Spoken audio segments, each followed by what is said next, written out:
Nyakazisukhala ungami ungaphumuli uyisele emuva kancane bese wehlisa ngamandla sobunqile nangakwezokudla nyakazisa kanjalo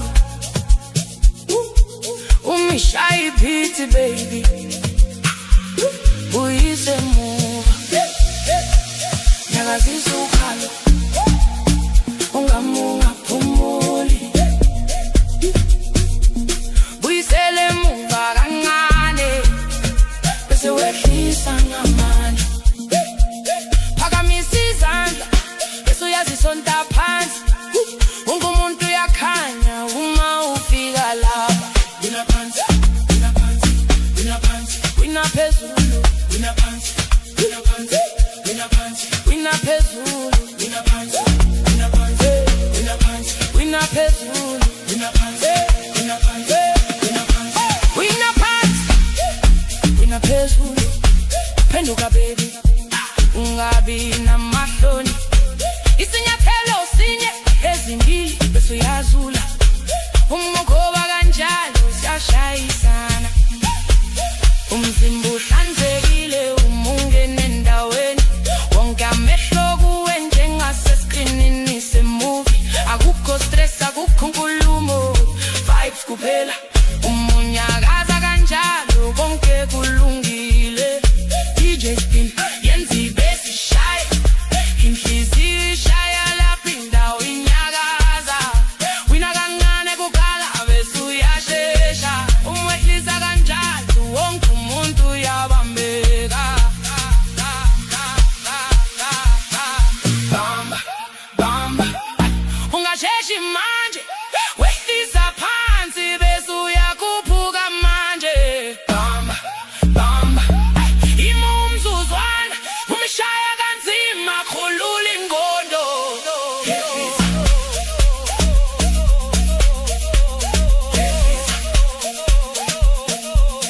uyise muva wina phansi phansi phansi phansi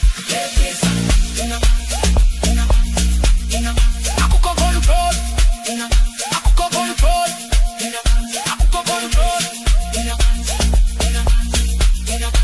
unyakaza kanjalo thatha isho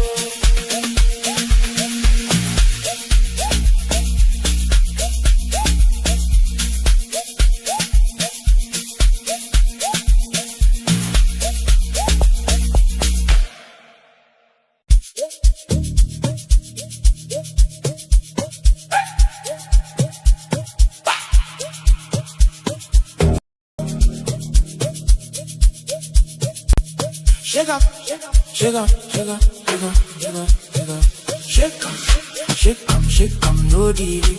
One go down and you rotate, turn around, make the waistline play. When you drop like that, we go insane. Shake up, no delay. One go down and you rotate, clap one time and you elevate. Everybody jump when you demonstrate. Golo, golo, golo, golo, golo, golo, golo, golo, golo, golo, golo, golo, golo, golo, golo.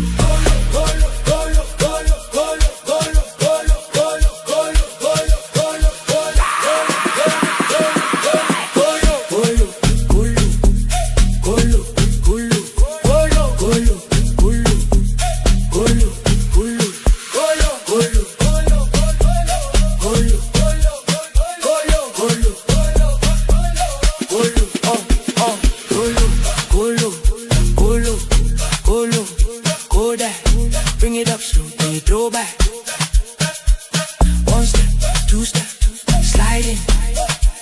When you hit that move, go we diving. Fine silhouette when you cross my lane.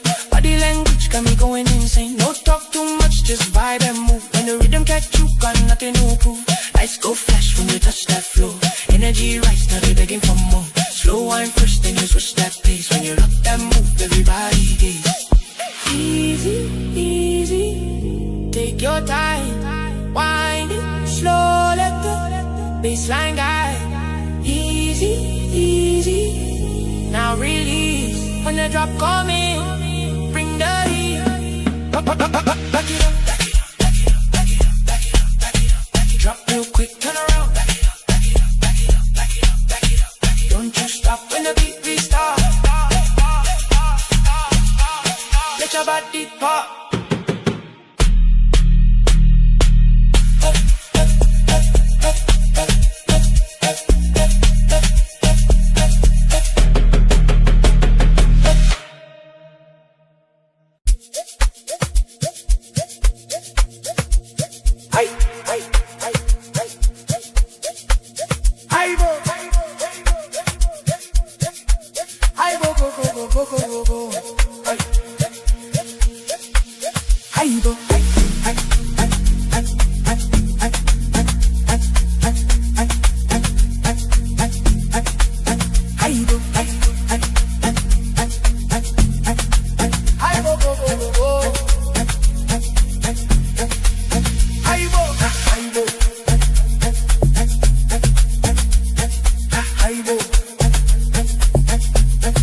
Shake a bum bum bum bum.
All right. Testing audio. Let me see if I'm audible, chat. Let me see if I'm audible, chat. Let me see. So W is in the chat. W is for Ronaldo. W is for Spain. Wherever you are, welcome to Jackman Cage TV. And tonight we are streaming Portugal versus Spain. It's a really tough game. Game ni noma sana. So yeah. So do let me know where you're watching from. Let me see if I'm audible first. Let me see. Find you in the anthem right now. Chat. Let's see if we are audible. Lincoln, I see you. Lukela, I see you. W's in the chat. Welcome to Jackman Cage TV. Perfect. I'm audible. Yes, so let's review the squad really quick.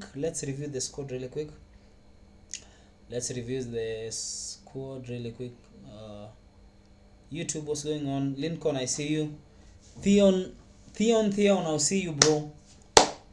Which team are you supporting tonight? Me, I'm so confused. But I'm not a Ronaldo fan, so yo. YouTube, TikTok. W's in the chat for World Cup, man. W's in the chat for Ronaldo fans, man.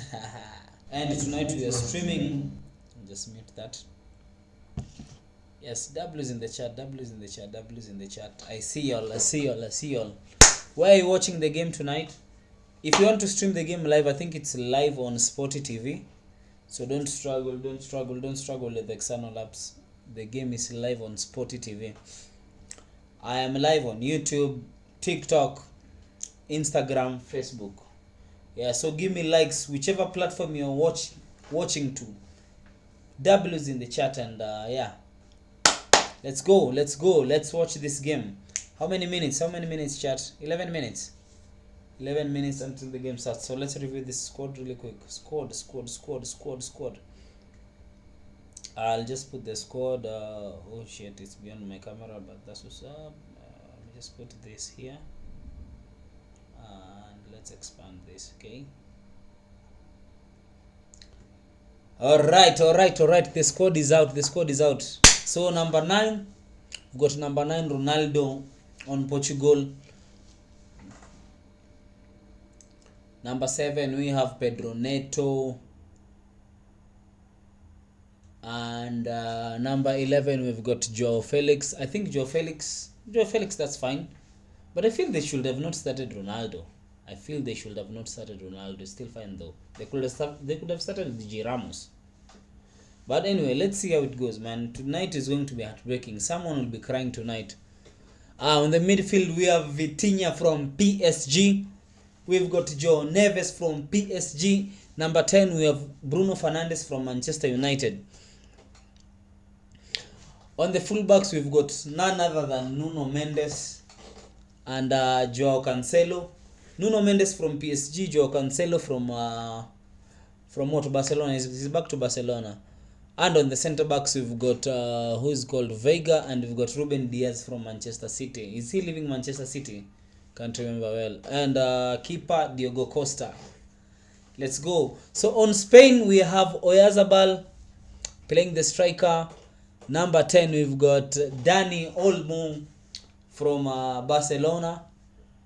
And on number 7 as usual Lamine Yamal. Number 11 we've got who? Can't see the name really well. Yeah, midfield we have Pedri, none other than Pedri, and then we have Rodri. Let me get my Spain jersey. Maybe they will win tonight. So W is in the chat. W is in the chat for World Cup. Let's go. Where's my Spain jersey chat?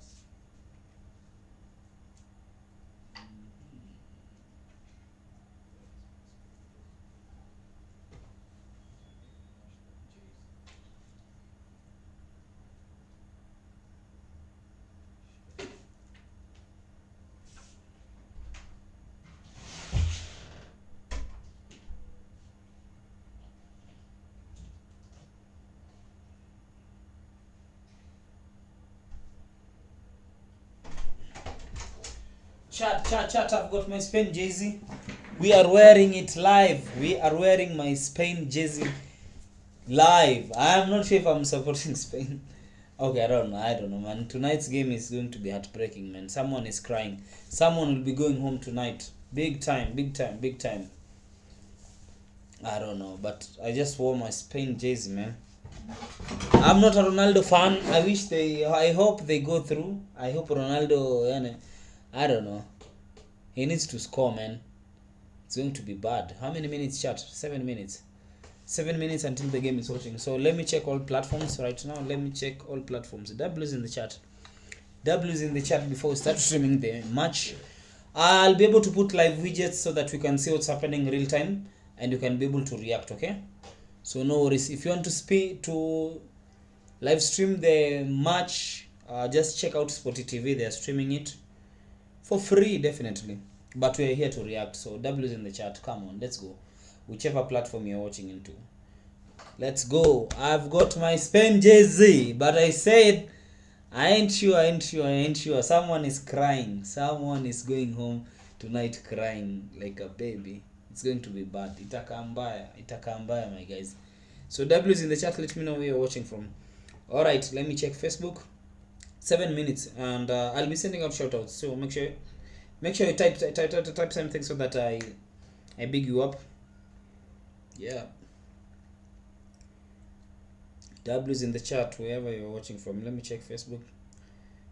I need likes. YouTube, give me some W's in the chat. And where else? TikTok. Let me check also TikTok. We are live on 4 platforms: Instagram, Facebook, IG. People, just tap onto the link. Watch us on YouTube. We will be on the big screen. Facebook, what's happening? Facebook, why aren't you watching these games? Where are you?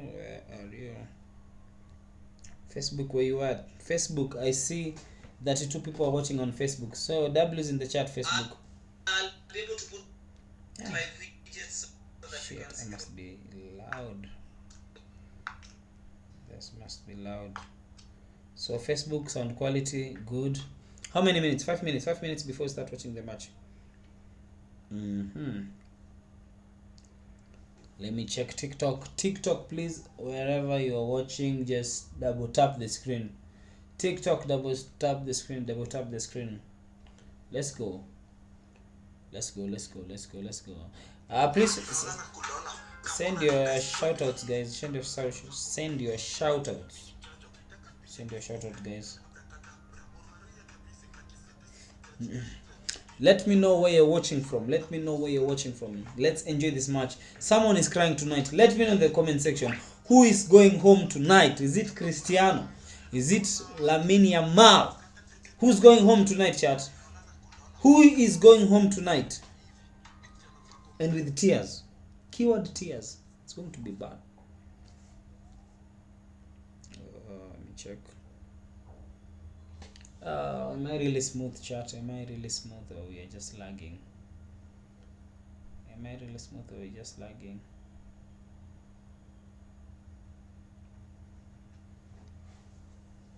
Chat. What's good?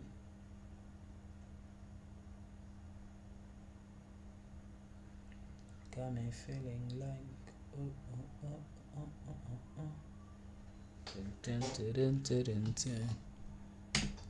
The game starts in 5 minutes. Chat, what's good? What do you do?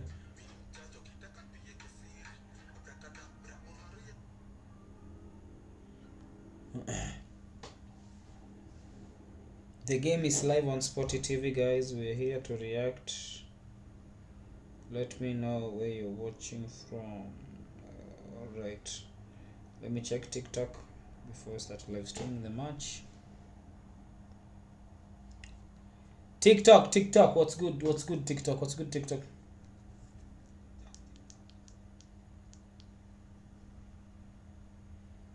Okay, TikTok is live. That's what's up.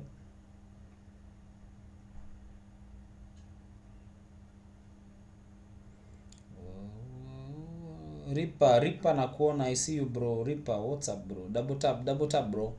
Make it up to 1,000 taps, bro. Tap the screen, bro. Tap the screen, bro. Tap the screen,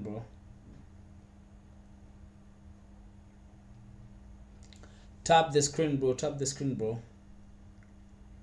I'll check you out later. So let's check IG. What's good? What's good?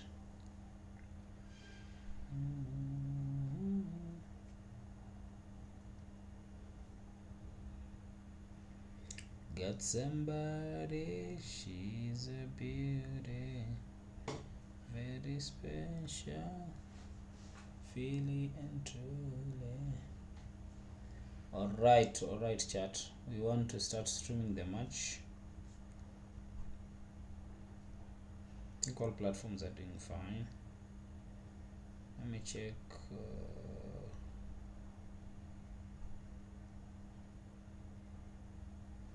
IG. What's good? What's good?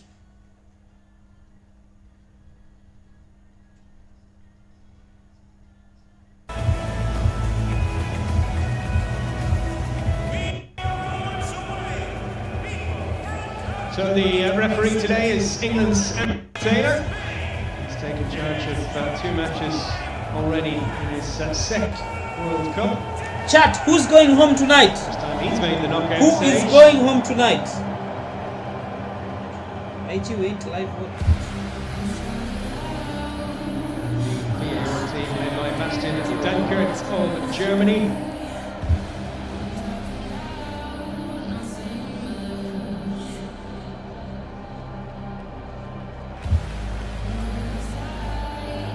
Portugal have Diogo Costa of Porto in goal.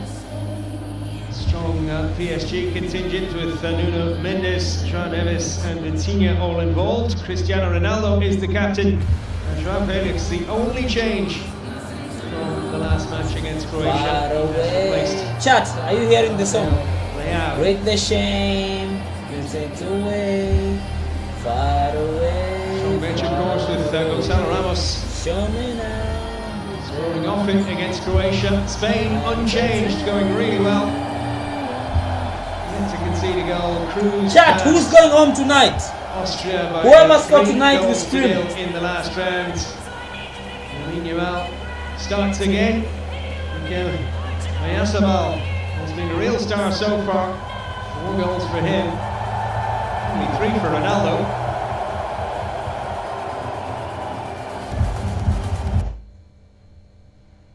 Chat, who's going to?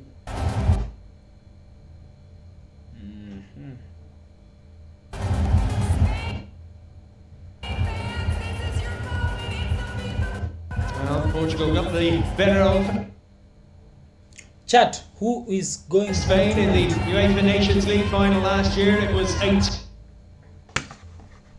Oh, come on.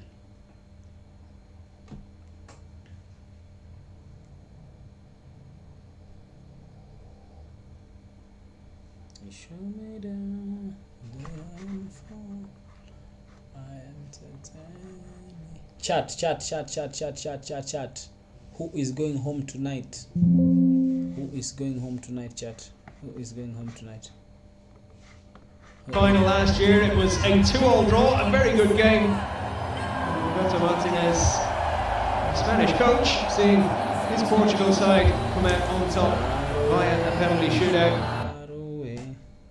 Break the shame. Top via a penalty shootout.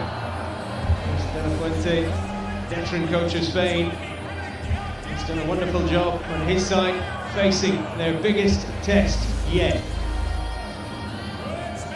I can't believe it. Even David Raya hasn't started any games. The countdown is Luis on. De La Fuente. This Luis mouth-watering De La Fuente. last 16 clash.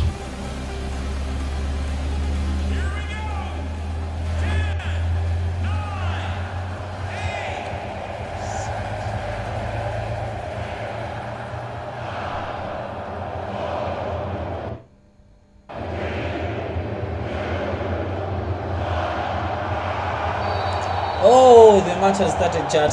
Let's So put it's up the underway in legends. Dallas then. Portugal against Spain.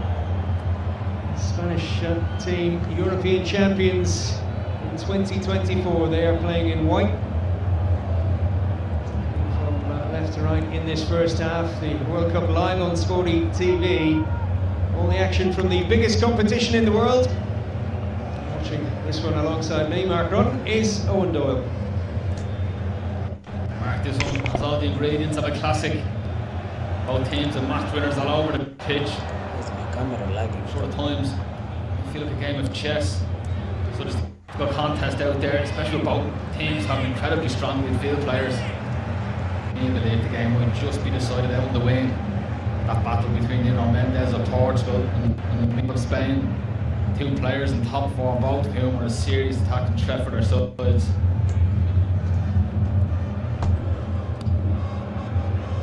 Here's Yamal. Into the tournaments, of course, nursing an injury, but Chat, who's going home tonight? didn't take him long to get up and running with that goal early on against Saudi Arabia. Toro, goal scorer at this tournament as well. And Unai Simon has been a spectator for most of it. Spain yet to concede a goal. There's about 2 against Austria in the last round. Toro with 1.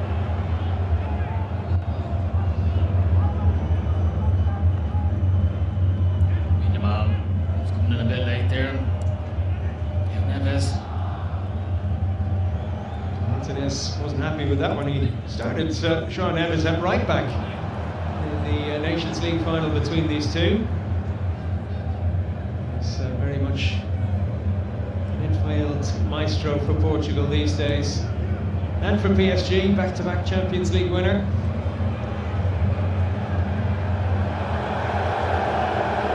Rare mistake. Yamal. Picking that ball up in the middle of the pitch. Pockets wonderful ball out to Yamal. As you say, very rare for him to get his touch wrong. We've got a shot of Carlos Puyol watching on. World Cup winner with Spain in South Africa in 2010. Here's an early Chat, chance, who's and going a home shot on tonight? target. Diogo Costa watching it all the way.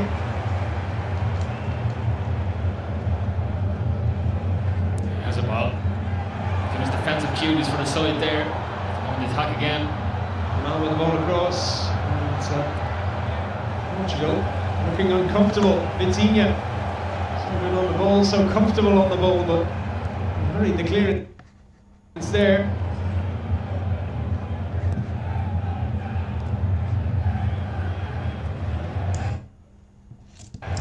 Chat, who's going home tonight? Who is going home tonight?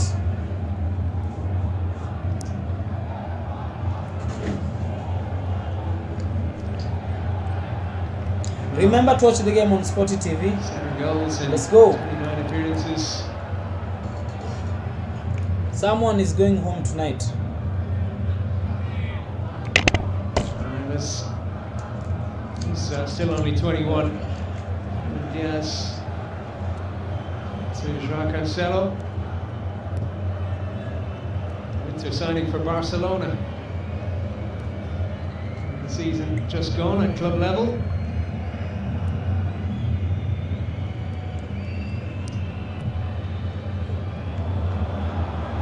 That's well directed. Diaz finding Mendes for good control from him.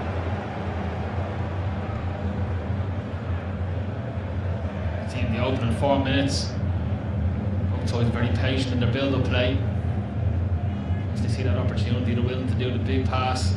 This time Diaz trying to get Nuno Mendes in down the left side, much like Lamine Yamal only moments ago. Just gets his touch slightly wrong. Bruno Fernandes stopped that time by Pau Kurbasi. A reminder, to get Sporting TV on the go, you can download it on Android and iOS, as well as your smart TV. Serie A, Carabao Cup, NBA Pokal and Saudi Pro League games to come. Club football gets back underway. Mendes with the long throw.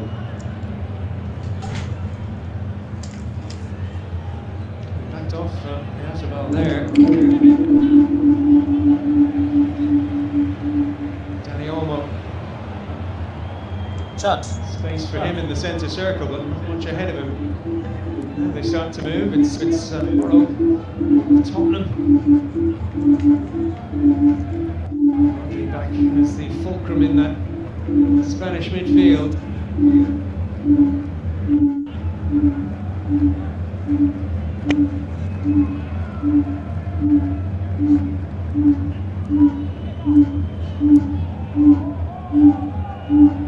Of course, after the Don't give me the sound, chat. Why? Euros, suffering a cruciate ligament injury.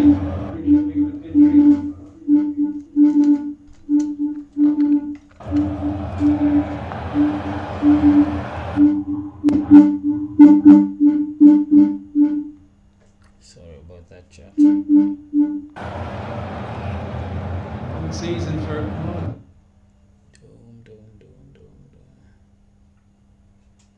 these players, including those at PSG.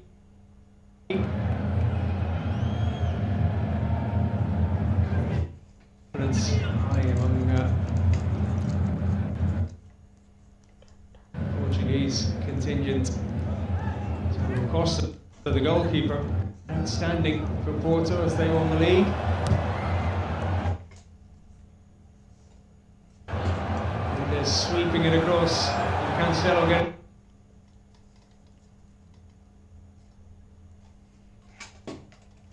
Forward.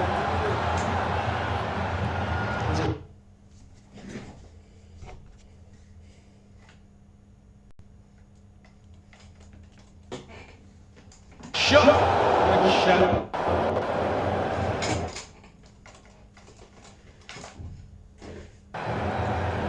This is over the top of the edge. The angle against him. Not a bad effort. Chat. Who's going home tonight? Who is going home tonight? Portugal, it's new. I just put myself here. Just center myself here. I think that's much better. That ball from left to right. Nuno Mendes, crossfield pass. So as he gets forward, you can see him looking up into the box. There's nobody there. Ronaldo held his run. He felt like he had no choice but to take the shot on. So W is in the chat. Let me know where you're watching from. Who is going home tonight, chat? Who is going home tonight? So Vega wins the header here.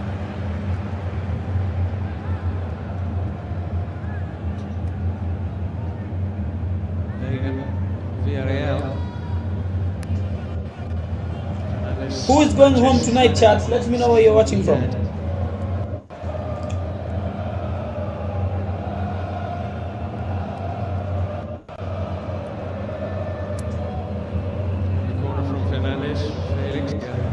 pass doesn't come off. Lovely ball through. No! And it's wide. Everyone's looking over to the assistant referee. Chad! Nicolas Oyarzabal just wondering how he missed the lost target. that. How did you lose that, bro? This attacking play is as good as you're going to see. It's a wonderful first time pass from Dani Olmo, and he's definitely onside. He has a ball. So often you've seen him when he's wearing a Spain shirt, rattling the back from positions like that. This time, I don't think he had faith in his positioning. Spain just lost a goal, bro. He might have thought he went offside himself. Just does not execute the finish well enough. So if you want to watch the game, just check out Sporty TV on YouTube.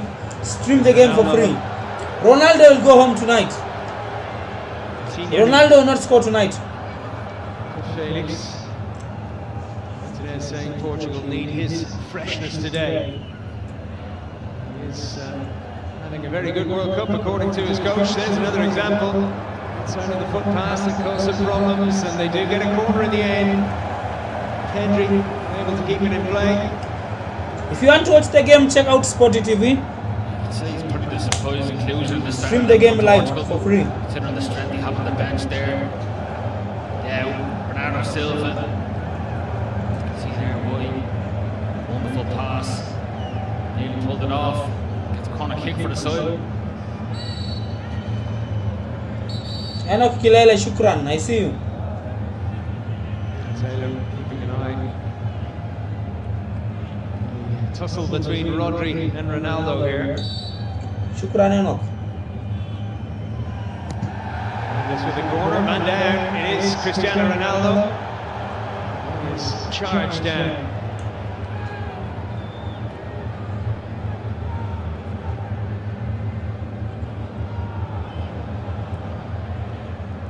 Good run from Portugal. And there's away to Rodri.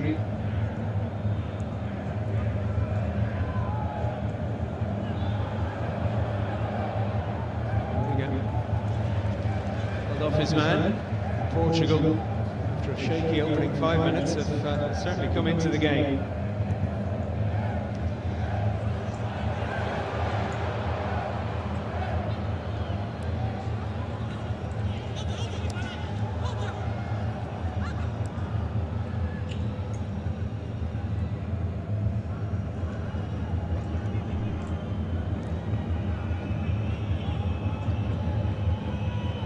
Coutinho.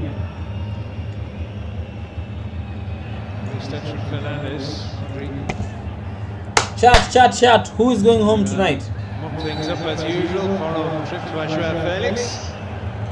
Just for me to tell you that tomorrow it is Argentina against Egypt, 4 p.m. in Ghana, 5 in Nigeria, 6 in South Africa. There was tug back on Ronaldo. See Argentina up against Salah and Egypt. That's 7 o'clock in Kenya tomorrow.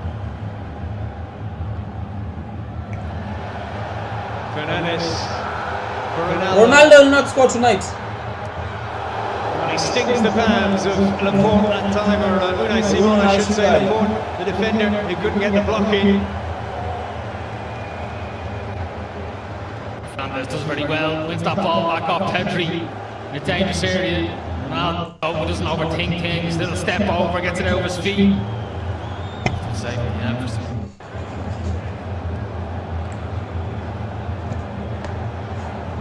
Yo chat, who is going home tonight?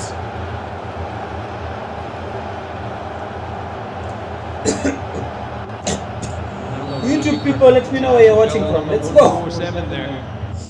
Ronaldo will not score tonight. Nuno Mendes with the corner. Attack the near post by Ronaldo will not be the top scorer. Touch played here. Mendes lost his footing.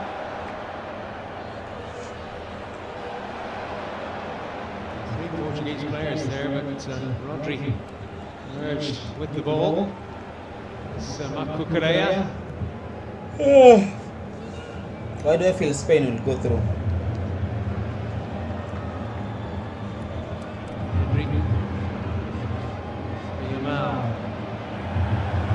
been kept quiet so far.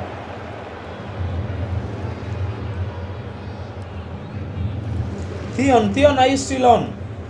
Theon, are you still on? Let me know where you're watching from, bro. Let me know where you're watching from, bro.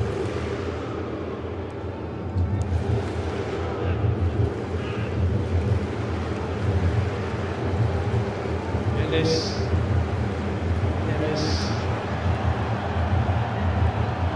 Through there for Joao Felix. It's all for Spain. Ronaldo will not score tonight. Let's go. Ronaldo must not score tonight, guys. Pay off, and the shot doesn't pay off either. It's by Sindiwe Cynthia. Portugal is not winning, bro. Portugal ain't winning, bro. Let's bet. Portugal is not winning, bro. Where are you watching from, bro?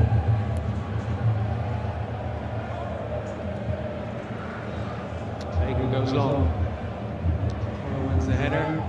Bro, let me know where you're watching from, bro. I don't think Portugal will win tonight. Spain with the Spaniards must win this shit. Middle of June, middle of the World Cup. Remember, with Spain, when you remove the S, it's going to be pain. So someone will be in pain tonight, but not Spain. That's what's up. Someone will be in pain, and it's not Spain. Bro, Ronaldo is going home tonight, bro, and he will cry. But I think it's better he lives now, cry now, instead of finals, bro. Instead of crying in the finals, just get yourself out like Neymar did last night. He out, he cried. Alilia ikamtoka, bro. Neymar alilia ikamtoka. Against Spain, the last of them in the group stage in 2018. Cristiano Ronaldo scored a hat-trick in that one, including a rare enough free kick for him late on.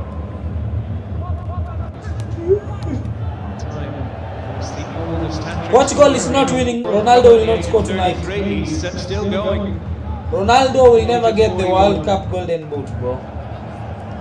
Ain't no way. Ain't no way, bro. World Cup matchup between these two. Fernandes for Nuno Mendes. Good looking goal. Shit, Nuno Mendes almost. To get on the end of it in the end. He's out of position, but Portugal should be well covered. Maybe not. It's Yamal. Spain, come on, let's go, Yamal! Yo! Costa Let's go! Away. Yeah! He makes No, it in the second set. Spain, what the? Come on. Spain almost scored, bro. Looks like it was Portugal. Spain almost scored, bro. It's the danger. I told you, Portugal is going home, bro. Portugal in at home. Gonna get in behind. Cristiano will not score tonight, bro. Cristiano will not score tonight. Nearly gets him in. You are all losing it, bro. You are losing it, bro. Down. Spain breaks so quickly. All the positions. Spain is winning this game, bro. Right side where the main man has all that space. Spain all day, bro. Cristiano will not score tonight. Portugal will go home, bro. Bodies back. Book a flight and go home, bro. His second attempt was Touch other US, bro. even more threatening than Yamal's first. Let's go with the corner kick. And takes the corner here. Yes. Sends it clear.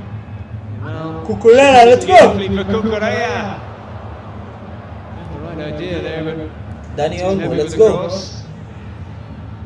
Yamal Yo! in again. Ruben Diaz wins another header.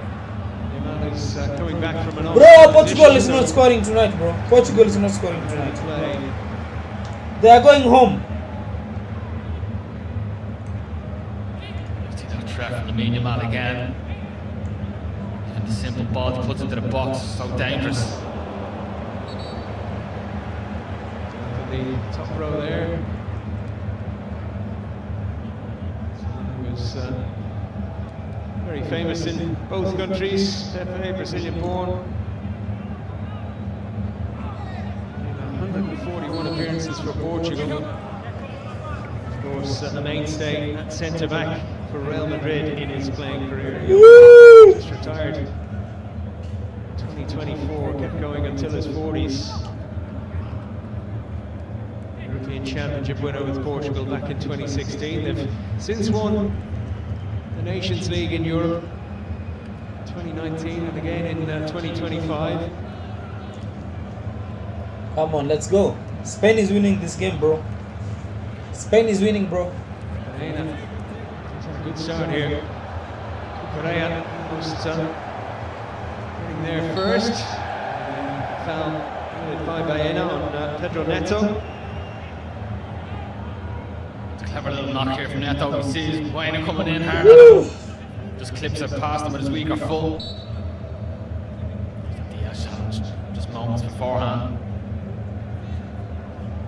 Excellent. Last 2 or 3 minutes.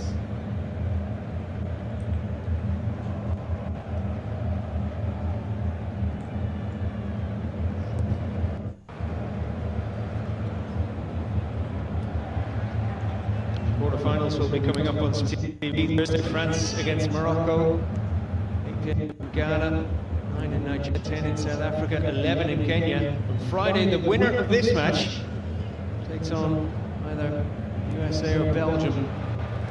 Will be live for you as well.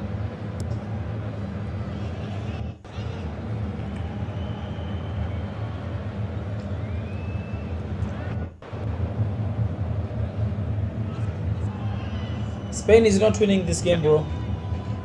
Scored in the penalty shootout win I mean over Portugal. Spain, Spain is winning in this June game, bro. 2025 in Munich, in that Nations League final. Mendes scored in the game. Portugal is losing it, bro. Portugal is losing this game. Morata, the only player to miss.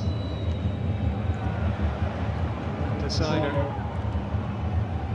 Portugal is not winning anything, bro. Mendes.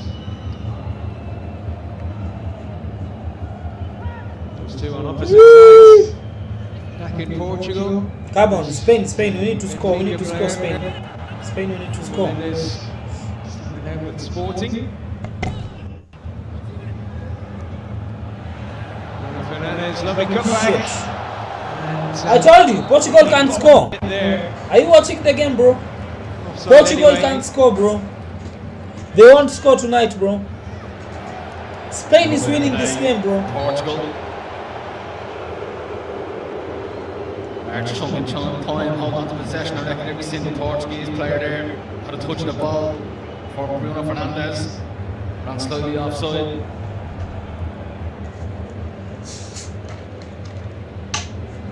Pedri.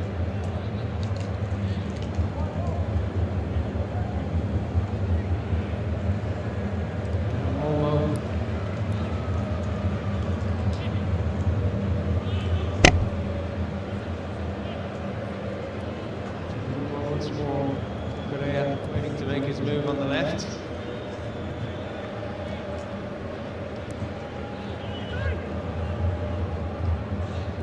Baena to Rodri.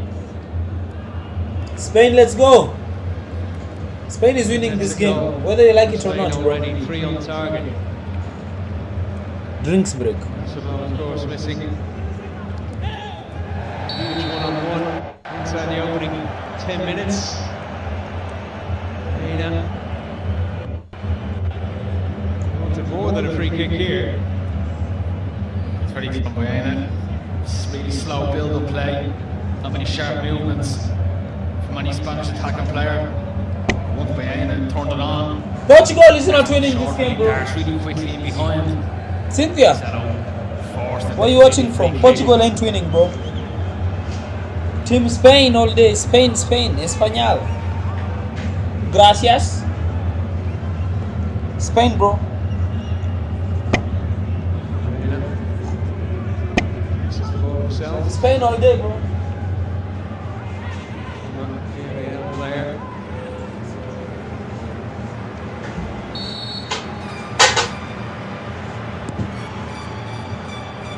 Good fight on that one, but well watched by Bruno Fernandes. The volley coming in from Porro. Right back's attempt coming off the left hand, Cucurella. Spain with the best of the opening so far. No goals yet in Dallas. It's Portugal 0, Spain 0. Much more to come.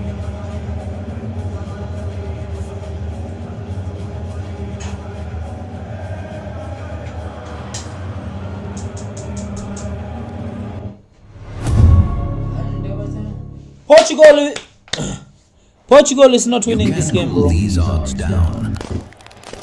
Use this break before they burn you. A quick break on the pitch and a quick reminder of what Sportybet has to offer. Activate 1UP if your team goes 1 goal ahead at any point. Your bet is settled instantly as a winner. And with maximum cash out availability, you'll have more opportunities to cash out while the action is still unfolding. When football is over, the excitement continues in our online casino. Become a hero with Eda Militao in Sporty Hero, take to the skies with Sporty Jet, or hit top speed in Sporty Speed. Download the Sportybet app today. You can't cool these odds down. Use this break before they burn. Alright, chat, let me go get something to eat. I'll be back. Let's go. We are many nations, but only one heart. United by pride. Denver. By football. By heritage. By passion. By Africa. This is our game. Our bet. This is Sportybet.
So we'll restart with a Portugal goal kick.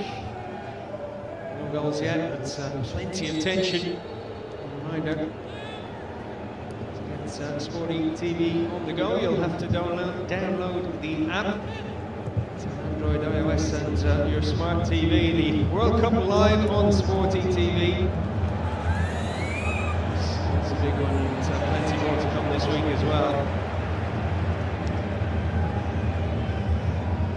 England against Norway. The last 8. Harry Kane up against Erling Haaland and co. It's 9 p.m. in Ghana, 10 p.m. in Nigeria, 11 in South Africa, and midnight in Kenya.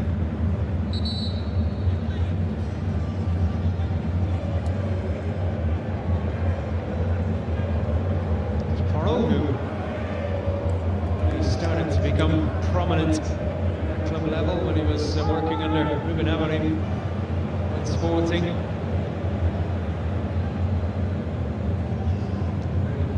couple of seasons in Lisbon.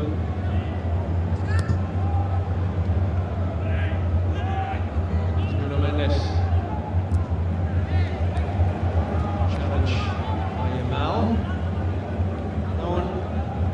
Spain the better chances so far. Portugal though, shown they can create as well.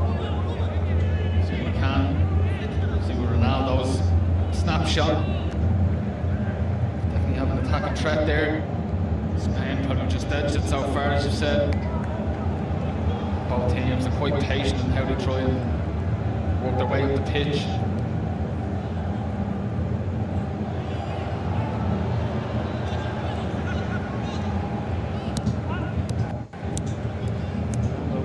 Quite deep there. It was in good spirits in the pre-game press conference.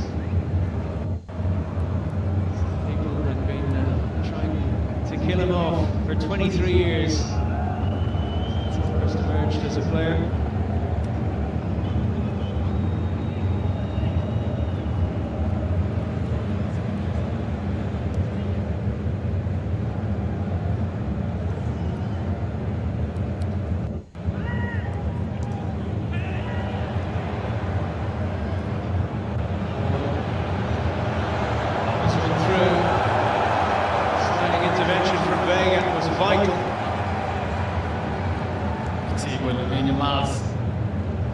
Facials there, hands up to his face. He can't quite believe how close that was. Important interception in the end.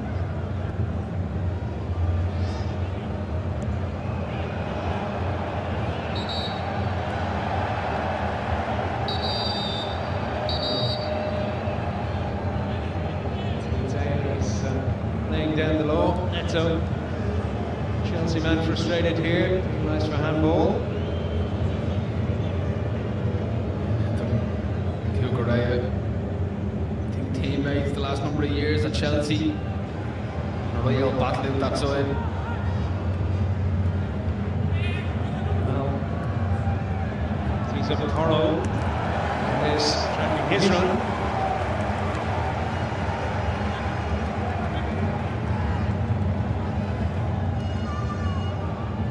Really good play from Pedro Porro. Just to be patient when he actually goes up to help Lamine Yamal, so to bring extra bodies up. Gordon Yamal is 1v1 situations. This time, he's run perfectly.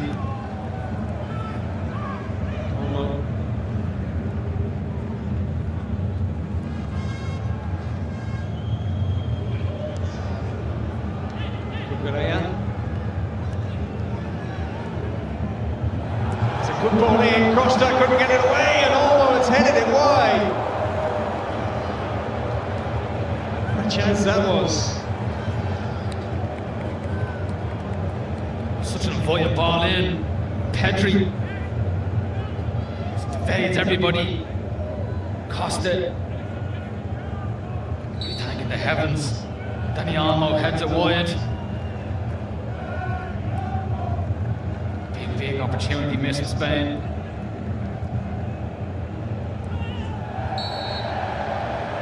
Clear foul on Ronaldo. It's his 6th World Cup. His goal against Uzbekistan, ensuring he became the first player to score at 6 World Cups.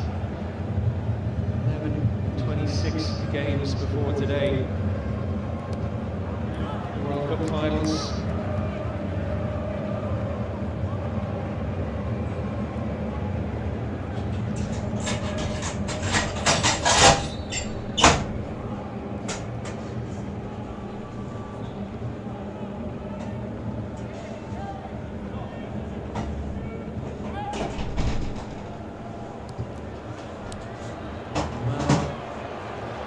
Chat. Portugal is not winning this game. Chat. Fernandes under pressure. Portugal is not winning this game. Slice from Emerick Laporte. Portugal is not winning this game. For Spain.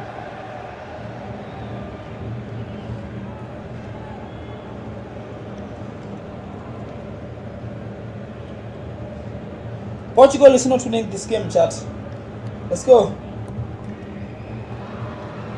Interesting comments from Luis de la Fuente, the Spanish coach, ahead of this game. Luis de la Fuente.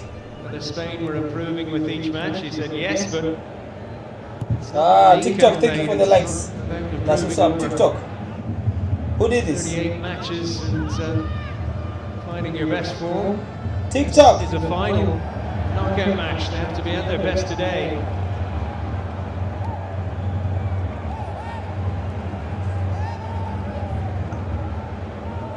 Rodri. Manchester City, got the winning goal against Inter Milan back 2023 in the final in Istanbul. Portugal is not winning this match. Double is for Spain. Let's go.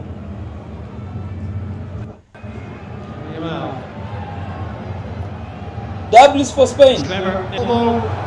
There's no one there for Spain. Double is for Spain. Let's go. Spain down this right side. There's a ball there. He knows he should have been there for the pullback from Olmo.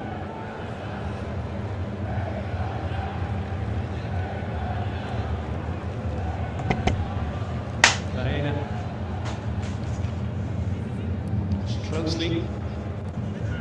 Cancelo.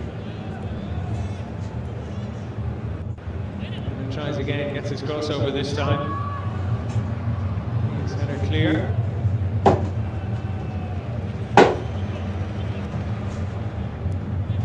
Pass to the feet of Mikel Jabal.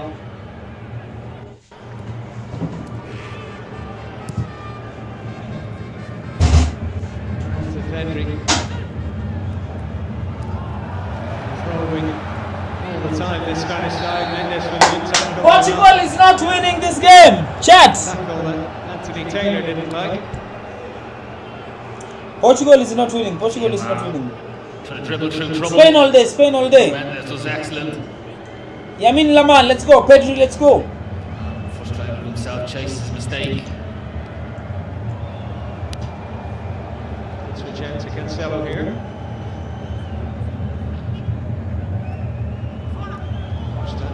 To Vega, telling him to get on with things there. He took a while. His clearance didn't get very far. Danny Olmo though, his press has been excellent. Really good for Spain. It's open half an hour plus.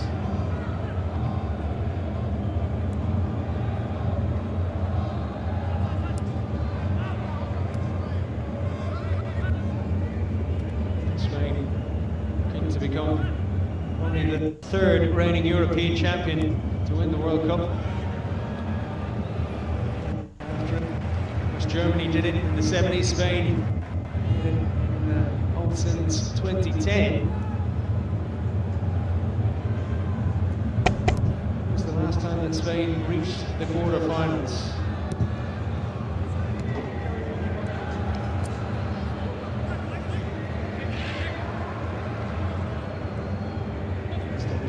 Against Russia in the last 16 in 2018, lost on penalties to Morocco at the end of 16 4 years ago. Morocco then went on to take care of Portugal in the quarterfinals. Jamal starting to get that one out of his feet. Chat. Portugal is not winning this game. W is for Spain. Ronaldo is going home tonight. W is for Spain. Let's go. W is for Spain. You can do it likewise. Felix has gone down. Advantage being played here. Ronaldo's made a good run. W is for Spain. Let's go. Fernandes. Who is Bruno Fernandes? Comes in, Felix with the header. Ronaldo! And Simon leaps across his Portugal goal must to not make the score. save.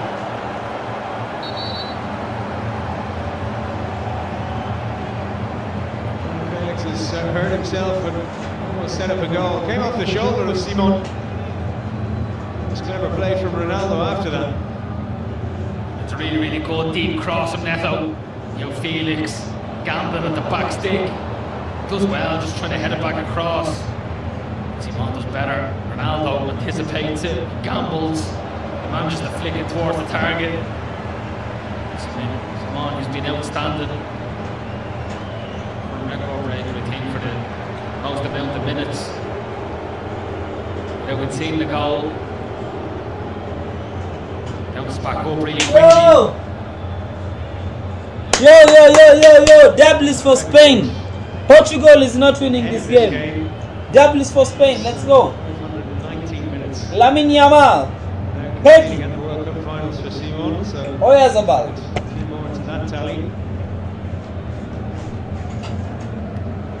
Portugal with a couple of injury problems now. This on the shoulder will hopefully do the trick for Felix. It's Ronaldo's teammate in Saudi Arabia.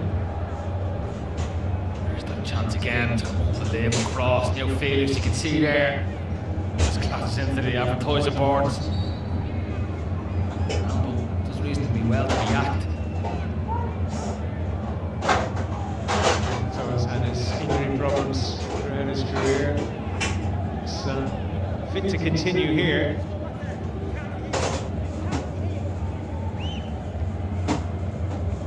So 5 attempts at goal for Portugal, 7 for Spain. It is tight between these two again. 6 of the last 7 meetings have ended in a draw in regulation time.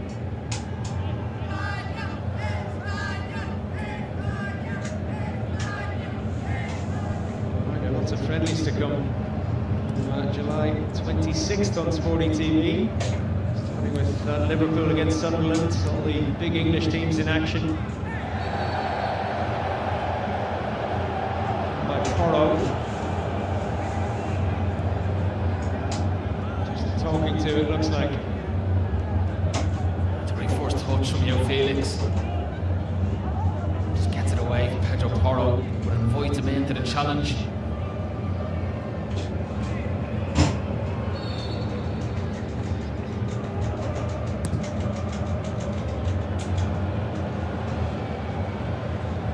Cancelo.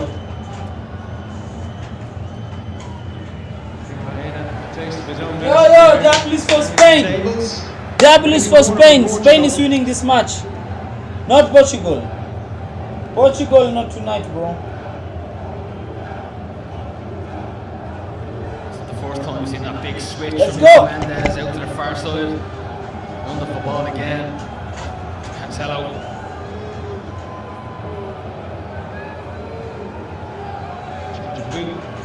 Pedro Neto.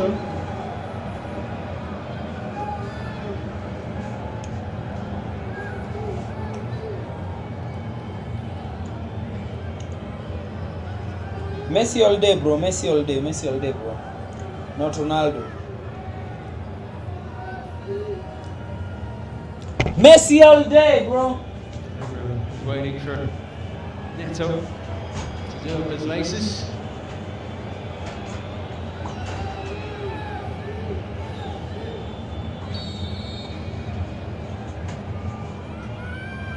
Short to Felix. Mendes might fancy a shot here. Oh, it is smacked off the bar after a deflection. How unfortunate was that? Shit. Chats. Nuno Mendes almost scored. Nuno Mendes almost scored. You can see it's something they've been working on in training. The short corner, really patient with it. Nobody gets out quick enough. To Mendes, team comes off Pedro Porro in the end. For Spain, crashes off the crossbar. Mendes scored a brilliant equaliser in the Nations League final between these two last year. He connected well with that shot.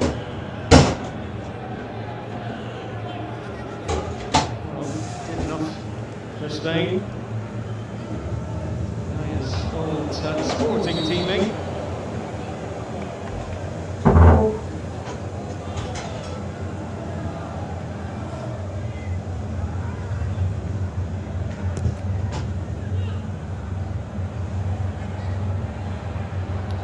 As well for Spain. This does Lamine Yamal. Advantage play, there was a fullback there.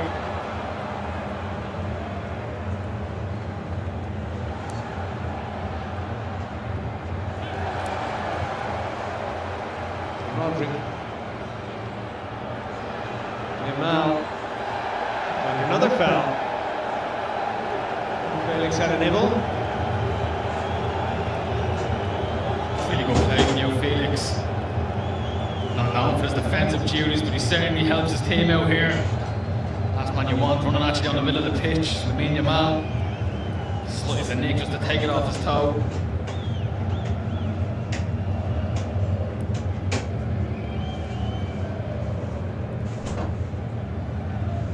There's PFL action coming from Austin on the 18th of July. The semi-finals of the women's under-19 Euros this Tuesday. Men's under-19 Euros, the semi-finals take place on Wednesday, all on Sporty TV. There's Ronaldo. It's down by Pedri in the end.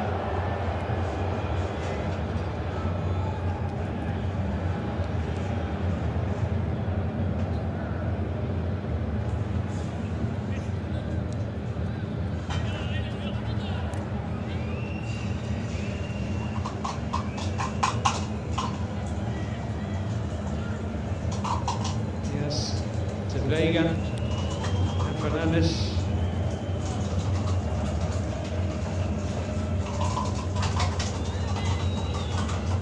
Vega to Mendes.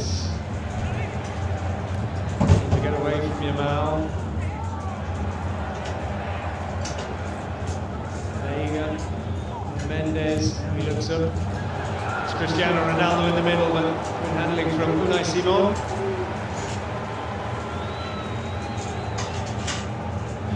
His positioning so good.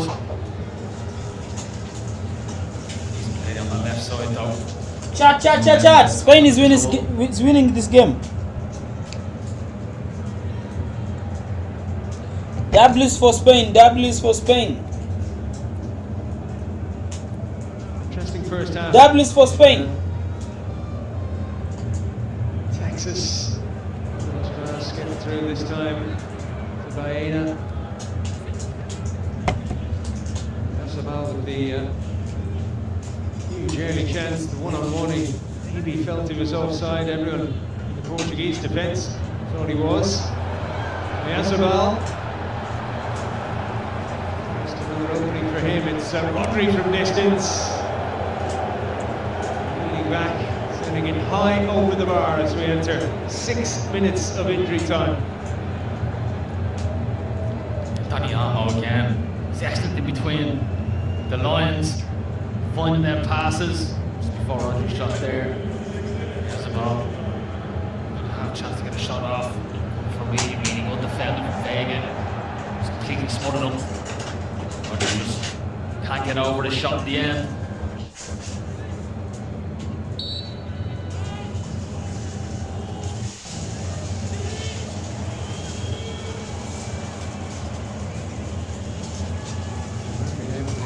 Down there, Anthony Taylor, the referee. Let's go from Joao Neves.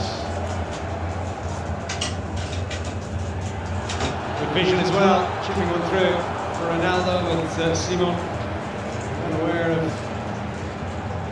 what was playing out in front of him.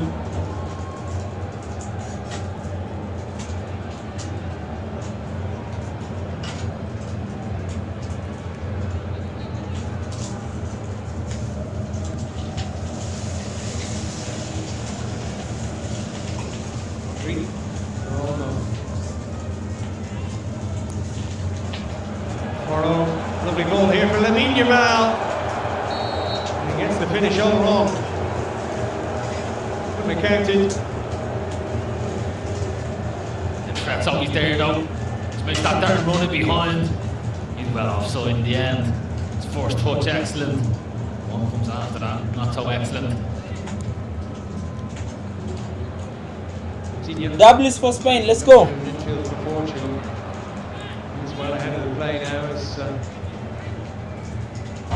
his possession. A challenge there on Olmo. A free kick for Spain in the end. Pedri and Olmo suggesting it's time for Anthony Taylor to show some cards. Sorn and Olmo.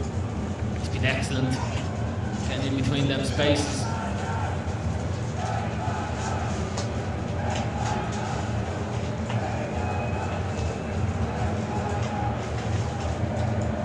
Legends Cristiano Ronaldo against the future. Lamine Yamal, well, Yamal pretty well in the present. Bad career so far. Steps away from the free kick. And it won't be 19 for another week. This one left for Rodri McDawn. It's again. There was an offside flag there as Laporte. Chat, let's Threatened from Rodri's touch. No goals owned, but high quality encounter. Two teams who know each other very well as well, neighbouring countries, but these players would have played together or faced each other lots of times over the years. Those two teams are really comfortable in possession. You can see as they're building their play up, they're very patient with it. Both of them have had their chances. Portugal in the crossbar. Nuno Mendes has shot been their best one. There's a ball running behind that time.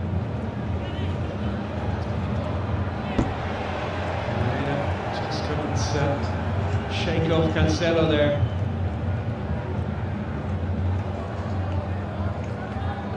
Neves.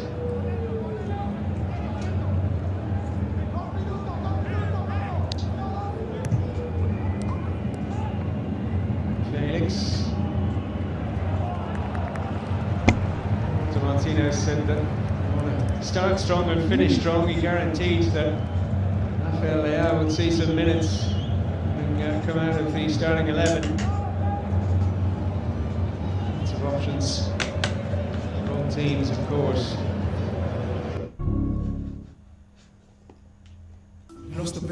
Every 4 years, emotions run wild across the world.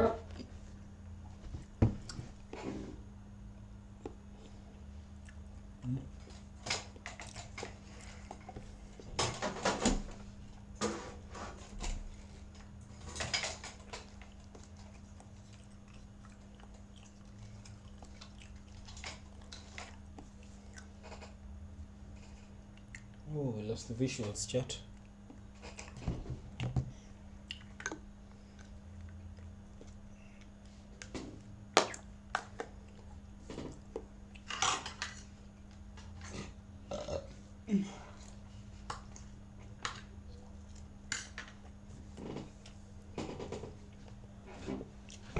Chat, Spain is winning this game.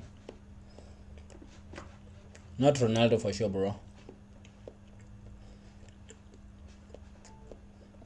Spain is winning this game. Whether you like it or not.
Nyakazisukhala ungami ungaphumuli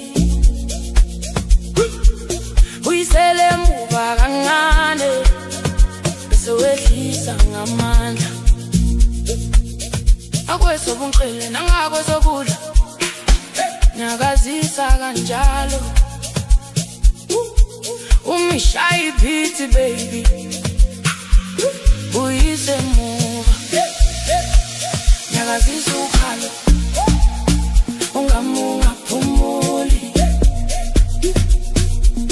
uyisele emuva kancane bese wehlisa ngamandla phakamisa izandla bese uyazisonta phansi wonke umuntu uyakhanya uma ufika lapha wina phansi wina phansi wina phansi wina phezulu wina phansi wina phansi wina phansi wina phezulu wina phansi wina phansi wina phansi wina phezulu wina phansi wina phansi wina phansi wina phansi wina phezulu phenduka baby ungabi namahloni isinyathelo sinye ezimbili bese uyazula umogoba kanjalo siyashayisana umzimba uhlanzekile umungene endaweni wonke amehlo kuwe njengaseskrinini semovie akukho stress akukho nkulumo vibes kuphela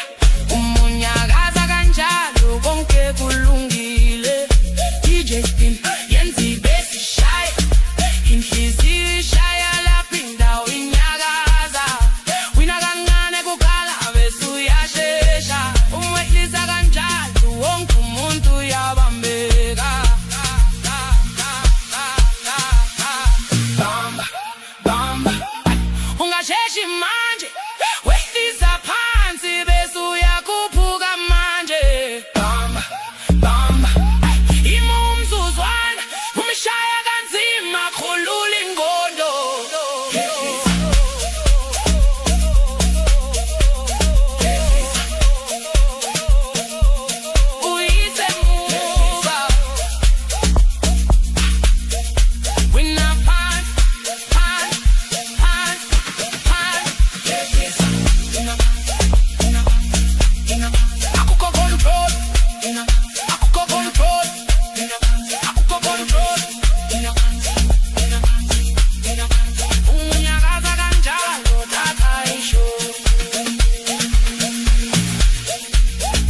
Shake up, shake up, shake up, shake up, shake up, shake up.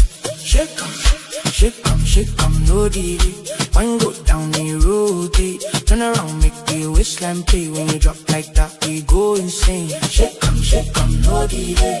One go down, we rotate. Clap one time, we elevate. Everybody jump when you demonstrate. Golo, golo, golo, golo, golo, golo, golo, golo, golo, golo, golo, golo, golo, golo.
All right.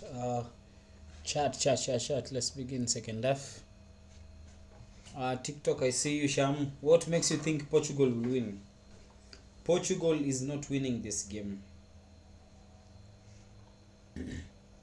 Portugal is not winning this game. Portugal is not winning this game.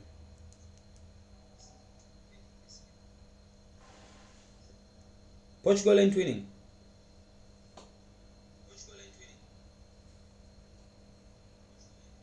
This game is for Spain. The Spaniards like me, gracias. Spaniards like me, gracias.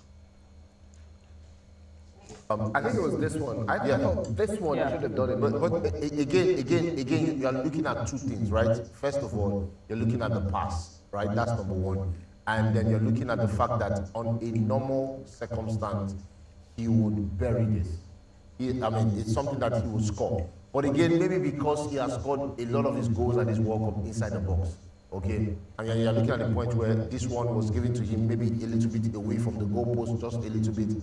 And maybe lack of concentration, maybe he misjudged it or whatever. But at the end of the day, I want to look at the fact that also Diogo Costa came out on time, made himself a little bit bigger, and was able to just put him off at the last second for him to play the ball. I don't think he put him off. I think it was Oyarzabal who missed what would have been the greatest chance, because on replay it was shown that the referee had blown for offside, but if that ball had gone to the back of the net, it would have been overturned, because I don't think it was an offside position. But that was not what I wanted to mention. I wanted to talk about the pass. The pass from Daniel. Yeah. The pass splits the defense, splits through Ruben Diaz and Renato Vega. So I think at that point they realized that if they were allowing too much space in between the passes, that's going to keep rolling through. There were certain situations where it was between Nuno Mendes and Vega on that left hand side, where the pass went through to Lamine Yamal. Eventually, he couldn't really get anything done. But that was something that they needed to avoid. They needed to stop. To close that space. To close out that space. Just look at that pass once again from Daniel Mo. He saw the space and he saw the movement that Oyarzabal was moving. Vega, I don't know if it was Vega or Ruben Diaz. One of them were not allowed to his movement. They were not picking him out. They were not following his run at that point in time, which Daniel Mo saw, and just sent the ball into space. He could have just easily taken the old way. Just chip the goalkeeper. Yeah, he could have. He could have. But I thought what he did was, doing that as well wasn't bad, because his first thing is, I'm just going to take a shot and see where he lands. But I don't think he'd have expected that he would have taken that much courage, to go just narrowly, outside of the goal. But I did say if that ball had ended in the back of the net, I'm very sure VAR would have called that back and rescinded that offside decision, because I don't think it was offside. It was Ronaldo will cry and go home today. What we've seen in terms of how Ronaldo will cry. To Portugal. And I want us to talk about the closest Portuguese moment, because Ronaldo will cry later on in this game. There's no doubt about that. Let's go. So just the talent on the pitch.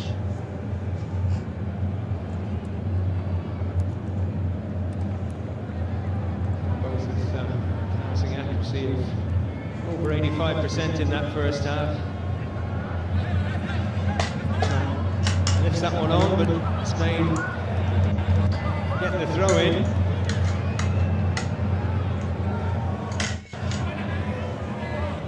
More World Cup action to come for you tomorrow. It's Argentina against Egypt. In Ghana, 5 in Nigeria, 6 in South Africa, 7 p.m. in Kenya. Quarterfinals get underway on Thursday. France against Morocco first. This match will be back in action on Friday. Saturday it is England against Norway. What is Ronaldo doing? Ronaldo! You will cry tonight. No goals for you, bro. No goals for Ronaldo. Ronaldo just gets in front of Daniel. Uses butt out. Wins that free kick. 25 World Cup matches now. Only Lionel Messi has ever made more World Cup appearances.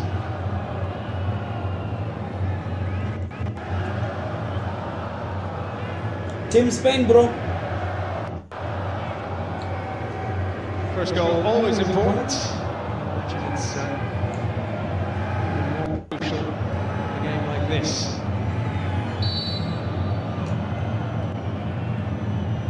Team Spain, bro. Portugal will not score. Let's go. Neves. That's what's up. Simon picks that one off. Coutinho. And Neves. Cancelo. Two minds there, wasn't he? It's crazy. Ronaldo is asking for an assist. That's crazy. It's actually really good idea. You ain't scoring, bro. considering the Portugal will not win. Into the edge of the box, he knew he couldn't really get a clean shot off a goal. Ronaldo a little bit static in the box there. He should have made his run towards that back post. Spain have conceded no goals in this World Cup. They've scored 8 without reply since that opening scoreless draw against Cape Verde. Let's go, Spain! Pedri. Let's go! Yamal. Lamine Yamal, let's go! That's excellent defending from Nuno Mendes. He's regarded as probably the best back-and-forth football. Up against probably the best right winger. Just defends solid against them. He's definitely had the better of him so far today.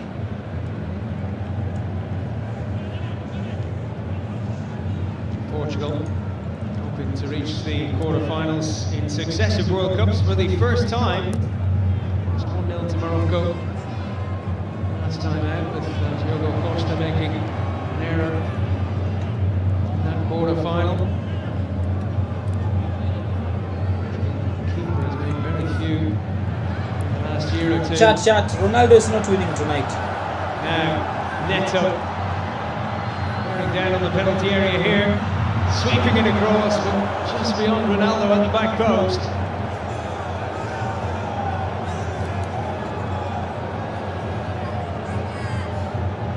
It's really quick counter-attack. Look, he's in acres of space. Spain over-committed. He just goes 1v1 and does the right thing. Little step over, goes on the outside. Just a wonderful ball to that corridor. Ronaldo just not quite been able to keep up with the play.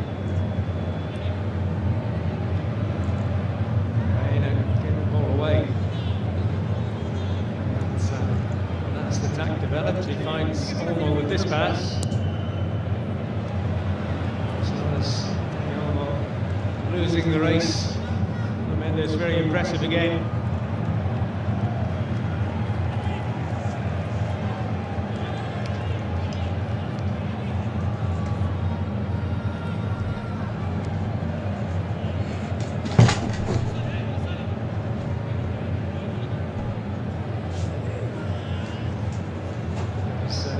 Looking on.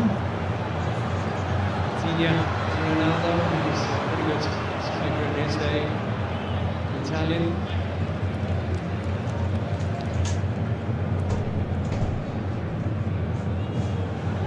Yamal has got away from Nuno Mendes for once. It's gone back.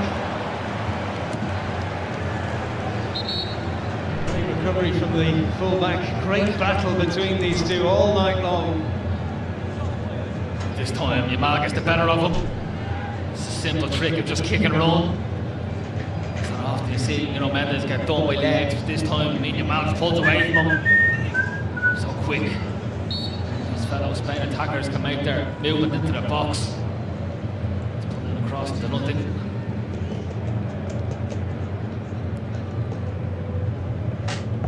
Mendes was the finals MVP in the 2025 Nations League. Portugal beating Germany in the last 4 before penalty shootout victory.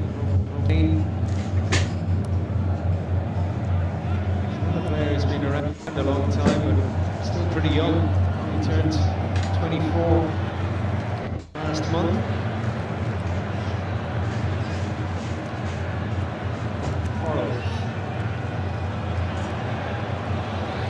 Taking a tumble. Hernandez ahead of him, but Felix is to offer himself. It's Ronaldo now. He's bustled through, and actually the Real Madrid man was stopped. Ronaldo will not win. Ronaldo will cry. He'll be remembered with a man with 1,000 goals. Keeping Yamal 1,000 goals has taken its toll on Nuno Mendes. It was after that last attack as well. Lamine Yamal just got the better of him. Nuno Mendes made that last gasp challenge. See him now. Quite seemed to recover from it. in Portugal.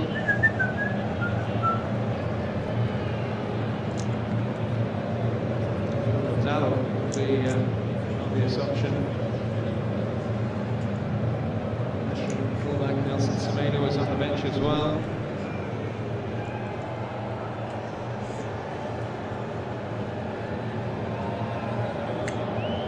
Cristiano Ronaldo. That's the men's record all time for most caps and most goals. 243 appearances at international level now.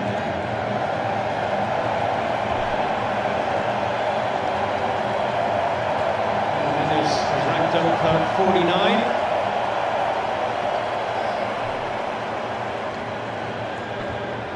His evening is done. It's Semedo. It's going to come on.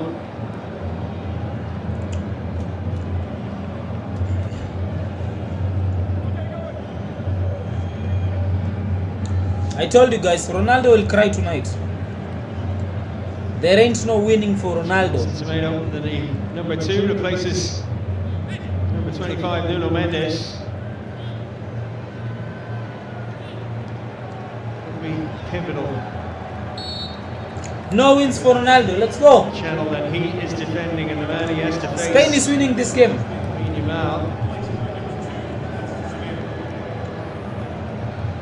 It's a boys' move. Martinez. The one we were expecting. The pace Semedo will be important up against Lamine Yamal. First touch. No wins for Ronaldo. Let's go.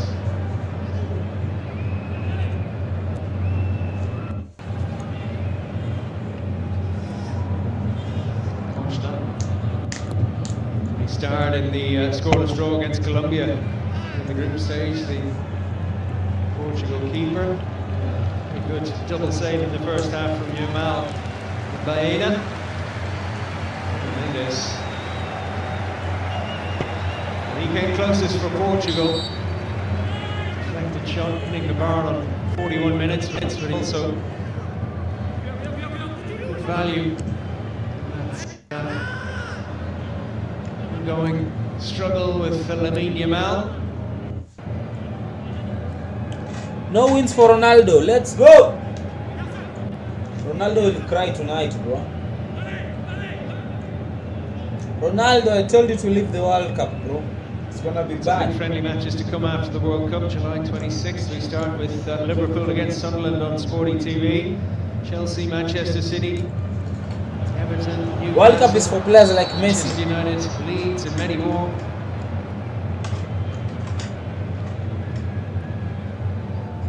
Next PFL is coming from Austin, July 18th. With men's and women's Euros reaching the semi-final stage this week. Here's Summer of Sport on Sporty TV. World Cup. The big focus. The action is available for you.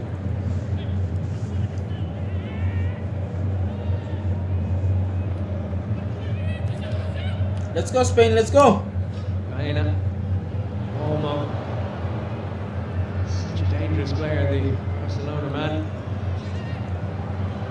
Fernandez having a run at Coro.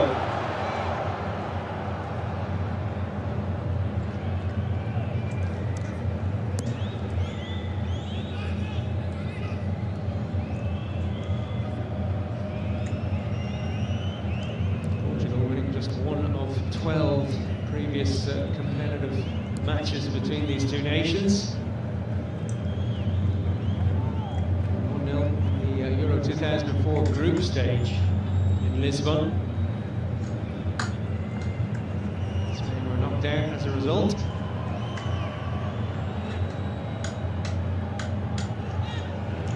João Felix for Cristiano Ronaldo. Great connection in the end.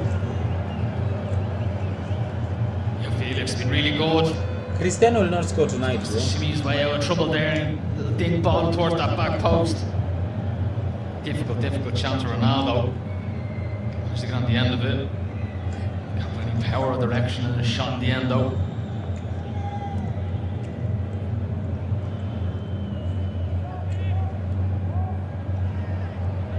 So,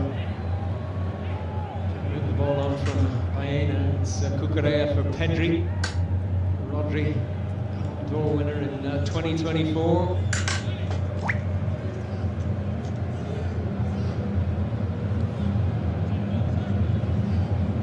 Bassi, Barcelona defender, just 19.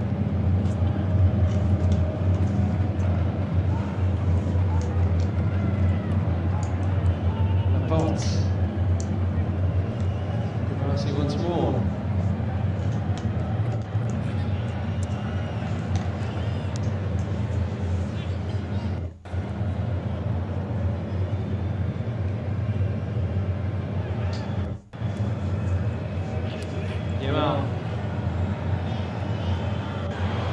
Slip one through to Porro and it's fouled Israel Felix.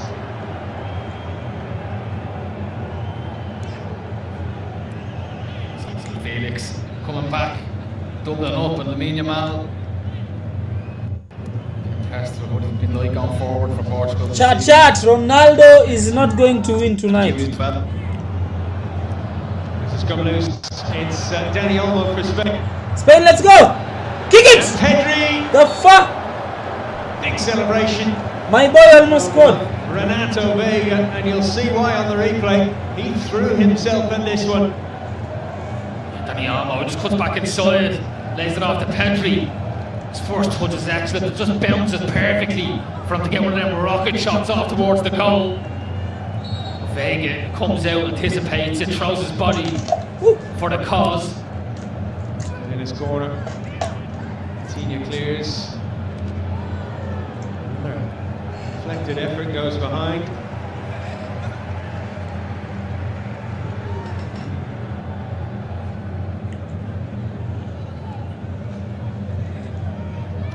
Well, Yamal might feature in your thoughts for the Sporty Hero of the Match poll. That goes live in the 75th minute. Your chance to vote for the player of the game.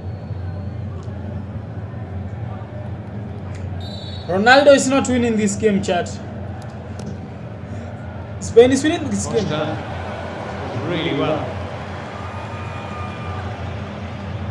This World Cup is not for Ronaldo. It's really strong, Come on, guys. strong catch. From Costa, Laporte coming in. No malice in his challenge at all. Not an easy task. Putting the ball out of the sky while receiving contact at the same time. And he does it very, very well.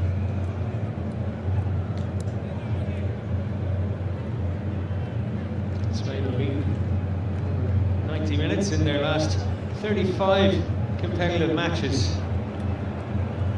Last team to beat them was Scotland in March 2023.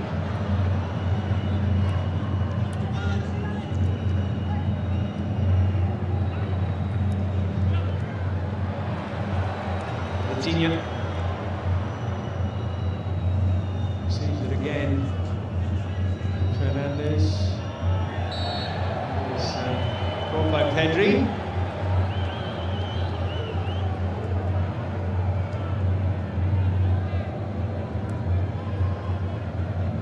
This World Cup is not for Ronaldo, bro. No way. Neto, Cancelo.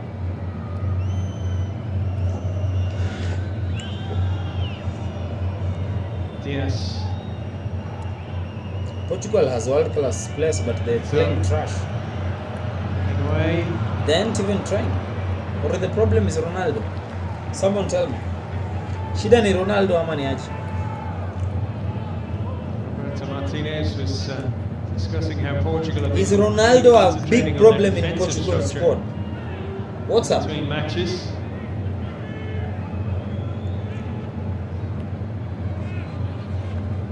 A different challenge now. Last half an hour or so. Normal time. Lamine Yamal up against Semedo. Considering how good Mendes was until his injury. far. As they managed at a World Cup, third place in 1966, fourth in 2006.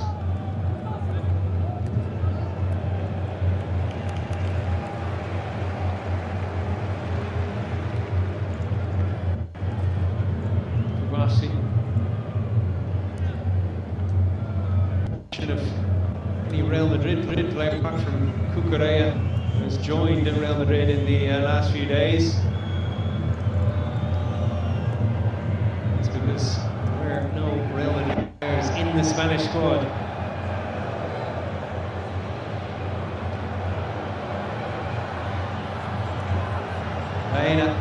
Let's go Spain. Let's go. Pick it up by Spain. Pedri. And again, it's opened up. Far. Is well directed, but Spain almost scored. Far. Will save the goalkeeper of Diogo Costa's quality. Yeah, but they're just coming in on his weaker foot. Doesn't quite get the connection he would have wanted. Comfortable for Costa in the end.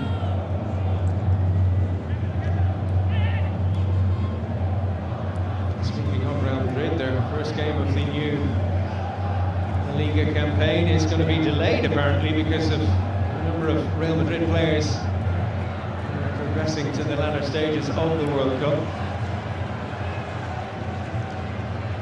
Now, Porto, and there again. We saw that in the first half as well. Porto and Olmo looking across, wondering why there was no one on the end of this one. I can see Olmo's reaction there, looking for Oyarzabal. Where are you? This is your bread and butter. Just tap them ones in. It's a wonderful run, wonderful ball in from Pedro Porro. This World Cup is not for Ronaldo. Very unlike the Spanish attacker Oyarzabal. But I don't understand. Into them areas. Portugal has a very nice squad. A very talked about in the build-up as well. Nice squad with good players. Reading of the game is why aren't they like where he needs to be is one of his best qualities. Stuff, man.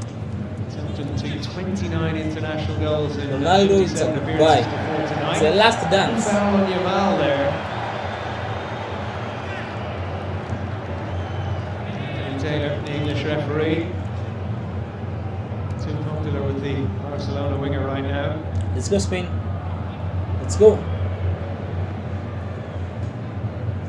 Let's go. Some signs again that Spain are getting on top.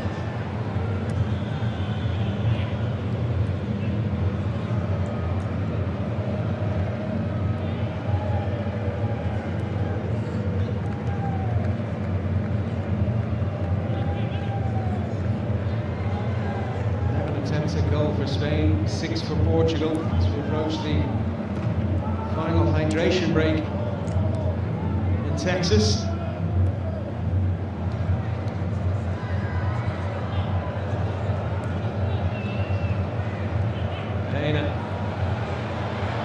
Let's go Spain! Foul. Under the foot of Joao Felix. Foul.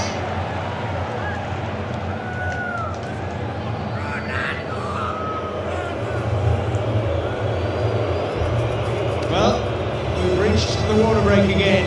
It's been tense and tight in this second half. Both sides really cancelling each other out. It's Portugal 0, Spain 0. The remainder of this game is coming up very shortly.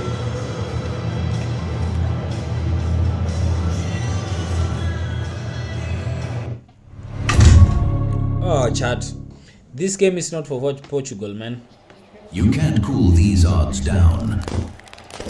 Use this break before they burn you. I told Portugal to take a break, man. Portugal has a very nice squad, but yo, they are not trying enough. So far, the only team in World Cup that is trying is France, bro. France, Argentina, England, even Egypt. But Portugal, man, what the hell are they playing? Ronaldo, just go home. It's not your time. Just go home.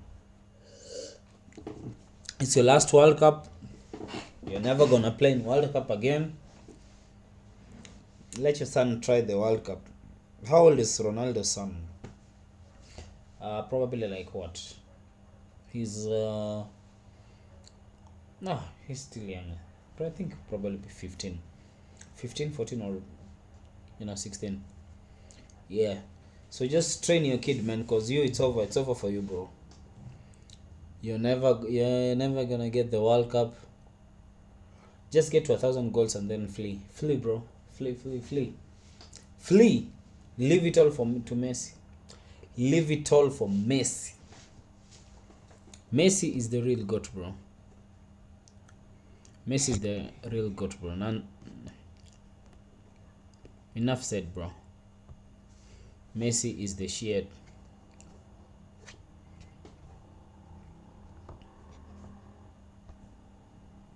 Boom, boom, boom, boom, boom.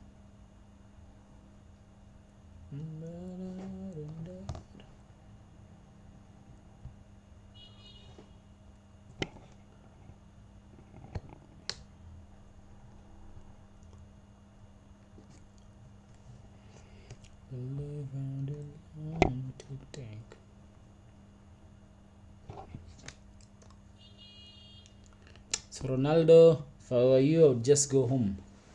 Go home, bro. Go home, bro. It's over. Let's continue with the match chat. As usual, let me know where you're watching from.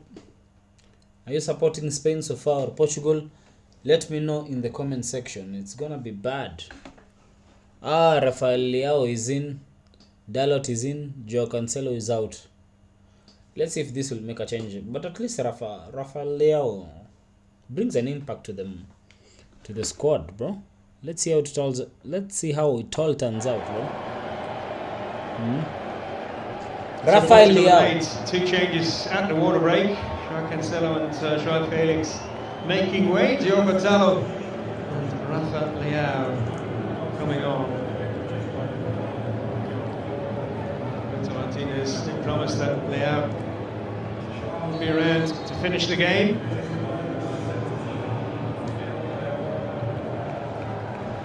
And for leg changes, Leao maybe bringing a bit of extra energy to help out Semedo containing Yamal. And there's Semedo bringing Yamal to ground. Still no yellow cards in this game. That looked pretty good case for one. Yamal's getting the wrong side of Semedo. He wasn't having it. Pulls him back. It's a free kick in a really, really dangerous area now for Portugal to defend.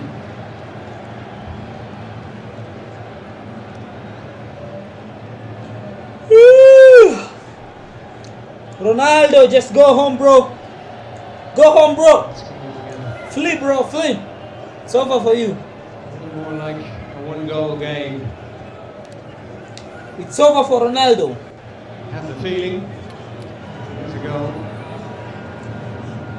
Spain, come on, let's go. I don't want us to go to extra time. Yamal, just score. No way back. Score, bro. The defences have been on top. Score, bro. Jeez, save from Costa. Nice shot. Yamal opting to go for the shot and not the cross this time. Comfortable enough for Costa in the centre of the goal.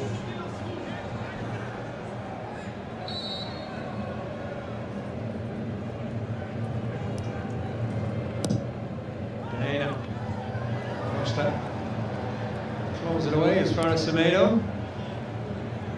Fenerbahce fullback sending it forward. Ronaldo in the effort to close. Ronaldo, it's over. It's over, bro. Surprised to see him still out there. 41 years of age, captain obviously. That's that goal-scoring nous, but it must be tough for him. Certainly can't be easy for him.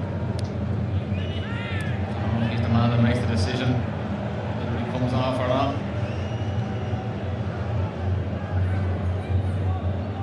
That's how Ramos made the difference from the substitutes bench for Portugal in the last round. Just after the hour mark, scored in the 94th minute. From behind after Perisic had put Croatia in front in that one, although scoring from the penalty spot to equalise.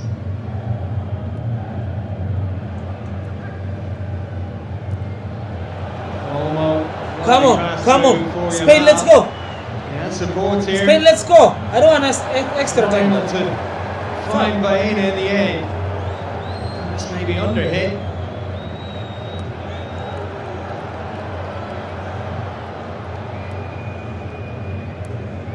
Come on, no extra time, man.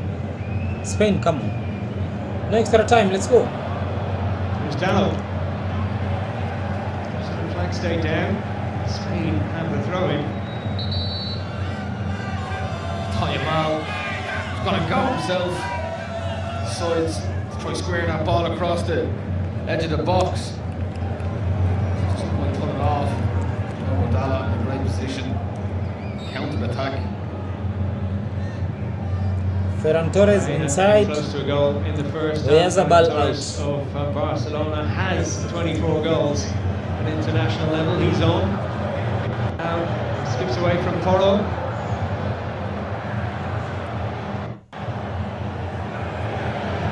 Vitinha. Through the face. Side net.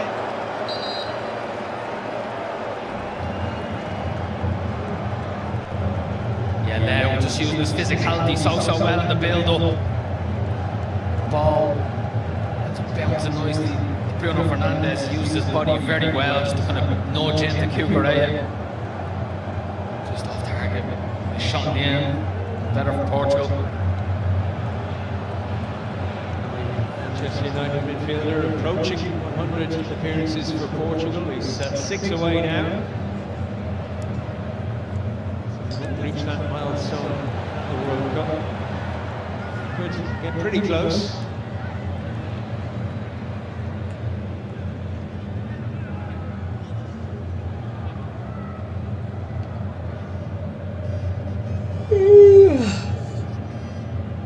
Interesting change that for Spain. Their first. Torres, natural goal scorer, alongside Oyarzabal. Rodri.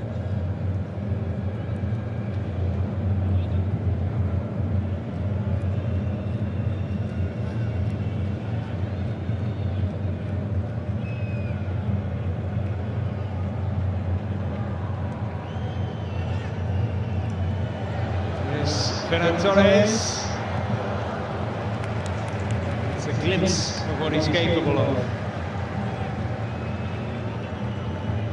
You can see he's just hovering around that little pocket. Just makes that leg run, something a little bit different. The ball just gets away from him in the end.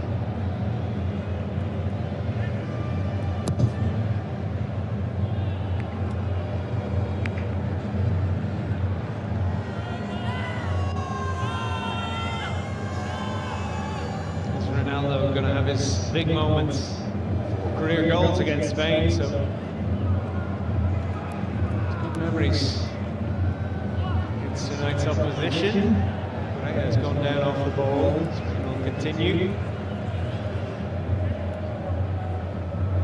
Ferran Torres, spin, goes from Dallo. Rodri. Come on, let's go. Shot was blocked in the end by Ruben Diaz. Maybe took a little too much out of it.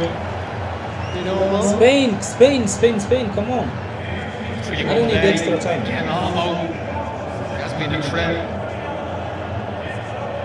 Getting a little pocket just on the edge of it between Semedo and Diaz. He's the better Semedo, but Diaz is an unbelievable block in the end. Mal's corner. Costa hands this one away, very far. Rodri. Decisive from Costa this time.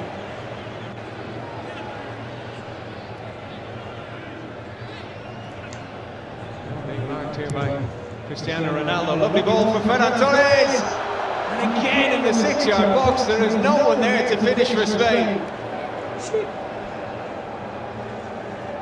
Where is Oyazabal? That's what all Spanish fans are thinking right now. How many times have we seen that ball put across there into that area? For now, Spanish attacker to be there just to tap it home. It's a wonderful ball from the medium. Come on, Spain, let's score. Ferran Torres.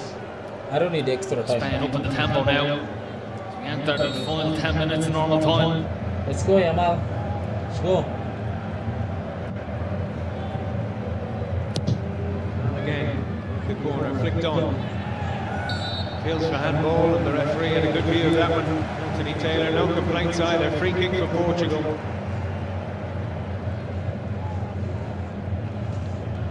Oh, come on. Portugal been defending these set pieces really, really well. Make their final two changes. Bernardo Silva. It's Chico Conceição about to be introduced for the final 10 minutes or so.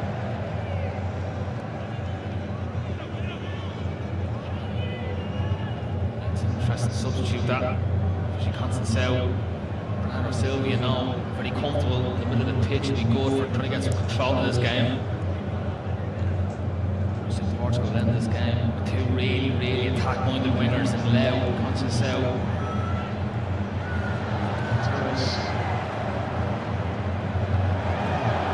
Find some space.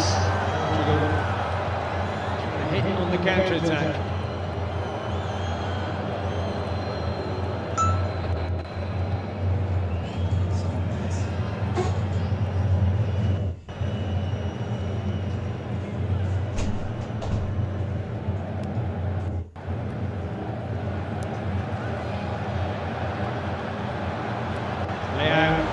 Super running here, and sticking with him.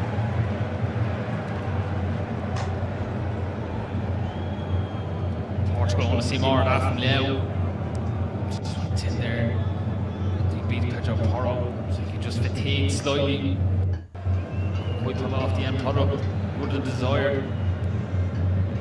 Fair enough. But Pedri.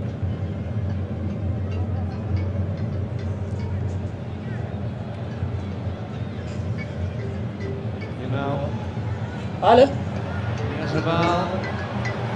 4 goals in this World Cup. This has not been his best performance. He looks out as well as Leão. Hello. To Bruno Fernandes. Boa. Yes, sasa. Time for those Portuguese changes. The number 10, Bernardo Silva, will be playing in Spain next season with Real Madrid. Manchester City captain, leaving after 9 years in England.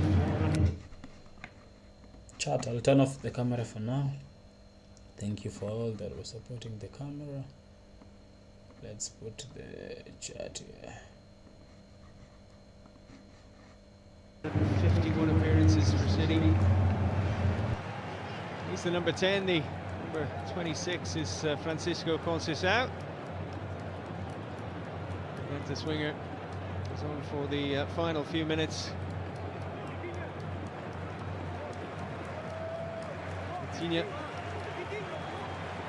leaving the field, Silva replacing him, and Neto, the Chelsea man, replaced by Conceição.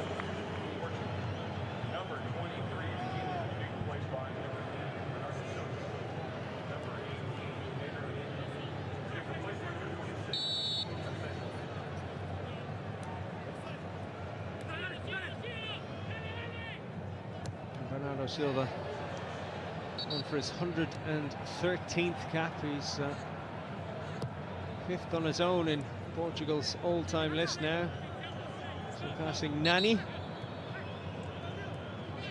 Only 100 or so to catch Cristiano Ronaldo. 100 or so more, that is. Here's Leão.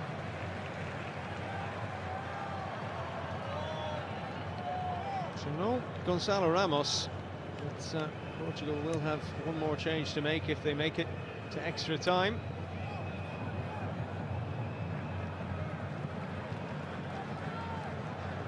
Sporty Hero nominees, by the way. Diogo Costa, the Portugal goalkeeper, Joao Felix as well, Dani Olmo and Pau Kubasi. Spain.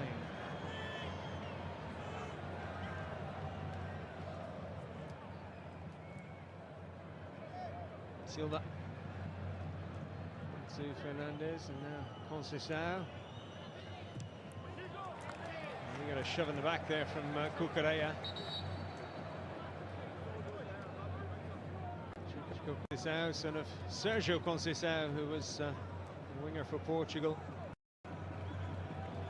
manager of Porto and AC Milan.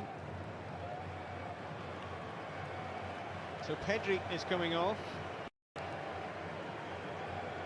mentioned the quality of the squads and the players who can make a difference off the bench. Mikel Merino of Arsenal, Fabio of Barcelona are coming on with Olmo being placed.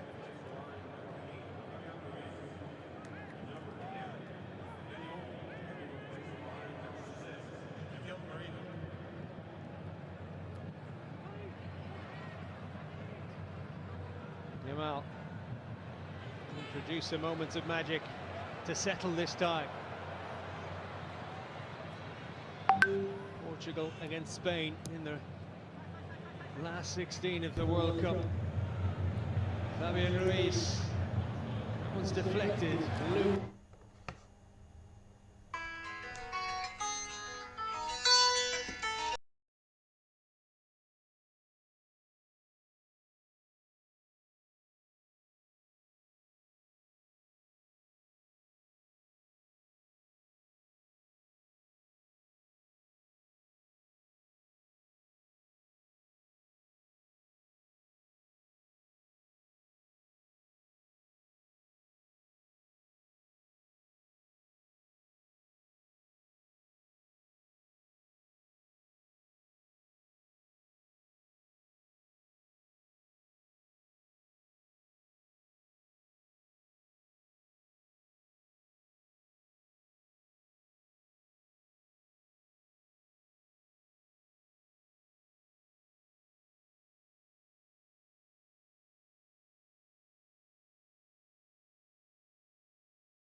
Deflected, looping.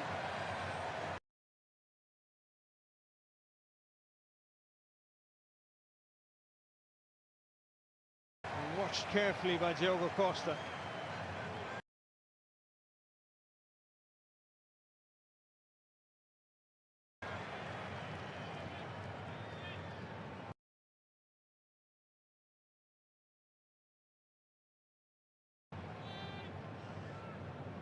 Minimal.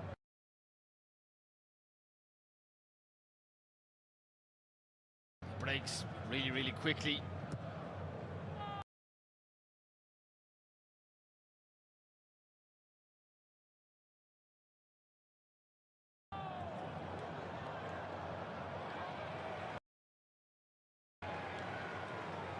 Good judgment from Cucurella.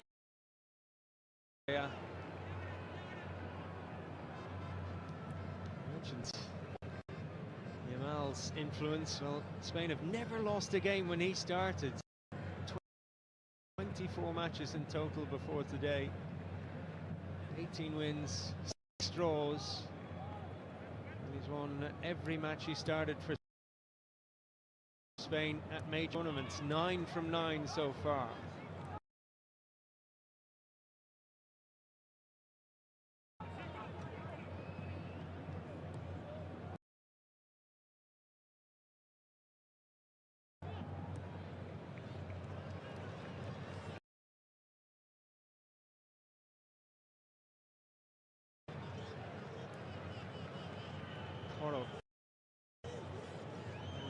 Kubasi, the other teenager in the Spain starting 11.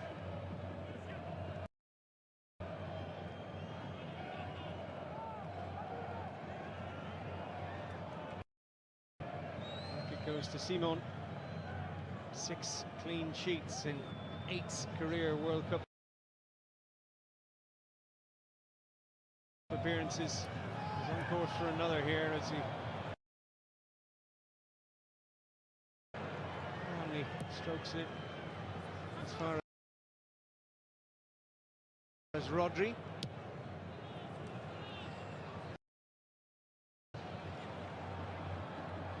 Marino. Correa to his left.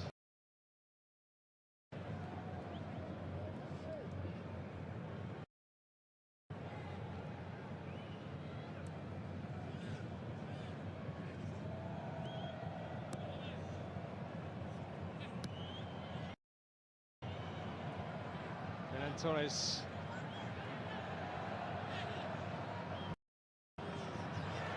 He's hoping for a run from Yamal, but you have to credit Portugal as well. They've been well organised defensively.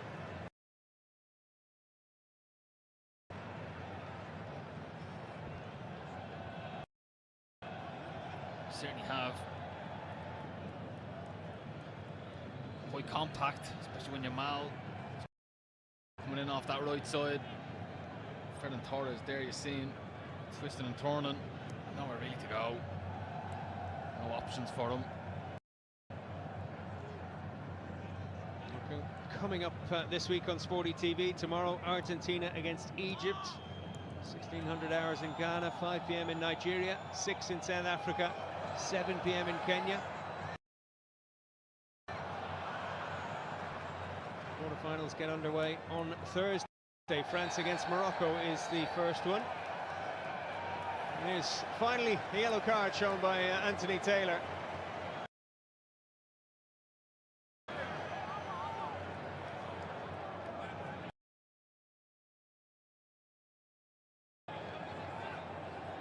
Marino just knocks it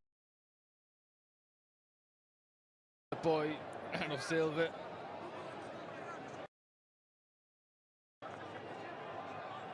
Quite aggressively. More than deserving to go into the book. Can't complain too much. Bruno Fernandes was suggesting it was Silva's first foul, which is true, but he's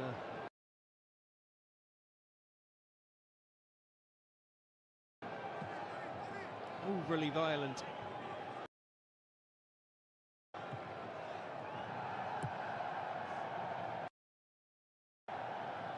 France-Morocco quarter-final, by the way. 8 p.m. kickoff in Ghana.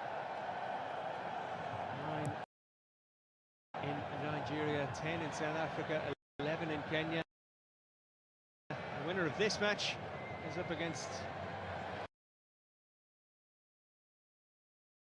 either the USA or Belgium in the next round.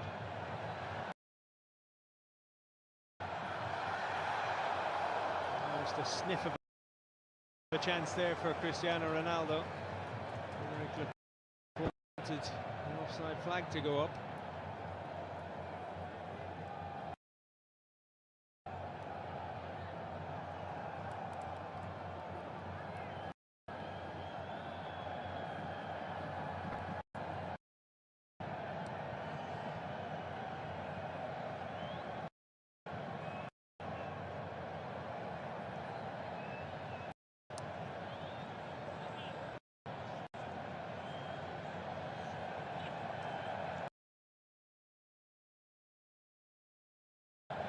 Cup is live on Sporty TV. Is there a late winner here at Dallas Stadium?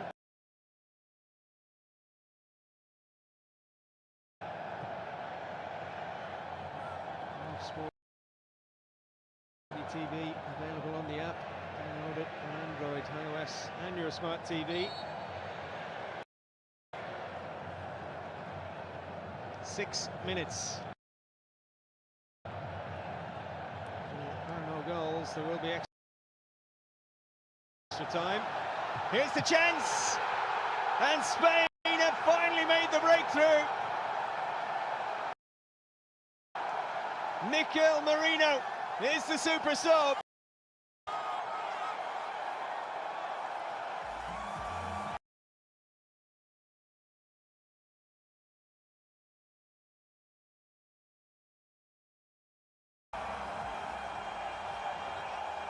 The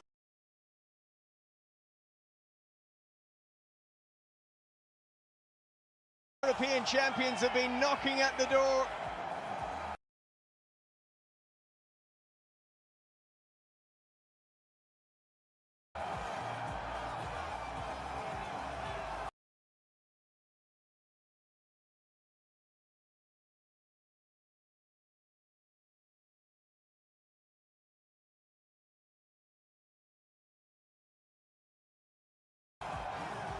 And this time a clear chance created, and a cool finish gives Spain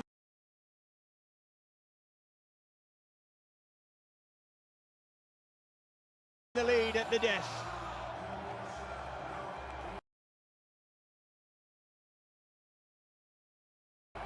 Off the two subs, combining so well. Look, there's Moreno, he wins that free kick. The time it comes in to Ferran Torres. We've seen him for Arsenal over the last 12 months pop up in this centre forward position, and it's exactly the type of play you'd like to see from your centre forward. Just running off the shoulder in between two defenders, and when he gets in there, the composure just to calmly slot it past Costa and goal into the bottom corner to give Spain that lead. And with only 4.5 minutes left of additional time, what an ending to this game we'll have. And it could finally be the end of Cristiano Ronaldo's World Cup career. Good combination play. Torres with a glorious pass. A glorious finish to the game for Spain as Merino found the net.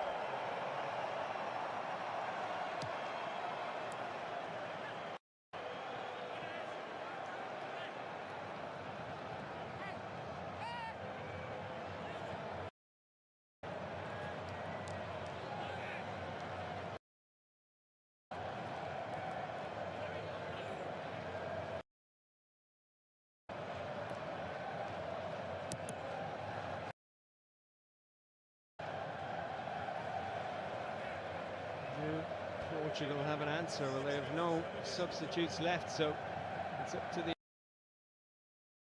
11 on the pitch to come up with something. And they need to do so quickly.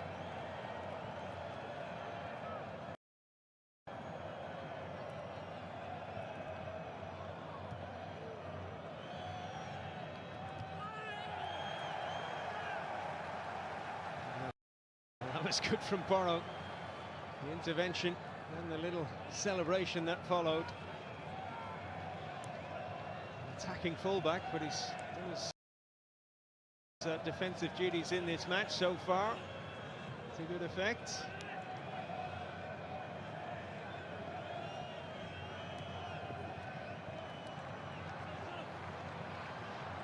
Yamal, great skill.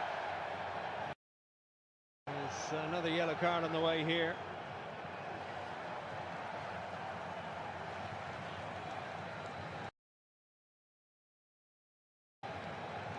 Goes to Vega. It's really good play from Yamal. All the players you want when you're under a bit of pressure. It's that man there. It's got past Vega so easily.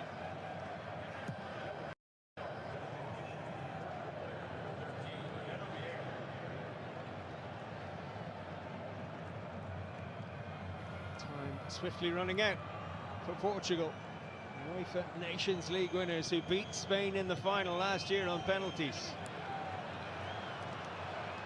To come back in that game, to force extra time.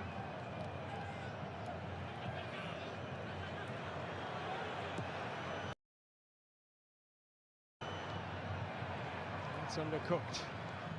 Silva will have another chance.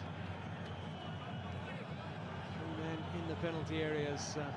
Cesar lines up. Cucurella, it's Fernandez. One through for Leao.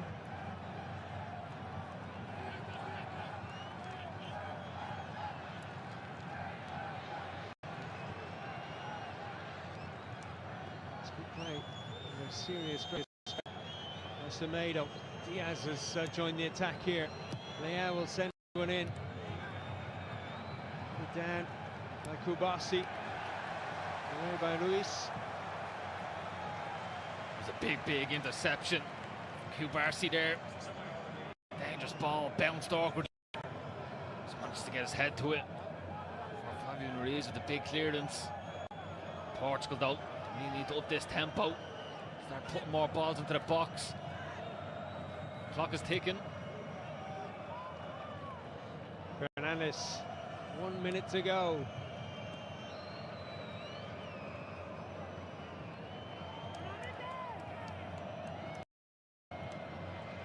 Vega. He's overhit it. It's landed in between Bruno Fernandes and Rafa Leao. The body language not great from the Portuguese players. Spain energized by the goal, and they're sending on Borja Iglesias. Well, he might get a chance to get on the field. That's casual in midfield. Given away. Silva.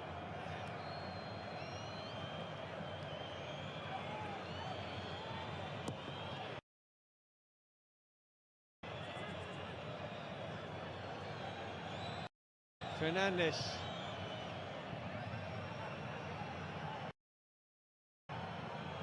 Conceição. Oh, it's a good ball, and there was the chance.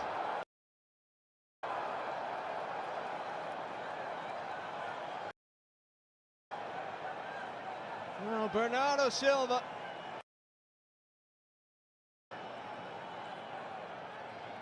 Almost the saviour for Portugal.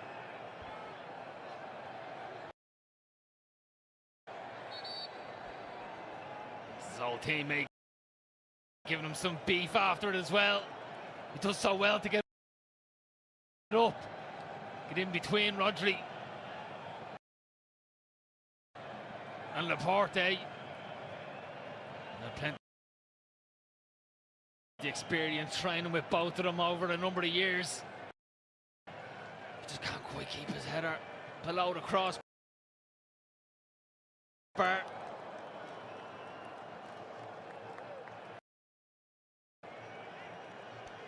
Well, when chasing again, you often get one chance. You don't normally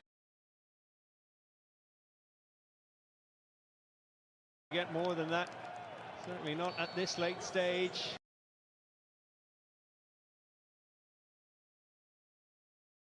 Iglesias on for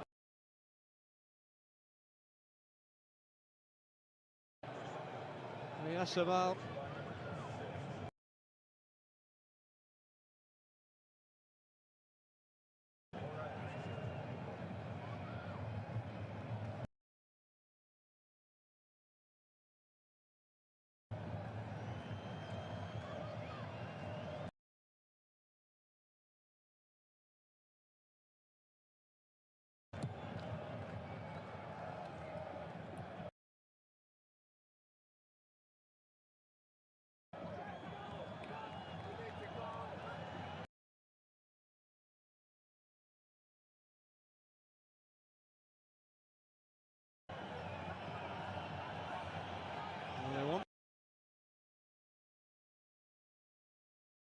The final whistle, those Spanish supporters.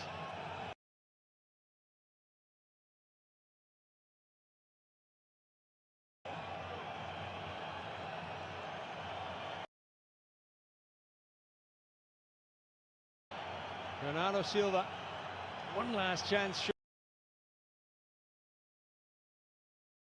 Surely no more than that for Portugal.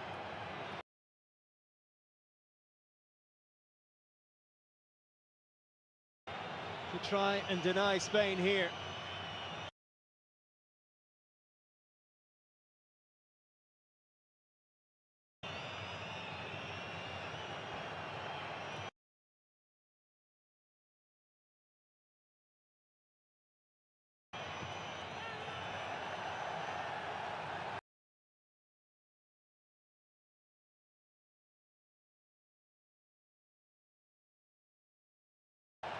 Yamal celebrates. He got his body in the way.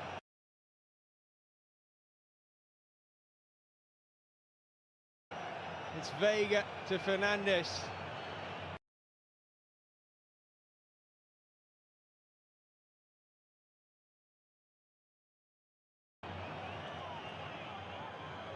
Conceição.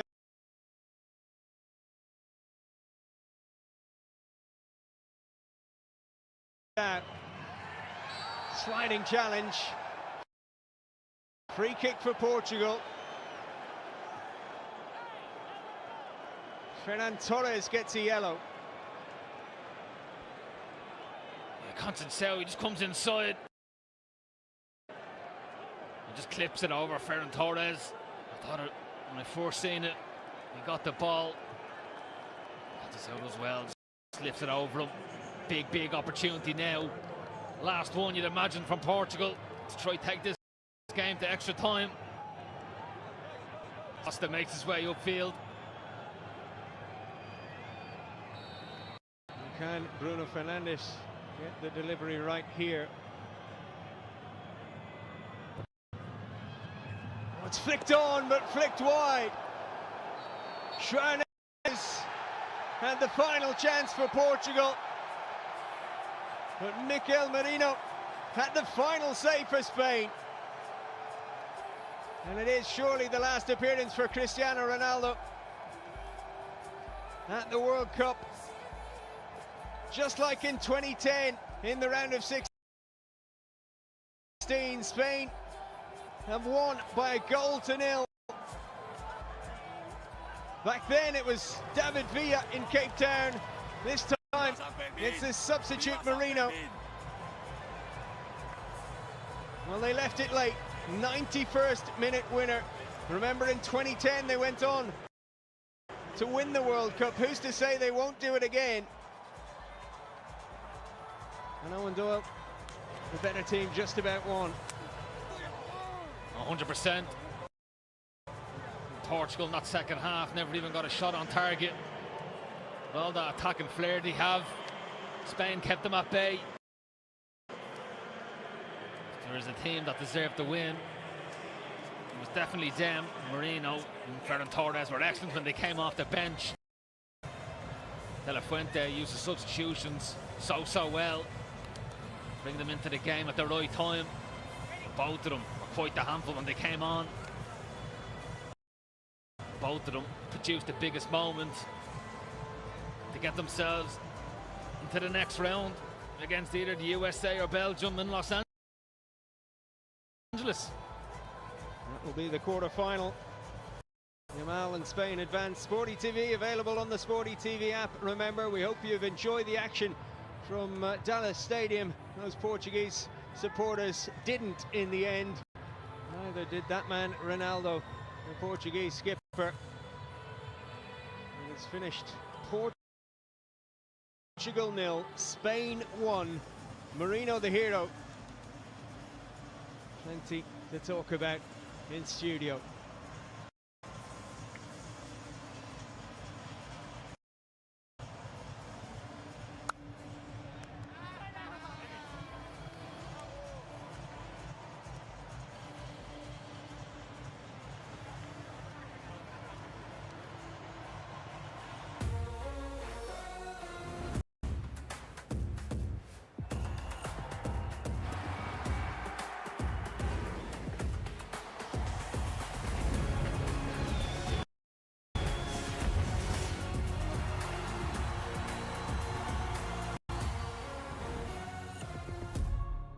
This is the greatest spectacle in world football, a title decider, and it feels like nothing can sway a game of this magnitude.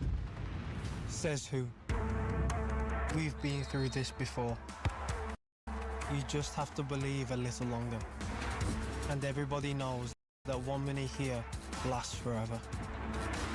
Because it's not over until we say it's over.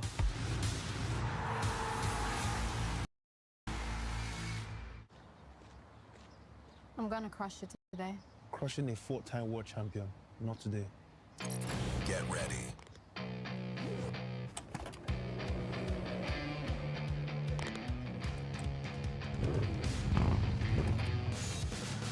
It's time to race.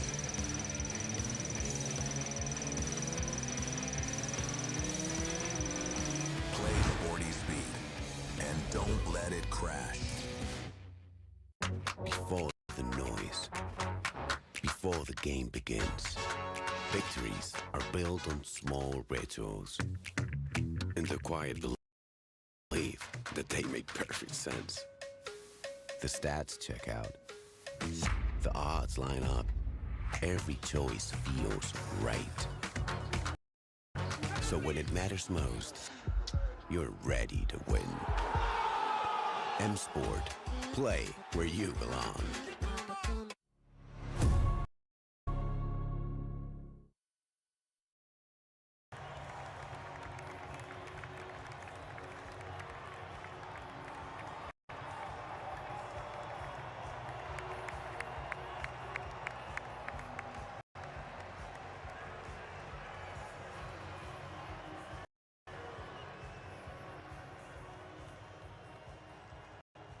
Ward certainly cannot explain how he feels right now. His side have come. They've seen and they were conquered in the round of 16. This will be the last time we see Cristiano Ronaldo at a FIFA World Cup event, as he's confirmed his retirement from this tournament will be the very final one. Well, Spain were the team to knock them out. They are neighbors from Iberia, but it took them so long to find the breakthrough. They did eventually, and ensured they bundled the UEFA Nations League champions out, as European champions are through to the quarter-final stage. There'll be many reviews coming in from the Portuguese and the Spaniards as they go separate ways in their journey for who would win the FIFA World Cup. The Spanish team are on another mission as a quarter-final game awaits them. There have been so many things to roll in this game. There'll be talks about who should have done what, who could have performed a bit better, but we certainly know that we've been thrilled by the exciting moment of football we've seen live right here on Sporty TV. I'm Femi Faraway, by the way. We've got Blessing Fowowe and Stone Avenue. Together, we saw this game, and it was absolutely brilliant. Well, with the exception of Stone, who's obviously been downcast because he thought his predictions was going to go a separate way. Blessing, let me start off with you. You seem to be in higher spirits. We'll get to him later on. Come on, because I knew Spain was going to win, even though I called it 2-1. But they felt like the better side in terms of creating chances in what they've done so far in the tournament. They still haven't considered a goal. I mean, that tells you something. It means you have to be wary of them. You have to be aware. Spain kept the clean sheet. They kept the clean sheet. That's what I'm saying. They kept the clean sheet. Stone predicted a clean sheet for Portugal. So I can understand how Stone is feeling right now. But hey, commiserations, bro. But then again, I mean, it was such a very tight game. It was a game that had the chances were few and far between. And for the most part of the second half as well, we saw, both sides, almost like they were trying to measure each other out. At some point, for Portugal, they kept making back passes, and I'm thinking, what are you thinking? You need to score, you need to win. Were they trying to drag out the game into maybe extra time initially? But the moment the goal came in, you need to go out and try to get. They were making back passes over and over again. I want to get Stone's thoughts, because Stone, look, the instruction to pass the ball back has to come from somewhere. And I'm asking, what was the manager's input, knowing that were they playing for extra time, or were they looking for the goal? Because until the 90th minute, Portugal were not getting the chances on target. So what was the plan generally? I can't, I mean, at this point, I look at this team, and to have this kind of team just go out of the World Cup in the round of 16 is shameful. Let's just call it what it is. Going out to the European champions. Going out to anybody is a shame. There is no midfield that was talked about before the World Cup like this midfield. Vitinha, João Neves, Fernandes, and they were talked about like they were the second coming of Rivaldo, Ronaldo, and Ronaldinho. Like we had a trio that was going to change things. No, but Stone, to be fair, look, you have to be very fair, critical.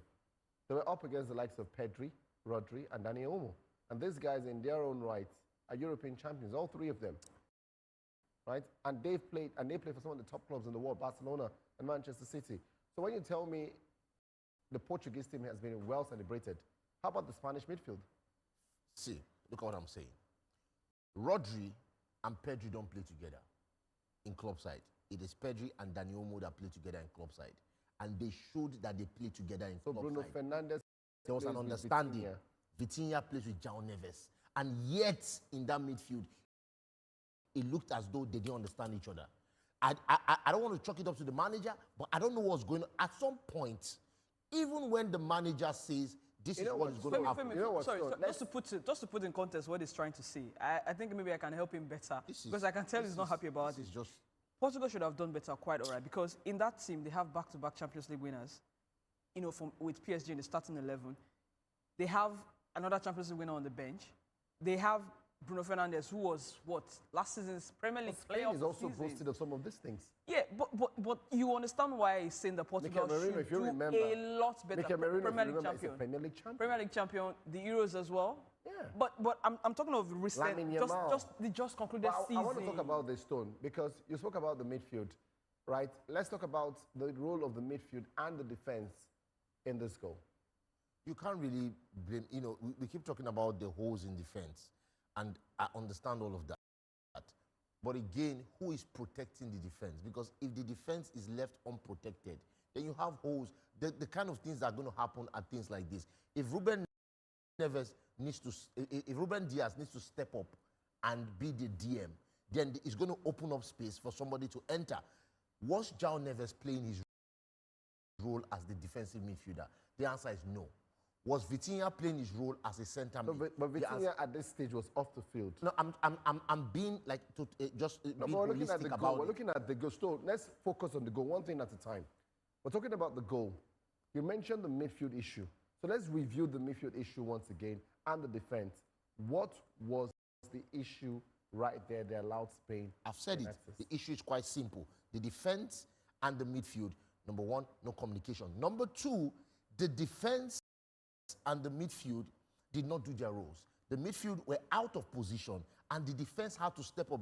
Ruben Diaz kept stepping up time and time again to cover up for the midfield. And if he keeps doing that, there are holes. Secondly, João Cancelo, even earlier during the match, you had somebody that was going up and line up. Just take a look at the goal now. Just take a look at this now. Look at this. Who has stepped up? Who stepped up right there? Hold on. Hold on. If they can take the frame back, just look at it. Who is there? That's Diaz coming out there. To look at just right there. He comes out. There is space again, and he scores. So if we could roll this goal back from the beginning, first off, you see the defense line.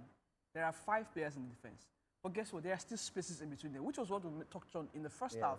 That got Oyarzabal through on goal, and he missed it. Now, that pass came in again. Ferran Torres, the moment Ferran Torres got the ball, made it turn, one defender left that back line, wanting to come and get the ball Diaz for Ferran Torres. Comes out. And then the pass, it wasn't Diaz. Because the pass went through Diaz and Renato Vega. Was it the first half? I'm talking about this goal. The pass went through Diaz and Vega. So there was space between them. We need the clip one more time. No, but it wasn't Diaz because you were not watching. Because you were not watching. Look at watch. Who is that? That's at that Diaz point behind. No, that's Diaz behind. That's right there. Vega. That's Vega. Who is that right Diaz there? Diaz is the one closer to the right back. If you see, Diaz is closer to the right back. Who is stepping up right there? Diaz. We need to frame this. The clip. You know what? We've got to move on because we need to frame the. But the point I was trying to make here is that space once again. I mean, the moment you afford Spain a little space, they're going to try to exploit it. But Ferran Torres saw that. He read the movement. He read, and Mikel Merino too was on the run. He did not stop his move at any point in time. But the moment he drew, one defender stepped out of that 5-man back line, the space became open. Because who is the defensive midfielder? And when you get to that point, that's for Merino, question. Merino has thrived in situations like this. Defensive midfielder. Who is the defensive midfielder? It was the TM that stepped out. It's João Neves that stepped out there. Yes. I don't think so. It was the TM that stepped out. What I'm seeing there is Ruben Diaz stepping out. We need to move on from this. We need to frame that. You are not right about this, and I'm sure you're not right about it. And I've tried to clearly explain to you that the central defenders were there. João Neves stepped out, yeah. Unfortunately, everybody was practically asleep. And they were not watching Mikel Merino and his movement. Job in this match. There was a defensive midfielder in this match, João Neves. Was there a Portuguese defensive midfielder in this match? There was no one. Stone, can we move on? Because if we're going to sit down to blame one department, I'm going to blame the midfield. No, every department, including the forward line, did not, even when things were They did not do their job. Did not do. How many times? Once in every 30 minutes? You can't call that creation. You know what? You can't, that's I want to talk sprinkling. about some of the things that Spain did. Blessing. Let's look at some of the chances Spain created in the second 45 minutes, because in the second half things were a bit tighter. Yeah. Right. So it needed a moment of magic to unlock it. But let's see some of the chances Spain created in the second 45 minutes and how that panned out. But like I mentioned, it was really tight, and it felt like both teams were sizing each other up to see how best we can get into the groove, into the move to try to draw them out. And this is a situation here with Lamine Yamal, who won the free kick, and what Costa was very allowed to keep that off. Again, look at that space that we're talking about. Only that this time around, Omo turns to his right, and the moment he tries to take a shot, Mendes is there. There is no defensive midfielder. Is there I keep to saying block look at it there. That space, it keeps recurring, and eventually they would break down through that same space in the back line to get the ball. Where is João Neves? Where is he? I keep asking the question. There's no defensive midfielder there. But you can't just. Cancelo now has to step up for you. But you can't just put it down on João Neves. He is the one. Him and Vitinha. He's there. Look at it there. Look, where is he? Where's João Neves? He's not there. I'm asking you a question. Where's João Neves and Vitinha? They are nowhere to be found. And they will keep saying, oh, it's not them. But they are not there. Then Cancelo has to cover up. And Ruben, look at it again. Where is the defensive midfielder? Look at him standing there at the edge of the box. Look at him. Chilling. Just chilling there. How many Spanish players are in the box? They have 2 Spanish players in the box. 2. So you want 7 people to be around just 2 players. If João Neves can learn from Rodri in this match, Portugal would have played far better. No, but the numbers already show us that Spain had the better possession. Yeah. Right from the first 45 minutes. And that's what FIFA confirms. So maybe you didn't see their action, but they had a lot of things that they could do. And to be fair, Spain tried to create a lot of opportunities. Unfortunately, that cutting edge in front of goal, in terms of the final player, wasn't really there, right? But we've got to go for a break right now, cool things off a bit. We'll come back and then we'll review more of what we saw in the second 45 minutes.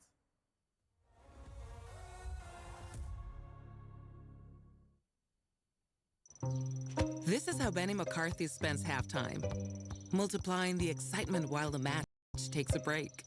Play Sporty's skill and discover casino games on SportyBet. Bet smart.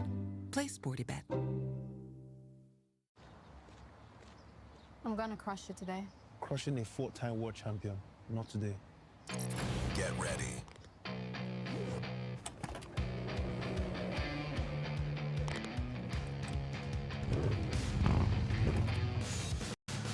It's time to race.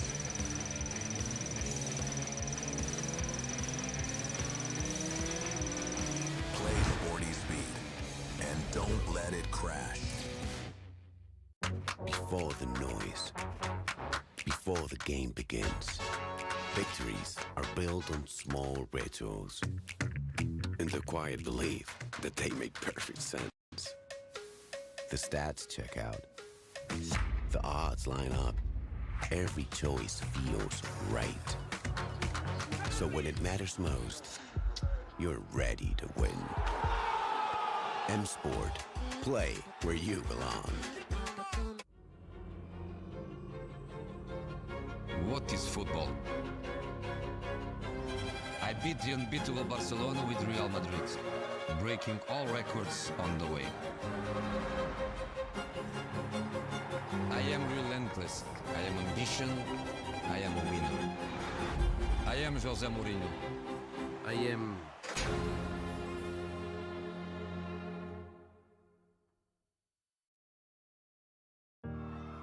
We are many nations, but only one heart. United by pride. By football. By heritage.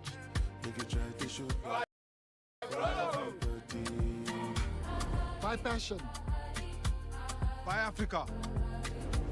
This is our game. Our bet. This is Sporty Bet.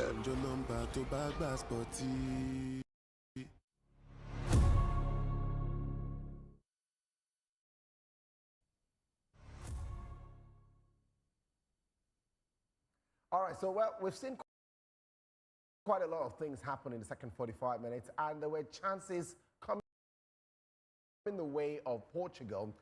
So let's go through some of those things we saw. Stone, let's get you on this one because you were asking for the chances created by Portugal. Let's review some of those in the second 45 minutes. Well, at the end of the day, a lot of these chances were half chances. I mean, this one was one of the clear ones that was at the end of the game where you'd have expected that Bernardo Silva would have done better with this chance. But again, if that was Cristiano Ronaldo or maybe Bruno Fernandes, that would have maybe been in the back of the net. But at the end of the day, all of the chances that Portugal had were not very clear-cut chances. They were half chances. Now, at this point of Bruno Fernandes, and this is something you ask yourself, could he have passed the ball? Could he have held up play? Could he have just crossed the ball into the box or done something better than shoot from a tight angle? This another cross again, which Unai Simon was able to handle easily.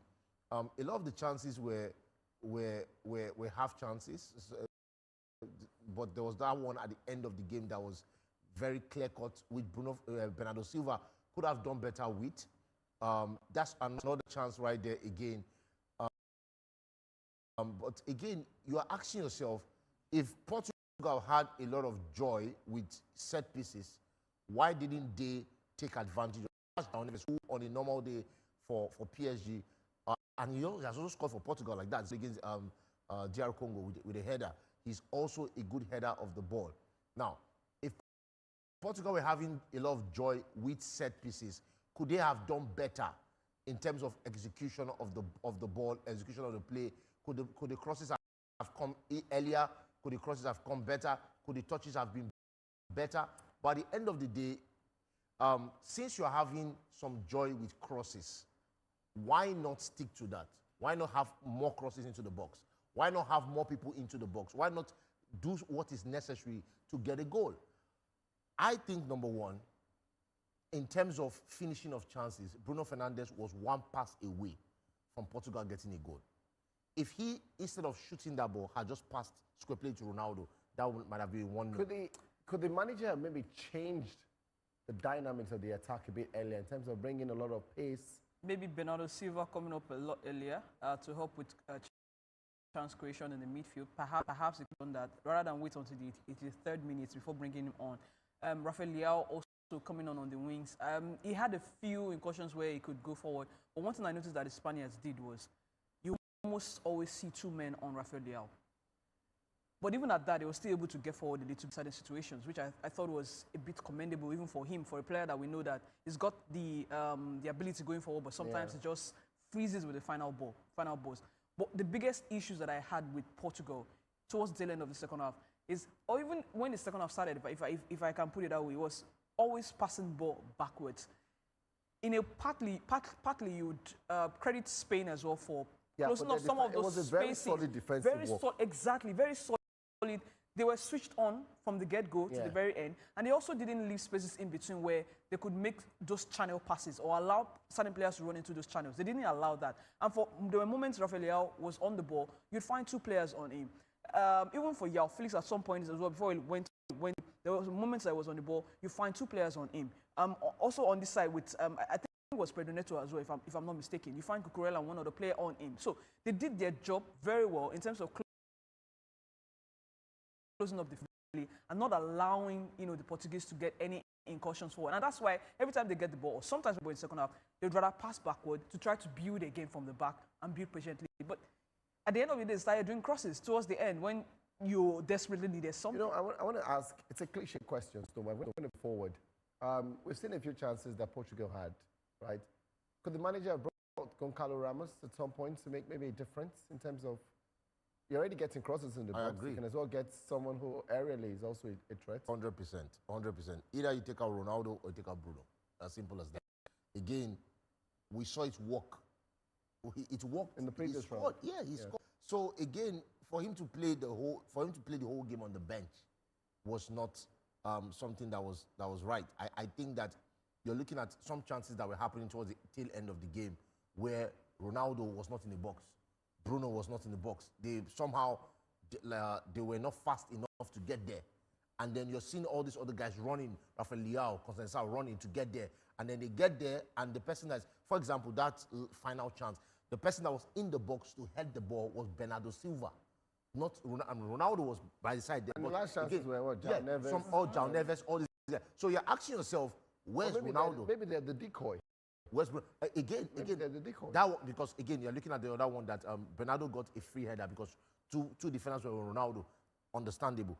But the João Neves one, and then there were others too that they will run to the byline, and then there's nobody there, and they will turn and pass back. Is this a fault, or is this a decision that you throw at the doorstep of the manager or the players? No, this is the manager's decision at the end of the day, because you're looking at it.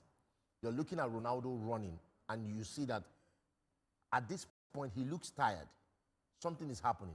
Bruno is not getting there. Ronaldo is not getting there. Conceição and you have Conceição and Rafael Leao running.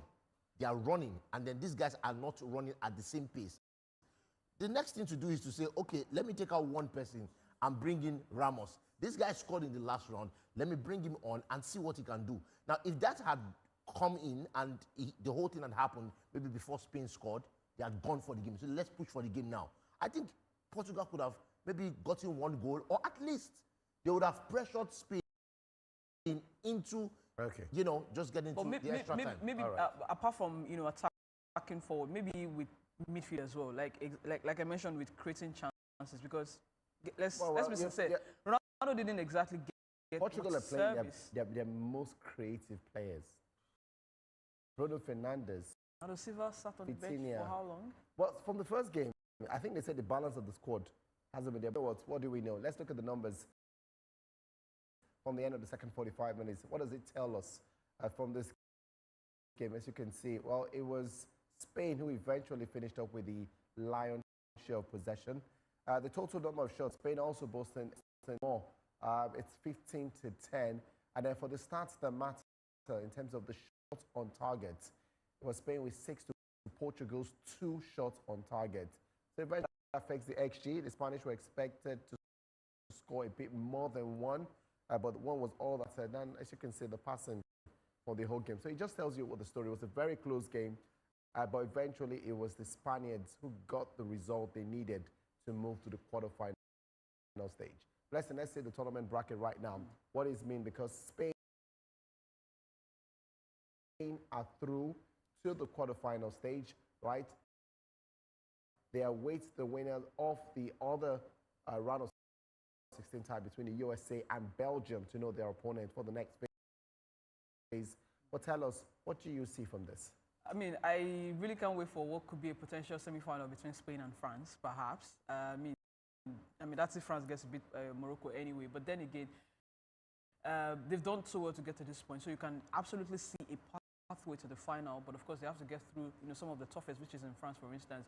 But again, all eyes will be on that, you know, the USA and Belgium game, because that game is one that, of course, for reasons. Yeah, controversies, exactly. Yeah. So a lot of eyes will be on that to see what comes out of there. But whoever scales through from either team, USA or Belgium, to face on Spain, Spain feels like the better team on paper, and even so much in terms of how they have played so far this tournament. So I don't want to say it's easy, because, I mean, at this stage, there are no games that are easy, but it feels like a very favorable. Yeah, it feels like a favorable draw that they could have heading into. I mean, whoever comes out of either side into the semifinals. All right, so well, that's what it is. Spain are through to the quarterfinal stage of the FIFA World Cup. They have gone past Portugal in this tournament. There'll be so many stories coming up from tomorrow and review, including our Sporty Football Daily. It comes live tomorrow from 12 noon. Live from our Lagos studios. We'll be taking you through all the big actions and reactions coming in from social media on our finalistic segment of the show. You can join us from 12. We'll also get the FIFA World Cup battle as the African side, Egypt, they're up against the world champions, Argentina. Should be a promising game. It'll be live tomorrow from 5 p.m. from the Atlanta Stadium on Sporty TV and NTA Sports 24. Well, let's remind you, you can also download the Sporty TV app. It's pretty simple on your iOS device or your Android store. You can go right there, completely free. Get the major football leagues, including the FIFA World Cup. You get all of it on the Sporty TV app. I must also remind you on our social media platforms, so many action coming through. We're rolling them. Every content about the FIFA World Cup is right there for your pleasure on Facebook, on Instagram, on X, on TikTok, on YouTube. We're urging you to like, share, and subscribe. Also, a big thank you as well to Blessing for Warway and Stone Avenue. Well, they've had their moments, really. All right, and yeah, it's good. But Spain won. Spain won. Oh yeah, well, Spain won. oh well. They're finally learning that way. So yeah, that's how you say it. We'll certainly come in tomorrow with another exciting football game. Today is certainly a big day for everyone. We're hoping that tomorrow brings even bigger action and drama live right here on Sporty TV. I'm Femi Faraway saying it's a night. Tomorrow is a brand new day. Go out, do great things, but above all, everyone, be safe. Good night.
After an action-packed weekend, City Football Daily returns here on Sporty TV. I'm Ayobide Daniels, and let's get right into the World Cup report.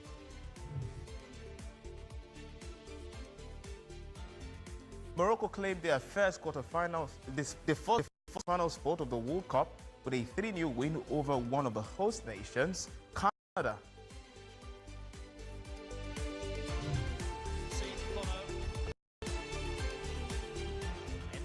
Goal. And they're attacking well again. It's been up in front of goal. What a chance this is. Great save. It's a really good ball in. And it's a step back.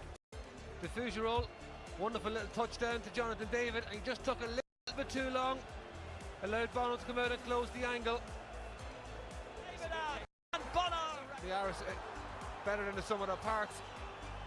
Here come Canada. Say the same about them. Oluwaseyi.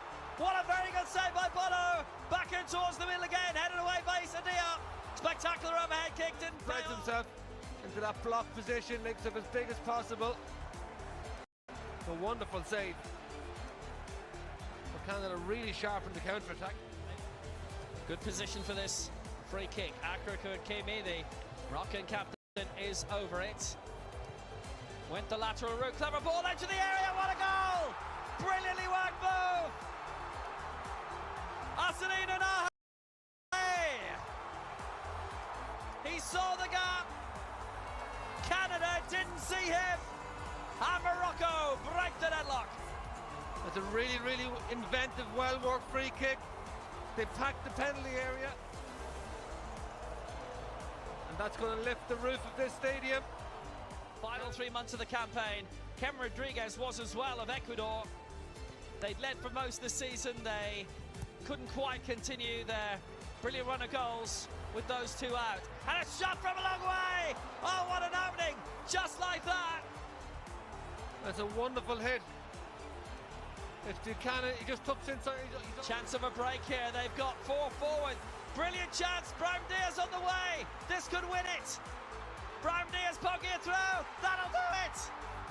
It's 2. Surely it's Morocco's day. Unahi does it again. Surely it's Morocco's day. Unahi does it again. Can't take anything for granted in this tournament. Brahim Diaz on the way. They've 3 up. Chance to finish it. Rahimi. It's Morocco's day. The Atlas Lions are heading to the quarter-final of the World Cup. They've hit Canada for 3. They've been unstoppable in this second half.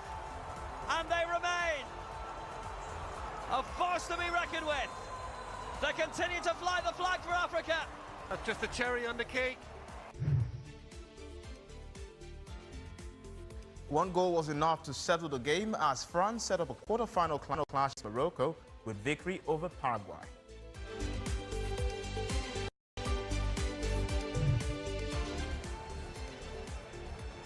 Bele.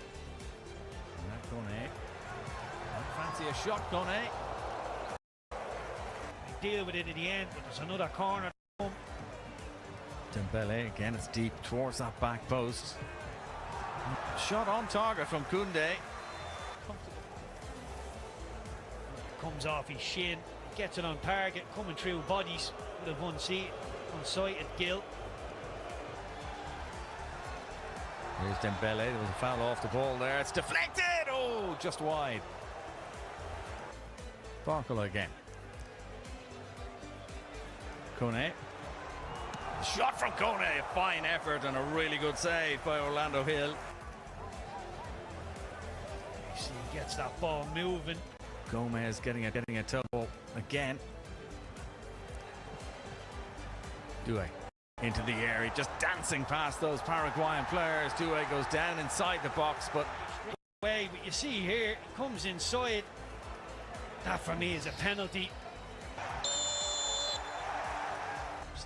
Well, Orlando Hill, the ghost, the Germans. But Mbappe scores and France lead. They've broken the deadlock. They've been largely frustrated, haven't had clear opportunities at goal. Going to take something a bit special from Paraguay. That was slightly tired looking from Cáceres. Here's Mbappe now. 3 against 3. Mbappe, it's a good save.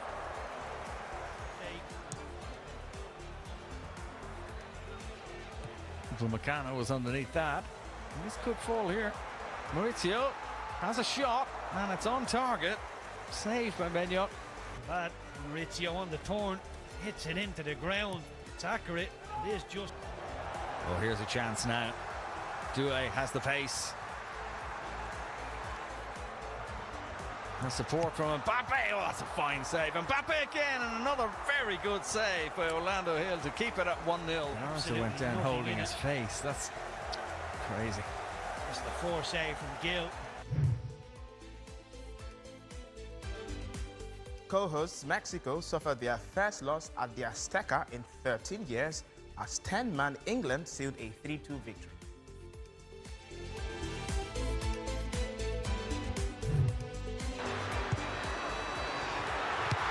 Pickford's got to make his first save. Arsenio's did well. Anthony Gordon.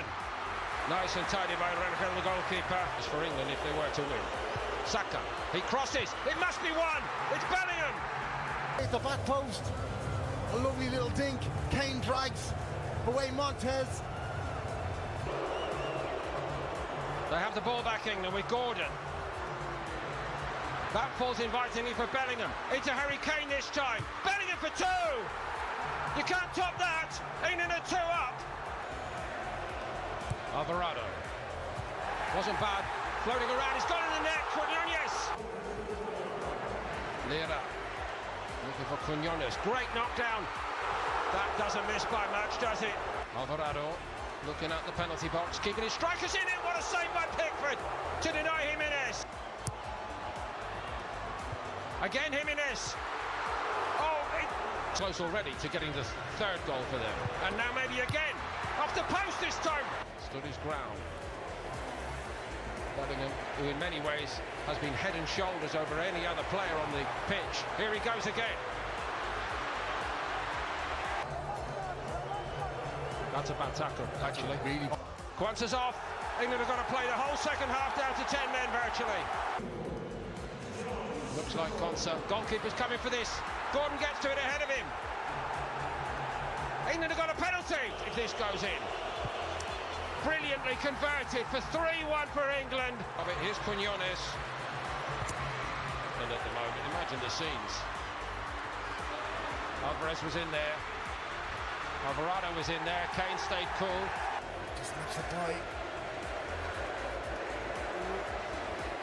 Shift off and the final decision is penalty. Level as England's goalkeeper. The cards are coming out. England are protesting.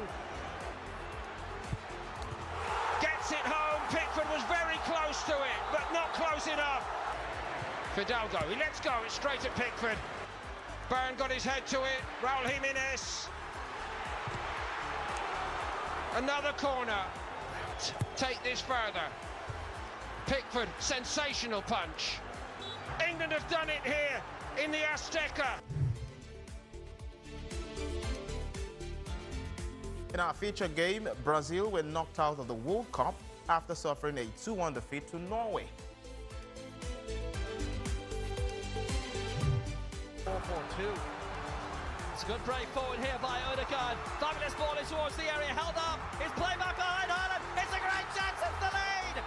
Or was it truly offside? Playing well to win. Brilliant start with Vasco da Gama. He's got the ball right down the middle. Brilliant ball, Martinelli. So brilliant. The challenge. Brazil have a penalty early on. Already. Big early moment. Bruno Guimaraes. It's saved! Nealon saved it to keep it at 0-0. Haaland in a great position in the middle if they can find him. Still going the captain. Side netting from Martin Odegaard. Antonio Nusa. Thought earlier he was going to have a pot. That's a great ball inside. Haaland! Following year, that was in Oslo, that game. It's covered well by Reus, and obviously Brazil don't tend to play home friendlies. Now it's given away. Gabriel Martinelli quickly in. Vinicius Junior. What a stop by Nealon. Yeah, in 53 years. Wrapped it up by game 5. It's a good ball forward. Haaland, he's on the way. Suddenly it's opened up here into the area. Odegaard had the pop, and it's a good latching onto it. Haaland couldn't make it his own way through. It's the battle of the game, definitely between him and Gabriel. And then Odegaard taking over. Good save. Going through the captain. He's on it again, Martin Odegaard. He's lost out this time though to Casemiro. Chance to get the ball down this line. Vinicius Junior, cracking ball, big opening. Hendrick, first touch, almost scored. Almost scored. Onto the pitch. Look where he is. He's in line with Vinicius Junior. It's an unbelievable ball with the outside. The right boot by Vinicius Junior. Then it's taken up well. Chip forward, Douglas Santos. He'll fall to right into the area. Good save by Nealon. All of a sudden, Haaland came out and made huge block, and again hit. Overnight, awaiting the winners of the Junior, doing well down the left-hand side. Oscar bomb held up by Reus, again in the centre dangerously. Casemiro, little chip, clever ball, not that was perfect. Another fine save, Bruno Guimaraes in. What a stop by Nealon. So the marauding crossfield ball, and Ryland does really well. He would have been maybe offside if hadn't got involved. There's a collector's item bomb coming on the same time. He's been working on the right. Oscar bomb play. Great ball. Haaland! And Brazil were exposed and wide. Oh, it's brilliant play by the the right-hand side. Good ball, Odegaard trying to reach it. Erling Haaland looking for the support. It's arrived finally. Great chance, good save. Shoulder up denied by Alisson. Very open that time, Brazil. First time in a long time, and the other back, and he does everything right. Good play. Shoulder up has done well. Crossing. Haaland! Would you just know it? Brilliant header. Norway probably deservedly take the lead. Barely a touch in the game. To a World Cup, they twice previously reached the last 16, different formats. Oh, it's a back one! Oh my good lord, it could have been the most astonishing own goal ever! What a save by Neelan! This is the match of his life. That must be the save of his life.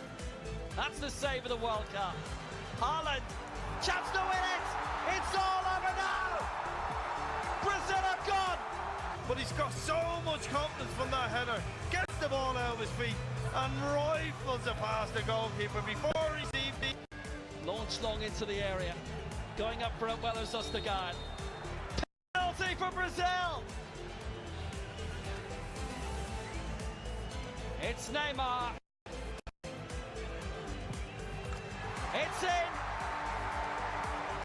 It may be no more than a parting shot. He'll stay still the man, but is he going to be in the quarter-final? There's seconds, only seconds. Yeah, so much composure from Neymar, and he's done everything that Gumer has done, but at the same time, the goalkeeper. Up next on Sporty Football Daily is the world football news after this break.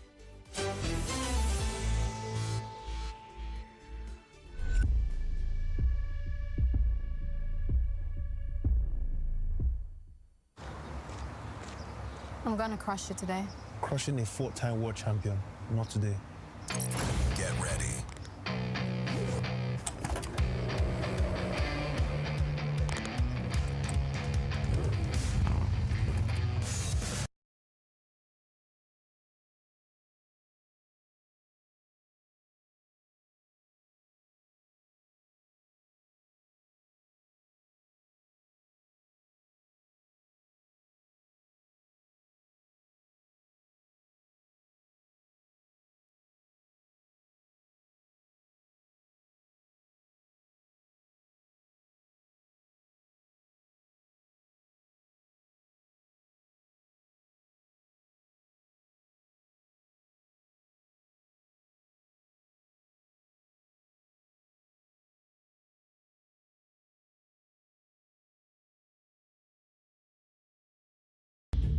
Jose, you need to take care of this one. Explain yourself. I saw the World Cup offers, and I got curious. Fair enough. Curiosity is normal. Real sports? And a bit of casino too. Show him. See this? Our odds are higher here, here, and here. They look better, yeah. Better? If they were any higher, you'd need a parachute. Do you know about the rings? Press the button. Can you feel it? Free bets raining every single day. You know who I am, but do you know who you are? I am football.com. Louder. I am football.com. Louder.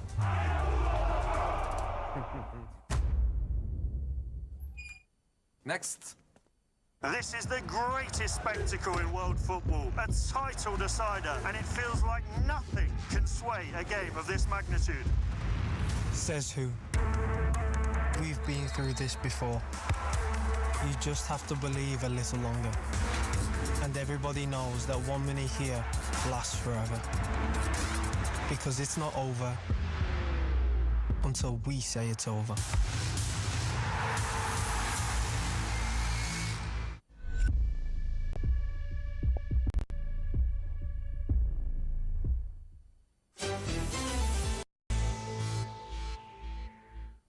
Still Sporty Football Daily, and let's get right into headlines. Cristiano Ronaldo has confirmed that this will be his last World Cup ahead of tonight's clash against Spain. Ronaldo added that he hopes to enjoy what is left of his international football career and hopes that the game against Spain isn't his last World Cup match. Neymar has announced his retirement from international football after Brazil were eliminated from the World Cup. Neymar highlighted that his national team career started at the same stadium where he played his last game for the Seleção. Coach of the German national team after Julian Nagelsmann's exit from the role. Although negotiations are still underway to secure Klopp's departure from his current role with the Red Bull Group, the Gaffer has agreed to become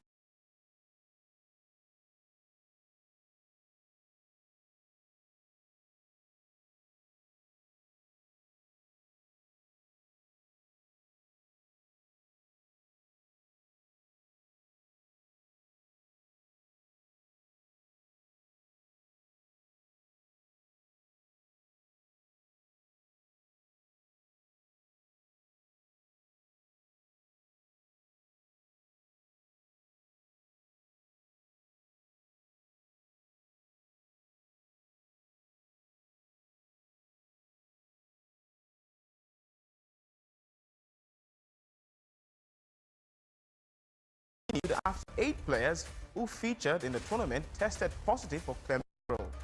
The investigators believe the results were caused by contaminated meat consumed in Mexico, with no further action expected against the players.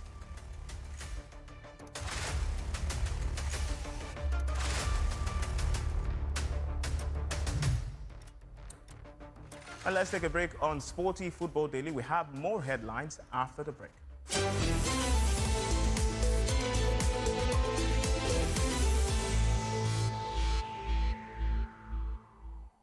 Hey, baby.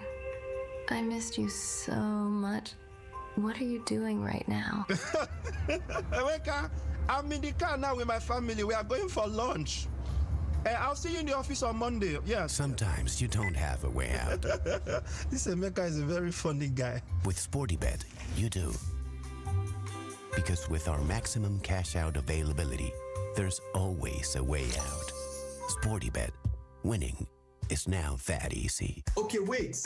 Did you know you get cash back just for paying your bills? Airtime, data, electricity, TV, even gaming.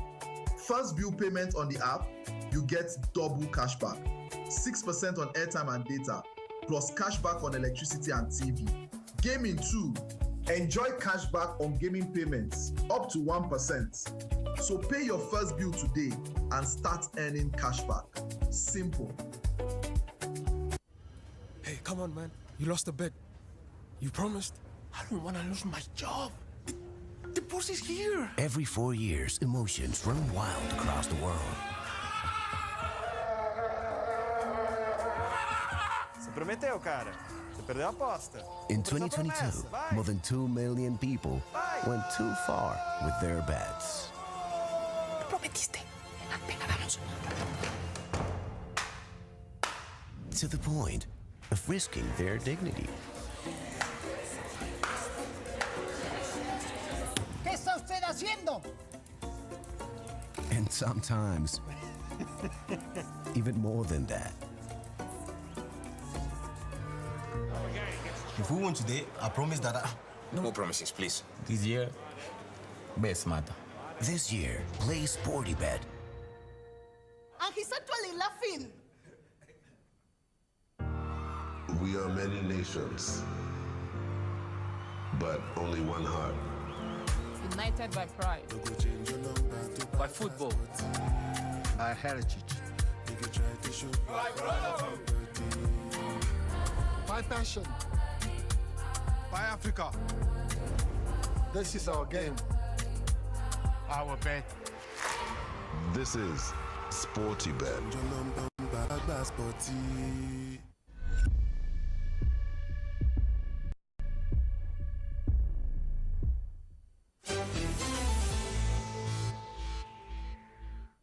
We return from the break with big news around the United States men's national team. Folarin Balogun is available for the United States World Cup last 16 clash against Belgium after FIFA suspended his one-match ban. And the striker was sent off against Bosnia and Herzegovina, but suspension has been deferred for 1 year.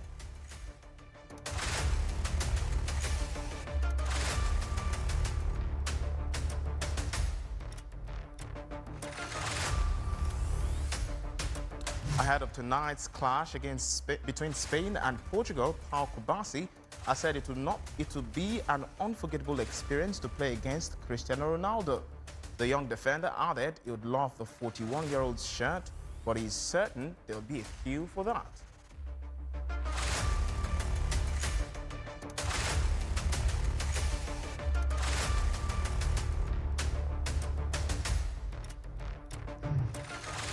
Belgian winger Leandro Trossard is set to depart Arsenal for Besiktas this summer. Trossard is set to cost around 20 million euros and reportedly earn around 9 million euros per annum with the Turkish side. And Chelsea have seen their opening bid worth 9 million euros for Pep Chevalier rejected by Rayo Vallecano. The Blues are not backing down, however, and are reportedly set to return to the negotiation table for the Spaniard.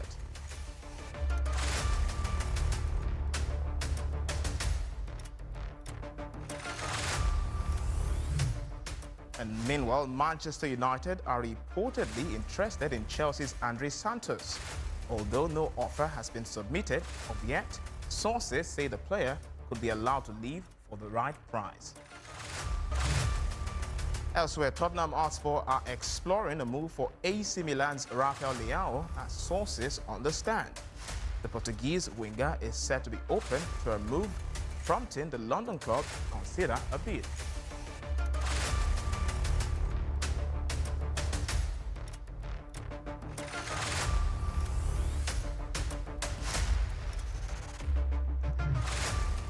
Analytics with Victor and Femi comes right after this break. Stick around.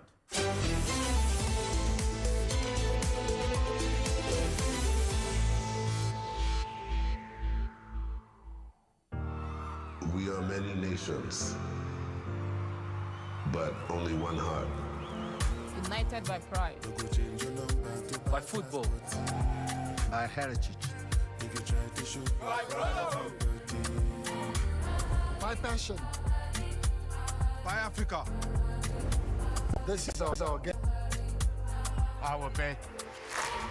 This is SportyBet. Hey, come on, man. You lost the bet. You promised. I don't want to lose my job. The boss is here. Every 4 years, emotions run wild across the world. Você prometeu, cara. Você perdeu a aposta. In 2022, more than 2 million people went too far with their bets. Prometiste. Venga, vamos. To the point of risking their dignity. ¿Qué está usted haciendo? And sometimes, even more than that. If we win today, I promise that No more promises, please. This year, best matter. This year, play SportyBet. And he's actually laughing. Every game needs a leader. When it comes to casino, BetNiger has consistently delivered amazing gaming experiences to all Nigerians. BetNiger has delivered innovative services, world-class gameplay, and unforgettable wins. Woo-hoo! Spin big and win bigger the Niger way with BetNiger. This is the greatest spectacle in world football, a title decider, and it feels like nothing can sway a game of this magnitude. Says who? We've been through this before. You just have to believe a little longer. And everybody knows that 1 minute here lasts forever. Because it's not over until we say it's over.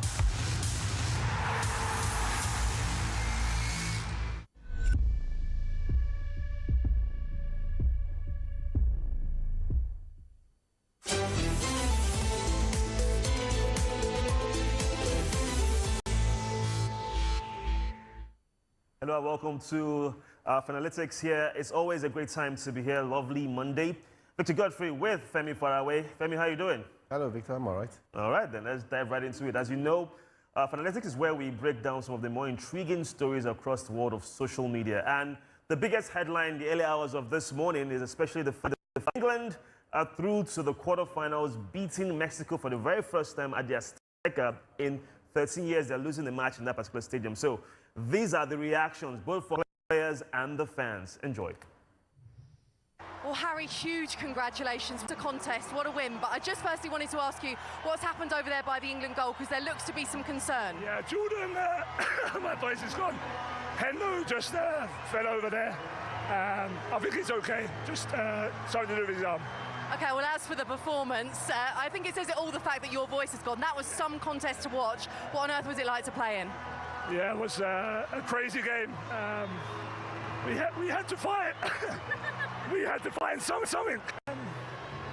Yeah, I've just been singing there. I can't really talk, but yeah, all the occasion, the team, everything against us, we found. Jude Bellingham, congratulations, player of the match. What's your message to England supporters at home and abroad after that? Have another shot and text your bosses to say you're not coming in tomorrow. That's about it. Can you describe that in one word? Unbelievable. Nervous, just hanging on. Unbelievable. That's the best. It's one of the best experiences of my life. Mental. Absolutely mental. Incredible. Nerve-wracking. Yep. But we were better than them. It was just, I mean, in 30 years' time, we can tell our kids that we were there. It was just one of those games. It's coming home. It was a great game of football. It was brilliant.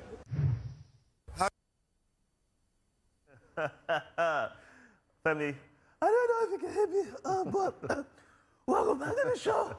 What a game! Harry Kane, what happened? That was amazing. That was the best part for me, man. But I think it shows you how passionate he is. For him to have screamed his voice hoarse. Yeah. But here's the thing, though. Was he playing football with his voice or with his feet? No, the fact that look, I thought it was a pretty difficult game. And I think it was. The whole story around the media, the hype, everything. The altitude, right? Yeah, it played into the narrative. And even the football itself was difficult. Mexico got 2 goals. And if not for the heroics of the goalkeeper, talking about Pickford, sorry. Probably would have been a different game altogether. Harry Kane got the that's the winning 3rd goal.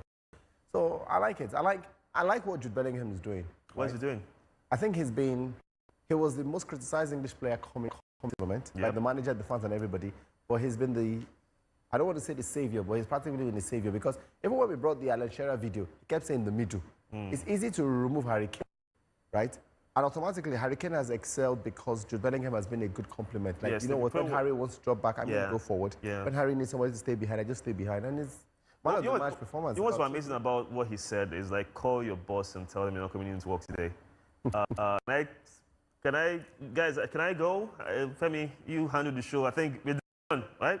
I can, right? Okay, let me just. What's also amazing is the fans as well expressing their passion. But one fan said something that just took me out of the moment.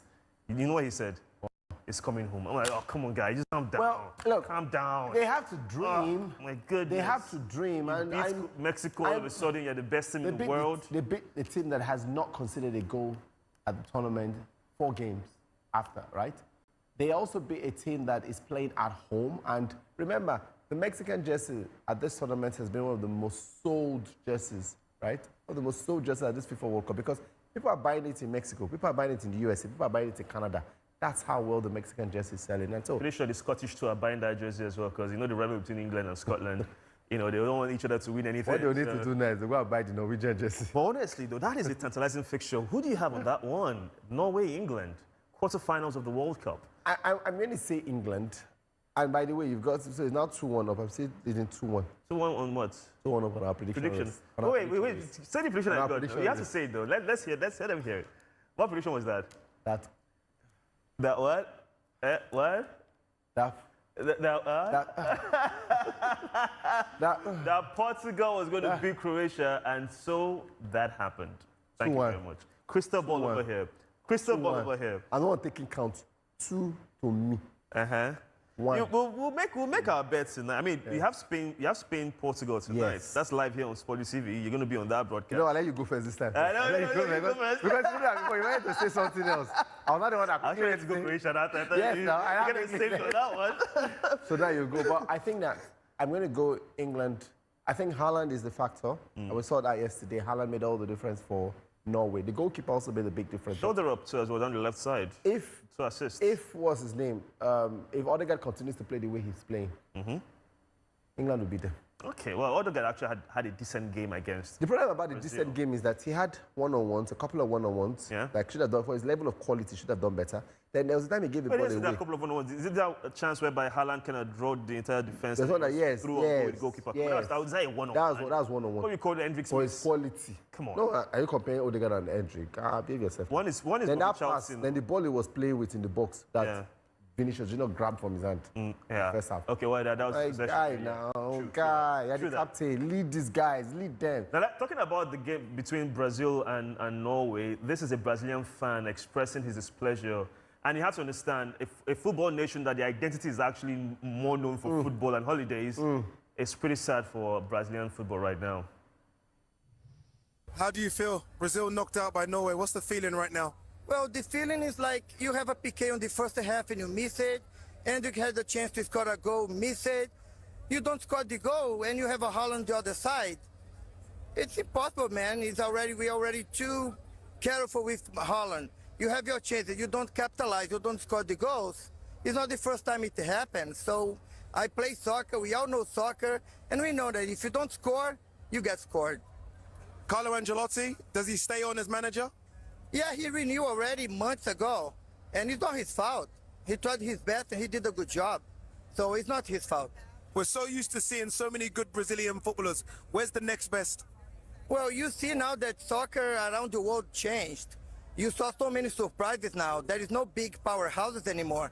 Brazil used to have Ronaldinho, Ronaldo, Neymar was the last one, and so on.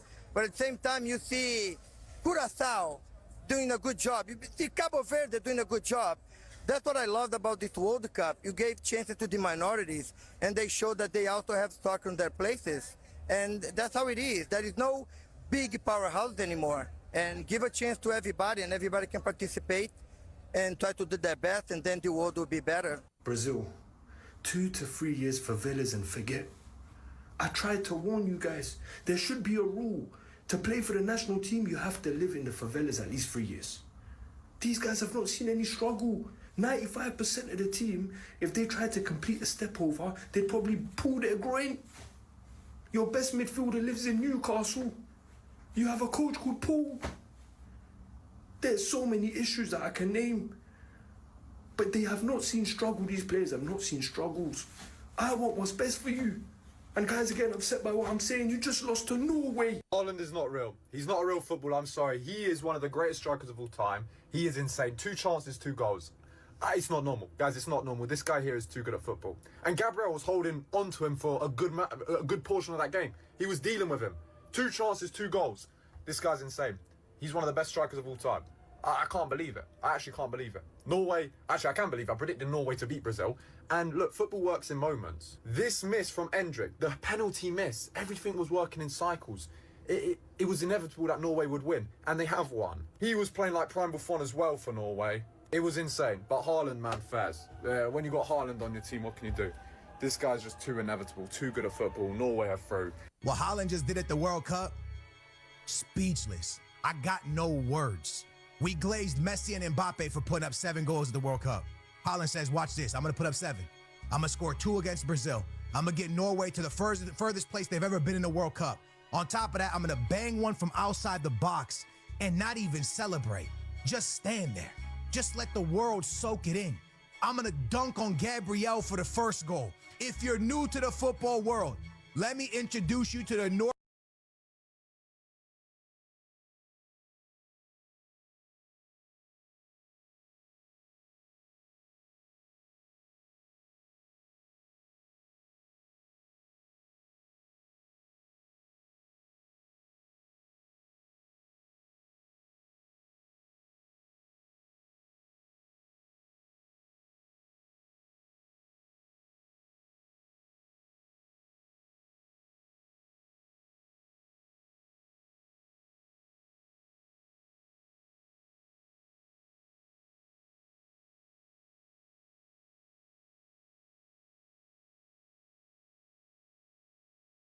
last, because the second to the last guy wasn't second to the last. Wasn't it at all? He says he's the greatest striker of all time. That's not true. No, the last guy spoke about what Haaland has done. He's been introduced. People have said how The American, he has an American yes, accent. Though. How the Messi, how the Mbappe, and he's just like, so when you're busy explaining me, I'm just brushing off my face, like, cleaning my shirt, there's nothing else to see. Let's talk about the Brazilian lack of identity, though. What's wrong with Brazilian football right now? You know, I feel that Brazilian football back in there, and I don't agree with someone said the midfielders, Bruno Guimaraes is playing in Newcastle. The Brazilians got award 2002 World Cup. Where were they playing? Where were their midfielders? Gilberto Silva was playing in Arsenal. No, he was playing in Japan. Gilberto Silva? Yes, it was afterwards he moved to Arsenal. It was after the World Cup he moved to Arsenal. So I didn't know that. What's your point? What's your point? It doesn't matter where you play. If you like, play in what? Ouagadougou or play in Philippines. Burkina Faso? I don't care where you play. That's Burkina Faso of all places. Well, I just said the first word that came to my head. I didn't think about it. Wherever you play, it doesn't matter. When you wear your, okay, what do they call the samba? Yellow and blue. Yeah. Because if I remember, one of the midfielder played for Manchester United. What? Edison? Casemiro. Okay, another one. He has left. He's not Inter Miami now. One sharp. Edison is coming in. One is sharp. What does that? What does Man have to do with this? I'm just saying that they play at top club. They play. Two of them play at United. So, but he said it was about cycles and moments, and quite frankly, they missed a penalty. They had a glaring one-on-one chance. Because Brazilian footballers refuse to evolve. They're still primarily relying on individual performance. Like back in the day, like yes, Samba but back in the day, those individual players can actually carry the team. You had like about 4 or 5 good players. You had Ronaldo, Rivaldo, you had Ronaldinho, you had the likes of Carlos, Cafu. right? Cafu. That was in 2002. In '98, there were a lot of them. In '94, there were a lot. There was the Romario, the Bebeto. There are people that will lift the team and say, you know what, we're going to cross the line. Now, Vini Jr. plays 1 or 2 tricks, and even the tricks, I'm like, is that all? Like, have you got something else? When I say something else, it's not about scoring goals. Because why did Vini Jr. not play the penalty? That's a good question. Why didn't he play the penalty? And I remember in this tournament, we've seen players run from penalties. It's now becoming a worldly something that top guys like, you know what, I'm not going to touch this. So what's going on with that trend? Because of the abuse afterwards. Social media. Social media abuse. But here's the thing, it has always been that way, because I remember... Well, back then, they didn't have social media to direct it. Look at that. Roberto Baggio, till this very day, will be remembered for the missed forward. That one was the media, the traditional media that caused that one. Because the traditional media sort of, pictures they took after the game, they put him alone, a cut figure, just alone by himself. Yeah. So the traditional media promoted that. But now social media is not always this time. Look at the Euros 2021. Yeah, what happened? Those guys lifted. Rashford, yeah. So all the good things Harry Kane is doing, the minute Harry Kane will prevent England from winning a trophy, or more, they will change. But here's the thing, though. So for Norway, on the other hand, Haaland, for me, I don't think he's not the greatest striker of all time, for sure. Not yet. He might get to that level. No, I don't think he will get there. But for Norway's point of view, he is the greatest Norwegian striker of all time. He will bench Flo, Slokshai, John Carew, and any other great Norwegian striker I've missed, Not a lot have come up. No, not many of them have come up. Because you see that game, especially that goal against Gabriel, that was a fantastic header. The first one. I like the second better. The reason why I like the second better is because people always say Haaland is just a beast in the box. For him to be able to do it outside the box, because there's the excuse that, oh, Messi can score outside the box, Mbappe can score outside, Mbappe has scored outside the box. Messi has scored outside the box. Yes, he has. A free kick. This tournament. Yes. Outside the box. So Haaland has now shown that whatever they can do, I can do equally. Not better, though, but equal. Because for the it's first better. time... That's Alisson. That's Alisson. Please stop it. Alisson. Alisson who? Becker. Yeah, but he wasn't better. He was better by Who did Messi score the free kick against? Is it not Uzbekistan? I be Jordan. Which one? Who's that one? Who did Mbappe score outside the box? Is it not Mendy? Former UEFA Keeper of the Year. Mendy played only 2 matches. After hold on. Mendy never win World Best Keeper. Before. We're talking about something with the hot. What has Alisson won? What has he won? Champions League. No, in terms of goalkeeper honors and trophies. I leave all those things now. What's up? Something that me, you and I will just sit down. Put this one. But Haaland is actually on his way, and I feel that Pickford is going to have his work cut out against Haaland when they take on the English. 2 chances. 2 chances. That's all he needs. England, be wary, and with the red card to Zikwansa. Oh my goodness, England. I don't know Spence will play from that side. All right, we should go on a break now, because when we come back, it's still more looking at the crazy world of social media here on Fanalytics.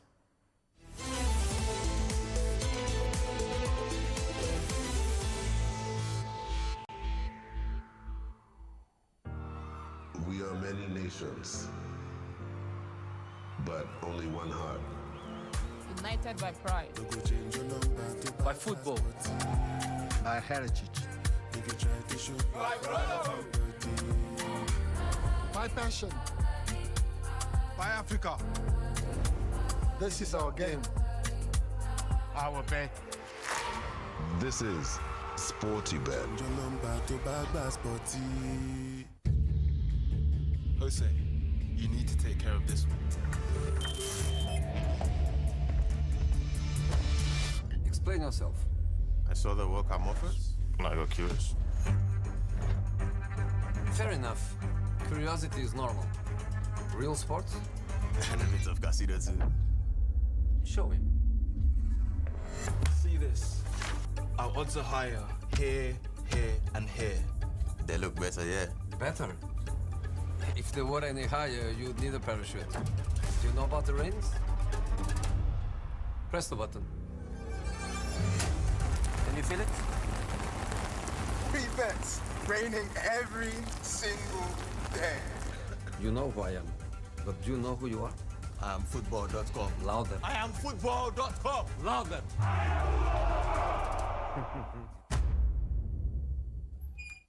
Next. Before the noise, before the game begins, victories are built on small rituals and the quiet belief that they make perfect sense. The stats check out, the odds line up, every choice feels right. So when it matters most, you're ready to win. M-Sport, play where you belong. One goal that lifts the crowd. One celebration that unites them like brothers. And for him, the end of the match. That's how One Up from Sporty Bet works. Don't wait until the final whistle to celebrate victory. Get settled early with Sporty Bet. One Up. Winning is now that easy.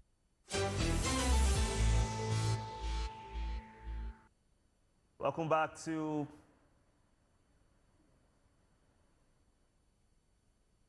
Analytics, and we're back here still breaking down some of the craziest things that happened across the world of social media. Now, the one that grabbed all the headlines, even made football headlines here on the show, was the fact that Mauricio Pochettino, the manager of the U.S. men's national team, and Donald Trump, the president of the United States of America, were commending FIFA for the remarkable U-turn on the match ban on Folari Balogun. This is the video and picture as well.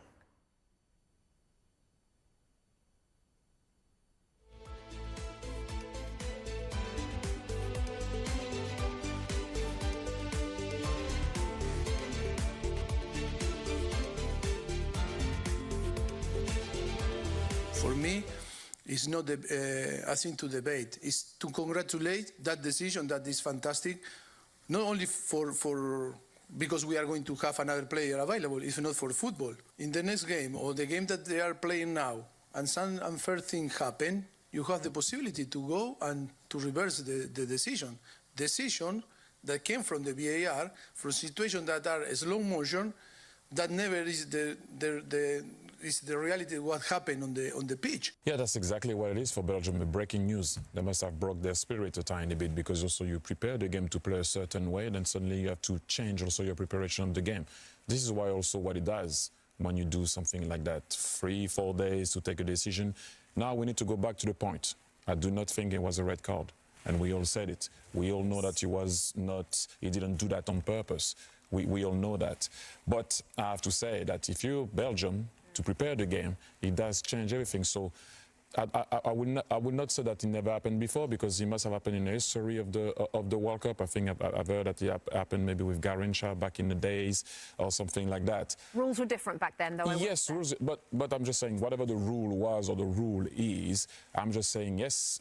I was like kind of like, okay, it is the right call, but why so late? Why didn't happen? Correct decision in the end, but poor process for you? We can let Alexi wait. What I want to say is I'm happy for the US. Obviously, it's a different situation, but like Thierry said, first of all, he should not get a red card. Yes. And then they should have come quicker, this call, but I'm happy for the US team because the US team has been amazing, but Balu has been super amazing. And with him, is an extra force. I've never seen anything like this happen in our recent memory at a FIFA World Cup. This is, in my opinion, the biggest off-field decision, the biggest off-field news at this World Cup, and one of the biggest ones in the history of the game in the VAR era. Because for me, Flo Balogun has been the best player for the U.S. men's national team. In the beginning, I've always said this, it was never a red card. Yes, you could argue dangerous play, but common sense tells you that never should have gone to the monitor. I stand by this. They got the call wrong from the beginning. But now, this is where it becomes dangerous, because if you can make this call, I'm saying this as a neutral, not as someone who's an advocate for U.S. soccer. It's a hot call, Femi. I don't even understand. Only for call to you. I don't understand anybody because it was a red card. Can I ask right? a question, though? It was a red card. Yeah, the question I want to ask you before you go into your views, I mean, the rules of the game says if there is malicious play or if there's a foul, whether there's intent to hurt your opponent or not, a red card is a red card, whether it's a yellow card, red card, depending on the severity of the offense. So the red card has been given, regardless of if he's a saint or a villain. So this whole conversation about well, he's not a bad guy, he didn't mean to do it.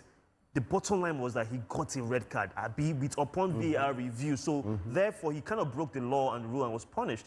So now I don't understand why the narrative is that, well, because of this massive decision has been made thanks to the President of the United States, Donald Trump, making a phone call across to FIFA president. And again, I thought they said the government are not meant to interfere in football. That's like a poster Trump is not boy. the government. Trump is not the government. He's the president of the... He's the host. He's the president. No, but he's also the host. He's the president. He's the commander-in-chief of the armed forces for the Americans. For the World Cup, he's just the host.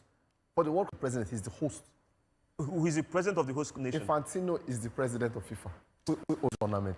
He's just the host of the venue. Yeah, to be honest, because I feel for the Belgians. This, for me, doesn't... I feel so. I feel that way. I feel offended. But the problem here is that, look, everybody...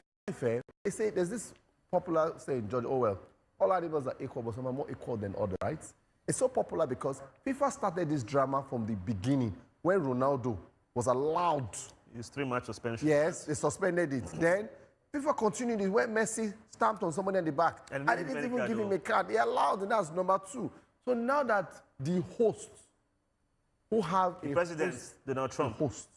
Donald Trump. They now said, president. Just to continue from where you have stopped, can you extend the olive branch? Do you know the funny thing about that rule is that you can't even, according to yes, the rule, you can't explain why it happened. They will not give you an explanation as to why it happened. The same way they did not explain to us why Ronaldo was forgiven.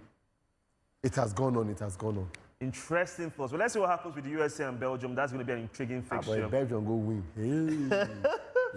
Now, talking about Ronaldo, the Portuguese striker has announced that this would be his final World Cup.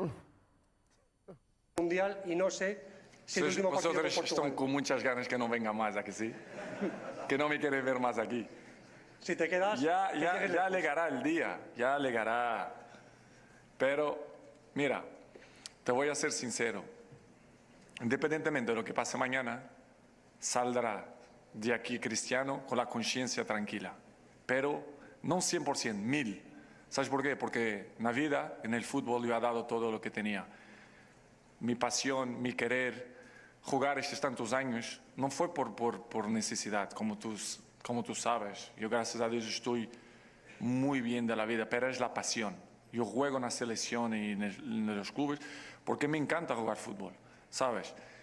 Pase lo que pase mañana, estaré feliz, ¿sabes? Yo no puedo poner presión a mí mismo, llegar al final de mi carrera y saber, tienes que ganar, tienes la obligación de ganar. No, sea lo que Dios quiera.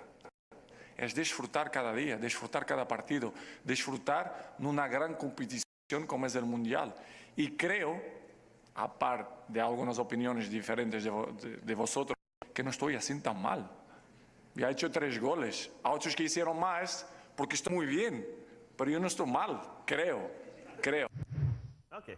So I want to say something real quick. Obviously, it's pretty obvious that Ronaldo won't play another World Cup. I mean, if he wants to go for another World Cup, he'll be 45 years old. So the thing here is, come on. does Portugal want Ronaldo to retire? That's the question we should be asking. Portugal needs Ronaldo to retire. That's what we need. He has to. But does Ronaldo and Portugal, does Portugal want him to go? You can't say it. Because Victor, I asked you, in the window Ronaldo, let's start from the 2010. Had there been any other support striker that looks like the way to take the reins from where Ronaldo drops it? No. Portugal are bleeding. They are hurting. There is. And that's why Ronaldo... There is actually. Who be that? Ramos. Which Ramos? Ramos. Didn't you see the goal he scored against Croatia? Ramos doesn't start. Ramos doesn't even start for his club side. Guess what? He is a record signing for a club like AC Milan. AC Milan that has had players like Van Basten, Ruud Gullit, Kaká, Ronaldinho, Shevchenko, Oliver Bierhoff, Clarence Seedorf, Rivaldo, Rui Costa, Leao, Zlatan Ibrahimovic. History. Call fresh hot players now. I have Modric now. I beg. Even the goalkeeper of France, Mignon, AC Milan. Let me now clean my table so I can write properly. Number one, Modric. Croatia is not ready for him to retire yet. It's until he says that Croatia says he can go.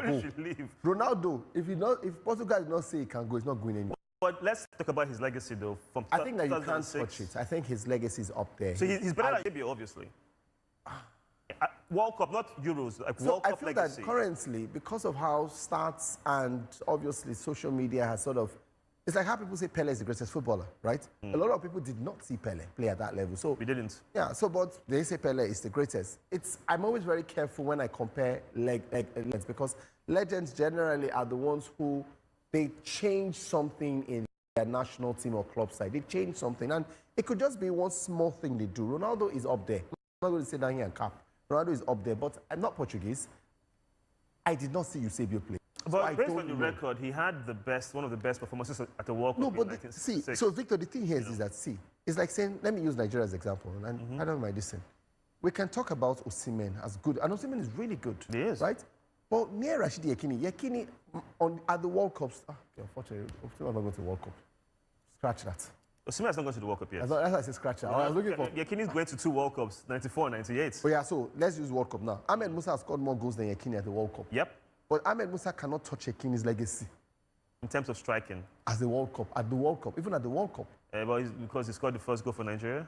And obviously our first performance and our best performance, Yekini was leading. Yeah. So I'm just saying that sometimes, I'm not saying Ronaldo is great, but it's like good, Maradona, Messi. We've had the argument over and over again. Messi's bigger. Now, so Messi's bigger to generation now, but at the older generation, I'll tell you that El Diego was God. When and Diego he was for a while. Even the cartel. That's my point. It was replicated. See if another player now. No, but the cartel. Hold on. The cartel in this thing. If you meet all those guys in all those areas. When you say, Diego sent me, you say, pass. Once the Messi sends me, who? Lionel. But with the age of social media, I'm pretty sure they will know who Lionel Messi is. They know, my point is that if you can achieve the same level of success as Ronaldo, like if a Portuguese player comes now and wins the Euros, then goes on to win the World Cup, if Ronaldo doesn't win this World Cup, and then scores the amount of goals that Ronaldo has scored, you can put him in the same conversation. I don't think any player in the near future can score the number of goals Ronaldo and Messi have scored. All right, let's take a look at this one now. It is Capo Verde. They got a hero's welcome. It's actually one of the best stories from the World Cup, given the fact that this was a small, tiny island from Africa making their debut at the World Cup.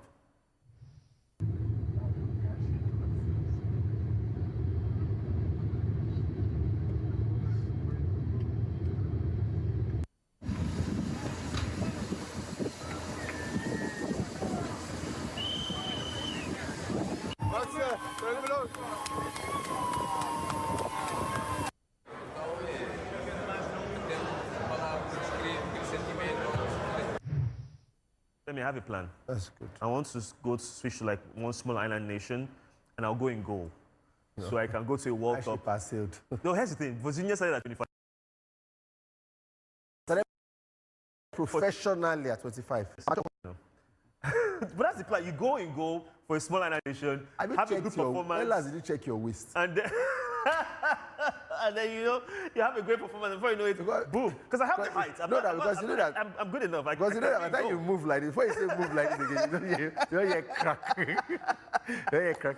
Hey, listen, I'm very limber. Look at that. Look at that. You know how I do this one? Let them hang short, angle 90, jump and I have a very good as they are going, that's why you don't hear crack. Yeah. But one thing I can say is, look, it's absolutely beautiful what Cape Verde has done. Two things. One, we always say when you lose, how you lose matters. Yep. And the way Cape Verde, they lost. Man. They'll go home, they're champions. They took Argentina compared to the limit. and I'm going to mention names, compared Brazil. to Paraguay. Or Brazil. Compared to Paraguay lost dirty. They were dirty when they lost. Hold on. You see, that Paraguay conversation irks me because people make it seem as if that is not part of the game. No, it is. Part of football, No. I'm not angry. No. So no. So what I'm saying is that look, the idea of your strategies. If you pull it off, you're a master genius. Hold on. No, but when you do not pull... How did they win the World Cup in 82? No. What are you talking about? So, no, the point is that you just said they won. When you win, nobody complains about anything. Though. So that's how they are going home. What I'm trying to say here now about the whole thing is that this is the first team to have done it. They are given a hero's welcome. Probably national honors will follow. For sure. It's the same way I was explaining the Ronaldo story to you. There's no way any other... Cape Verde may get some good players afterwards. But this team, what this has done, they've cemented themselves in history as the first... Hold on. What if Cape Verde goes on to win the AFCON, the next AFCON? Let's say they win it. Would that not eclipse whatever they did at the World Cup this year? I'm being serious now. I'm being very serious here. Cape Verde wins the AFCON next year. How? Which one? I'm just saying the next one with Kenya, Uganda, and Tanzania happening next year, 2027. They win the AFCON. And then wouldn't that surpass whatever they did at the World Cup? In my opinion. Which AFCON? If they win, you know the year we cannot talk. I was which AFCON? You want the AFCON next year now? Is it homeless AFCON? Which AFCON is this? Oh my goodness. Well, on that note, we're celebrating, of course, Cape Verde's achievement. They've done the whole of the continent proud, especially their home nation. It's time for us to hand over now to Ayomide Daniels to wrap things up. Over to you, Ayo. It's a wrap on Sporty Football Daily today. More tomorrow. Bye for now.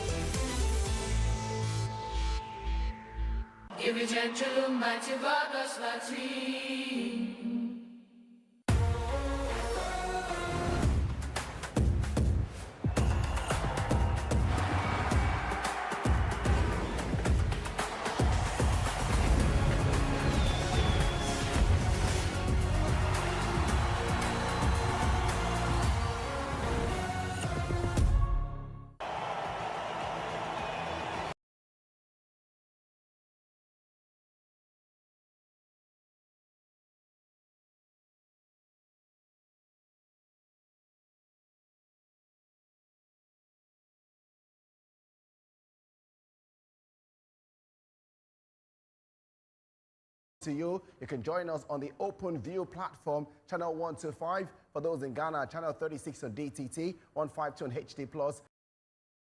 And also, we've got 190 on DTH. I've also got the guys right here, Joyce Olushikun and Chigozie Brown joining in as we go through all the big action coming live on Sporty TV. Let's not forget the Sporty TV app is also an avenue for you to catch the latest on Sporty TV. You can download anywhere on your Android device or your iOS store. All right, guys, it's great to see you come through. The World Cup is up and running. There's so much excitement coming out. We've seen the colorful opening ceremony from the previous day. What do you expect today? Well, I expect a lot of great football. There are a few players here who, balance the fact of experience, and then on the other side, a lot of attacking firepower, young, dynamic players that we're looking forward to seeing, hopefully have a great World Cup. All right. How about you, Joyce? Probably a repeat of what happened yesterday. It was really entertaining. Lots of goals. From the game, the Mexico-South African game to the South Korea game. It was just lots of goals. Sorry, repeat of that. I don't want any boring 0-0 match over here. I'm surprised you guys haven't mentioned a lot about the opening ceremony, but you know what? That's fine. We'll see if Canada can top what we saw yesterday. Let's just review some of the things that happened yesterday. First off, by what the group has to show us from Group A. Joyce, let's look at this together and see what the action served. There were 2 matches completed, one in the early hours of this morning in Nigeria, for those of us in our Lagos city seeing it. So Mexico, opening game, victory over South Africa, 2-0. Top the group. Korea Republic came from a goal down to also beat Czechia by 2-1. So Czechia in third and South Africa with 2 more games to go. But Brown, there's so much conversation around the battle we saw. It was a repeat of the 2010 opening game between Mexico and South Africa. Tell us how it went.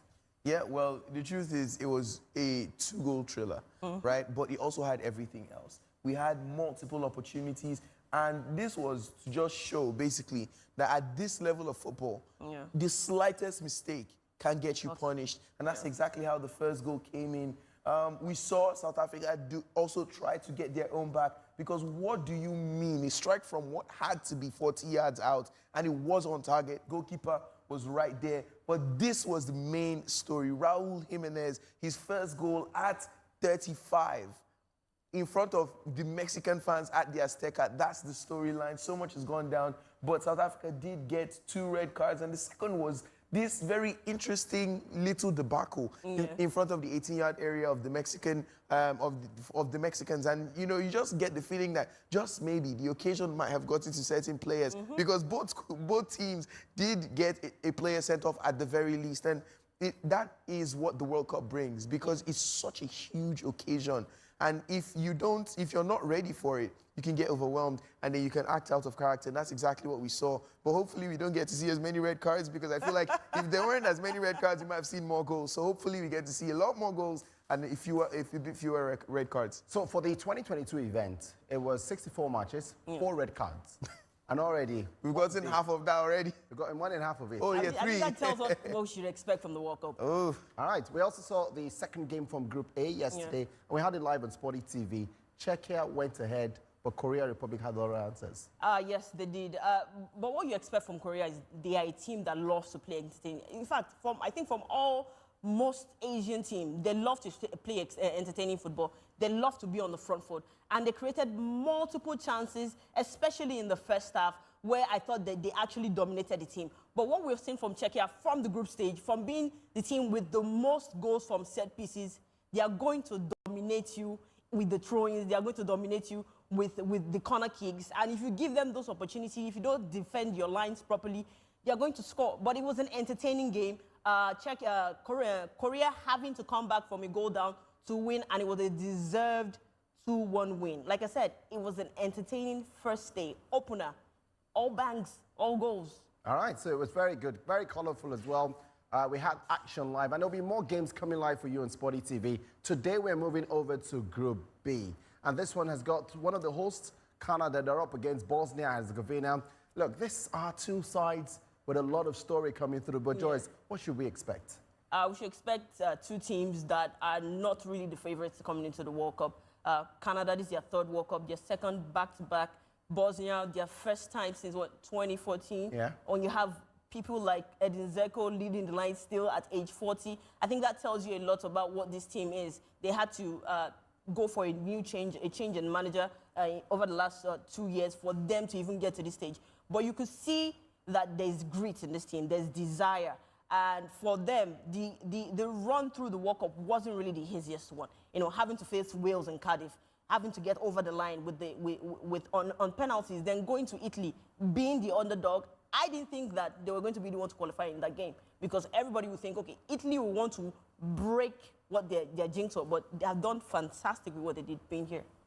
All right, so it was certainly good for that. And that's what Group B will serve us. 4 teams in Group B. The host Canada, or the co-host Canada, will be right there. They'll be up against Bosnia and Herzegovina in this one. There will be subsequent games coming through from Group B, and we're looking forward to sharing all the moments live right here on Sporty TV. At this point, we've got the tease of what to come through, so let's go for a break. When we come back, we'll go through more talking points as we build up to this game.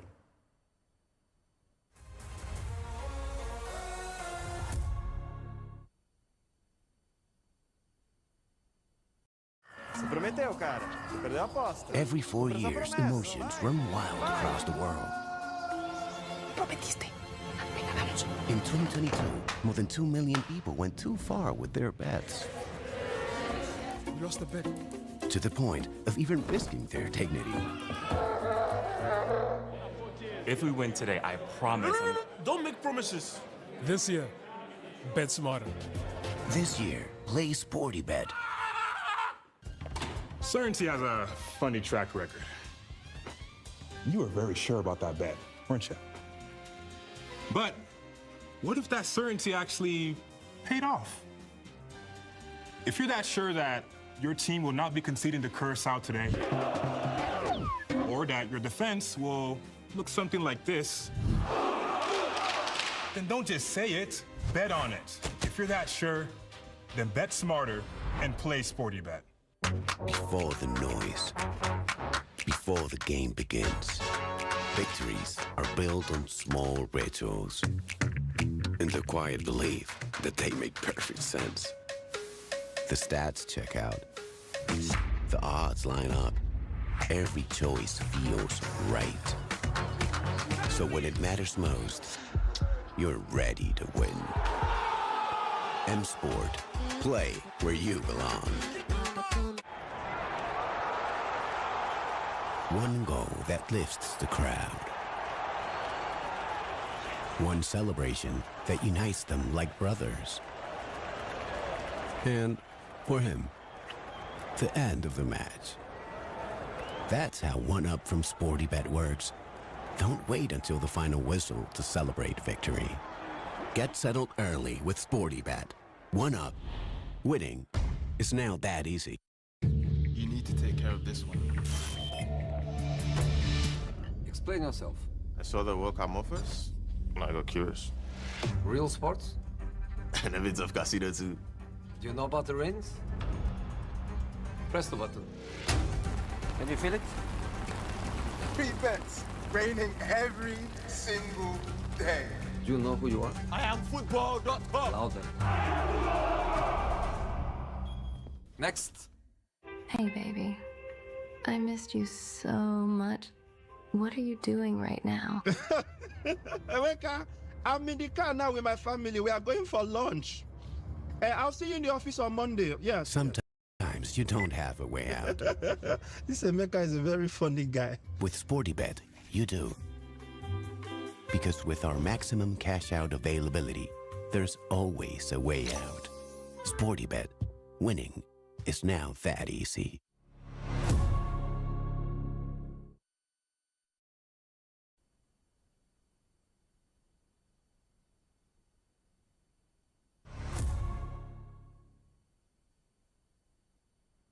So the Canadian and the Bosnia and Herzegovina team coming through for this game. Remember, they're playing it live in Toronto. There's a lot of expectation for Jersey March and his side. They have to turn around the narrative from last time, where they certainly showed a lot of character, but were not able to break their opponents. This time, they're 4 years older, 4 years more experience, and they've got a manager many believe can take Canadian football to the next level. Injury concerns for this team, but that will not stop the expectation of the fans playing a World Cup at home. This has to be big. For Bosnia under Seg Babarev, they've also got a lot of responsibility. Joyce already teased us with the fact that a 40-year-old will lead the line. They've got a lot of talent all around in attack, in midfield, and in defense, and they'll be hoping that these players can step it one level for them. Brown, you certainly have seen what Bosnia's offered. Joyce already mentioned how well they took on the Italian side. But what can we expect, knowing that they've not done so much in terms of history from the World Cup? But I'm just getting feelers very quickly. The opening ceremony was coming live, so let's join them. We'll return to look through everything we've seen.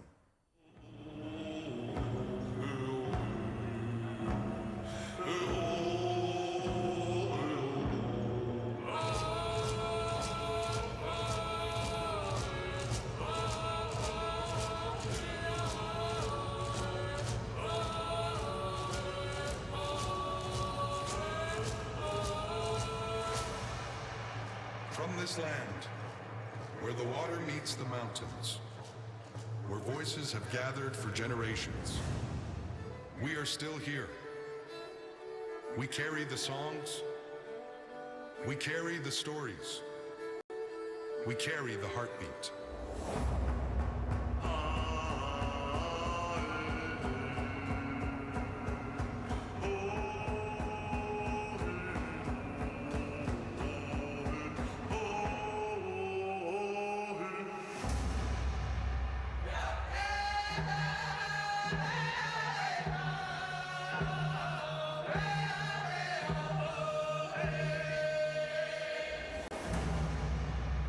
Today, in Takaranto, on the land of the Mississaugas of the Credit, we gather once more. From coast to coast to coast, from the first peoples of this land, to those who came from every part of the world, generation after generation. This is more than a moment.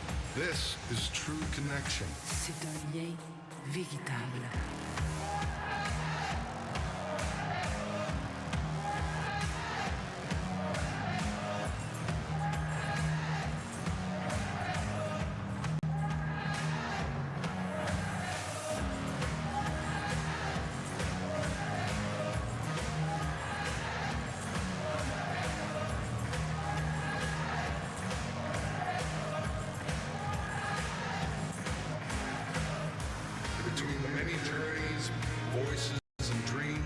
Cette diversité de parcours, de voix et de rêves.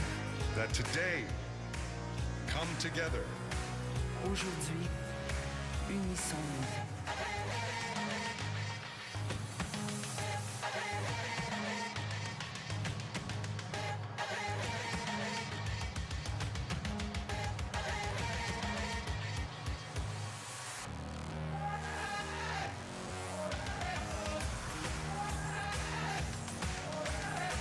Welcome all to Canada. Bienvenue à tous au Canada. Welcome to the FIFA World Cup 2026. Bienvenue à la Coupe du monde de la FIFA 2026.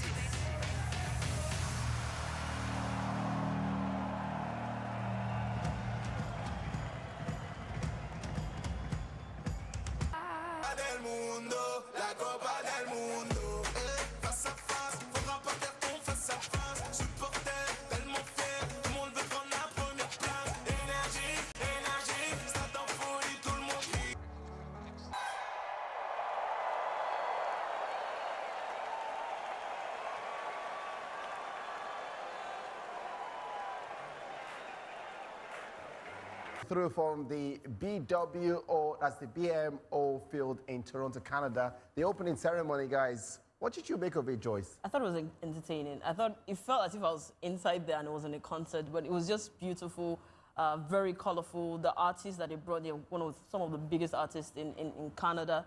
So it was really beautiful. I saw you singing along to a few of the songs, like the Alicia Cara song. You're like, yeah, that's pretty popular. A couple of years ago, she was really, really big one. It's like I said, it was fantastic.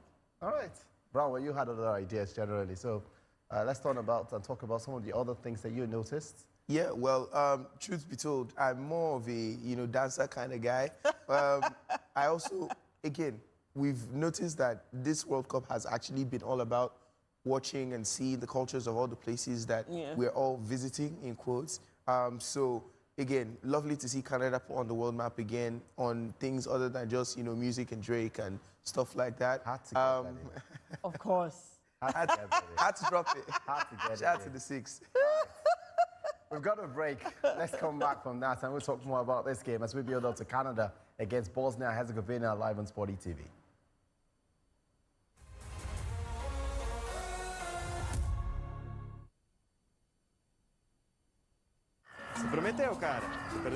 Every 4 years, emotions run wild across the world.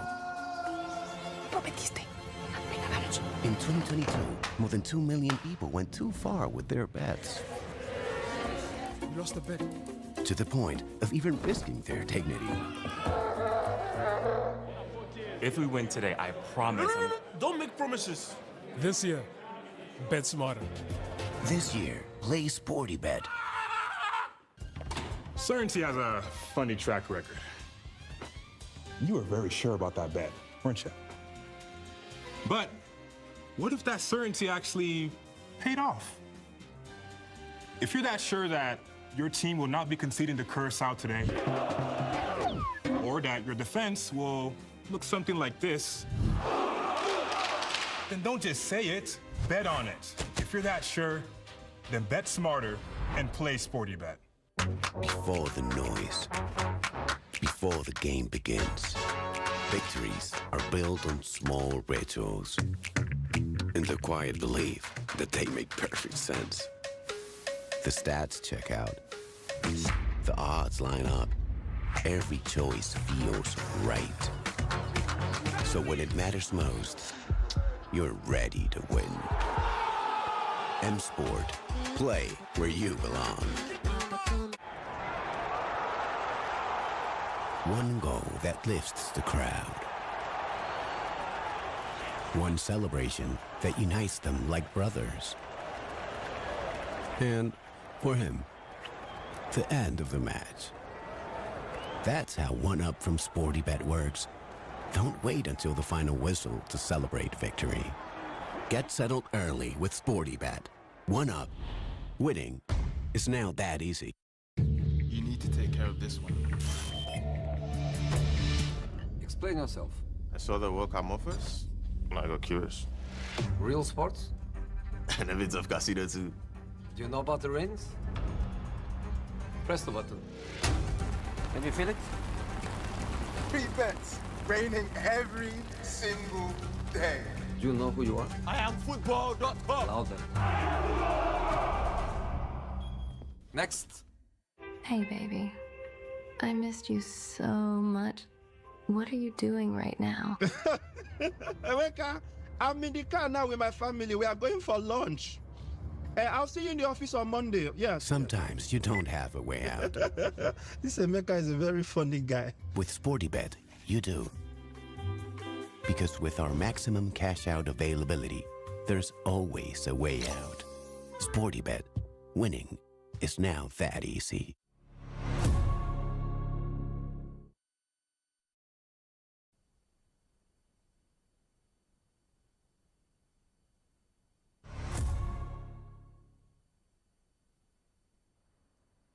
So Group B is live on Sporty TV. Joyce, Chigozie Brown and myself, Femi, we're looking at all the options before the games come alive right here. Joyce, let's talk about Group B. The 4 teams there. We already served you the update about the 2 we've got on offer today. Yeah. But there's still Switzerland and Qatar. How do you see this group panning out? I think it's going to be really tough. We still know that there are 2 teams that are going to qualify automatically.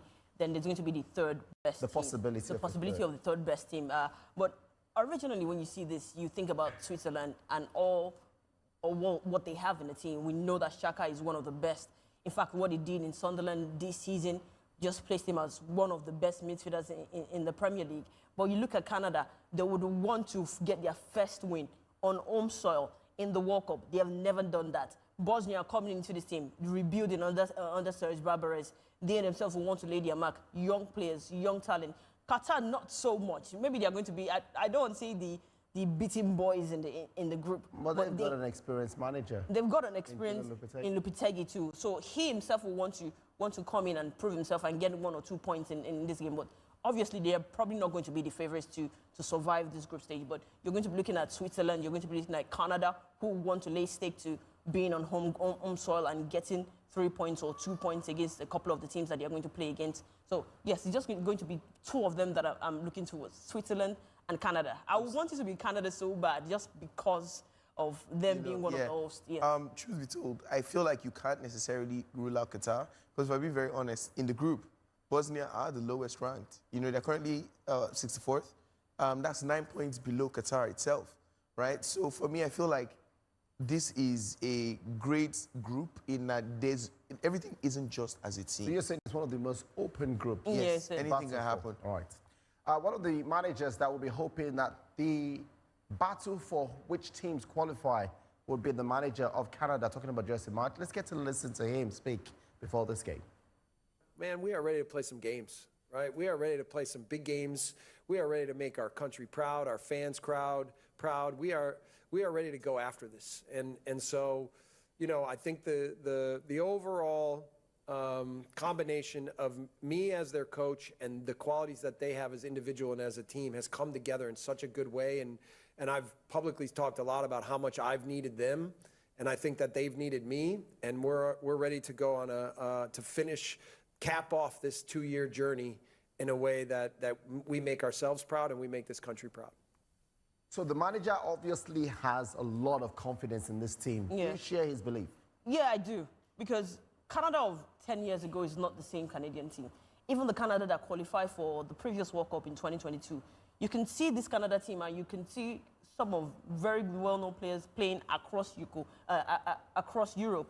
Yeah. Buchanan, Jonathan Davis, who probably didn't have the best season in Juve, but you know that he's, over the last, 3-4 years, has been a lethal striker in the French league. So, like I said, you look at this team, there are a lot of talents going forward. Young players, young manager that wants to take the team forward. They have a lot of points to prove.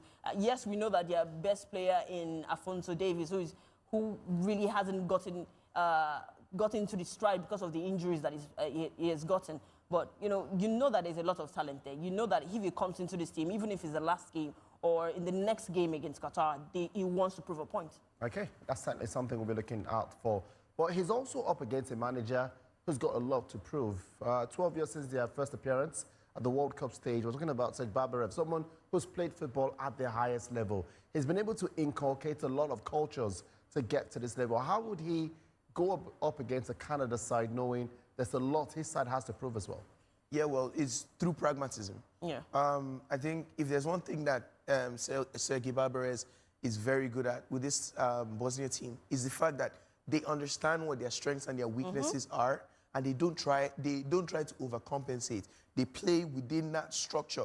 And you can see, when I started, the first thing I said was that on one side, you've got a lot of experience, right? So you got Edin Dzeko just basically talking about going forward, the players that they actually have, the style of playing which they have. They also are very physical. They know that they are probably not going to beat you when it comes to technical ability. But what's going to happen is that they're going to press you so hard that you're going to release the ball to them in compromising positions. And that's exactly what they want to do. When you look at their managerial statistics, Jesse Marsch came into a team that more or less, it's changed, agreed. You can see his identity in it, but more or less he was in a more stable position than, the Bosnia team when Serge Barbarev came in. And when you look at the fact that in, 22 games, despite being a bit farther back, they're constantly improving. In fact, if you go and look at the rankings for Bosnia right now, they were 65th in the FIFA rankings a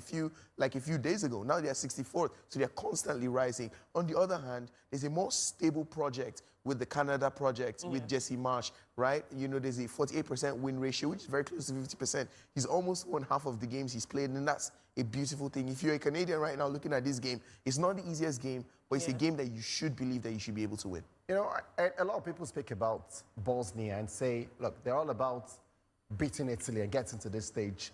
Does the odds favor them in a game like this today? The odds favor the home side. Ooh. See what I did there? Yes, so the odds are in favor of Canada, where you see 1.89 odds, but the odds, again, are not that big. Like I said, this is a Bosnia side that knows what it can and cannot do, and they play within those boundaries, and they can definitely shock you. So 1.89 for Canada to win, and I think that's 4.72 odds for Bosnia to get the win on away soil. Because, again, they are right in the middle of Toronto, and it's going to be a very difficult game because, again, the fans are going to be right behind that Canadian team. But the truth is, it's the World Cup. This is the biggest stage. Anything can happen. Well, certainly a lot can happen live here on Sporty TV. We've got so much to go through for you, including other sports action. The PFL will be live for you on Sporty TV, live in Nigeria for the very first time as Additional and Campus come together tomorrow at 8 p.m. is live from the Eco Conservation Center. We'll also bring you more football action from the FIFA World Cup. It's all about international football matches. Brazil, the 5-time winners, are up against the African hopefuls, Morocco, tomorrow. Live from 11 p.m. is the New Jersey Stadium. We'll bring you action live on Sporty TV and also on the NTA. At this point, we've got another break. We'll talk more about this game when we return.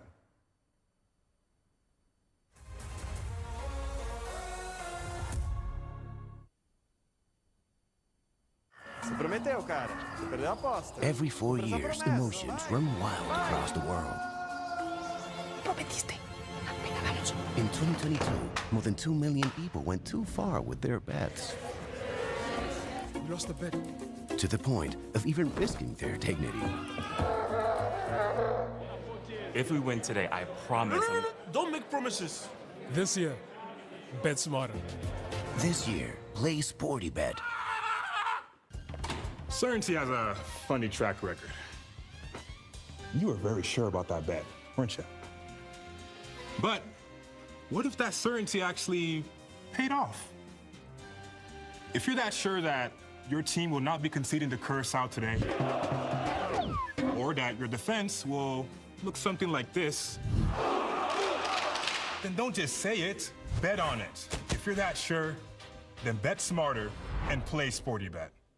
Before the noise, before the game begins, victories are built on small rituals in the quiet belief that they make perfect sense.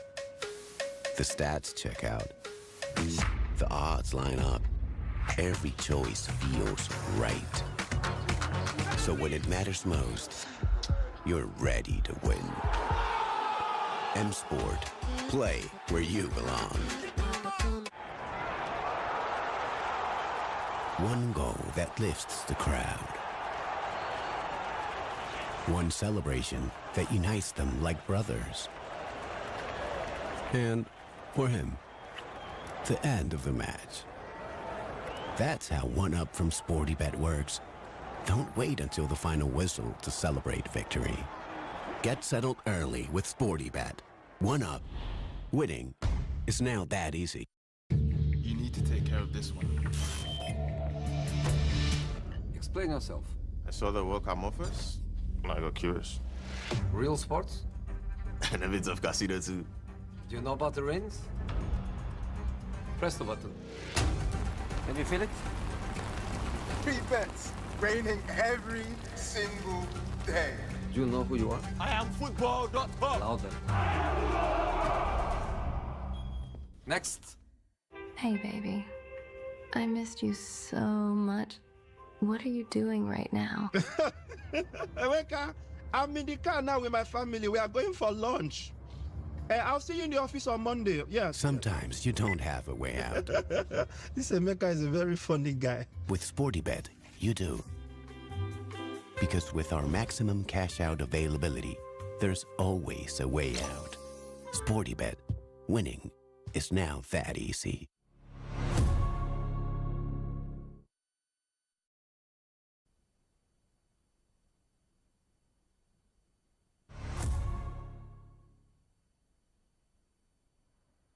Well, let's look in the dressing room of Canada, see what the manager has got in terms of the team preparing for a game, their opening game for the 2026 FIFA World Cup. Alphonso Davies is in the matchday squad, doesn't start this game.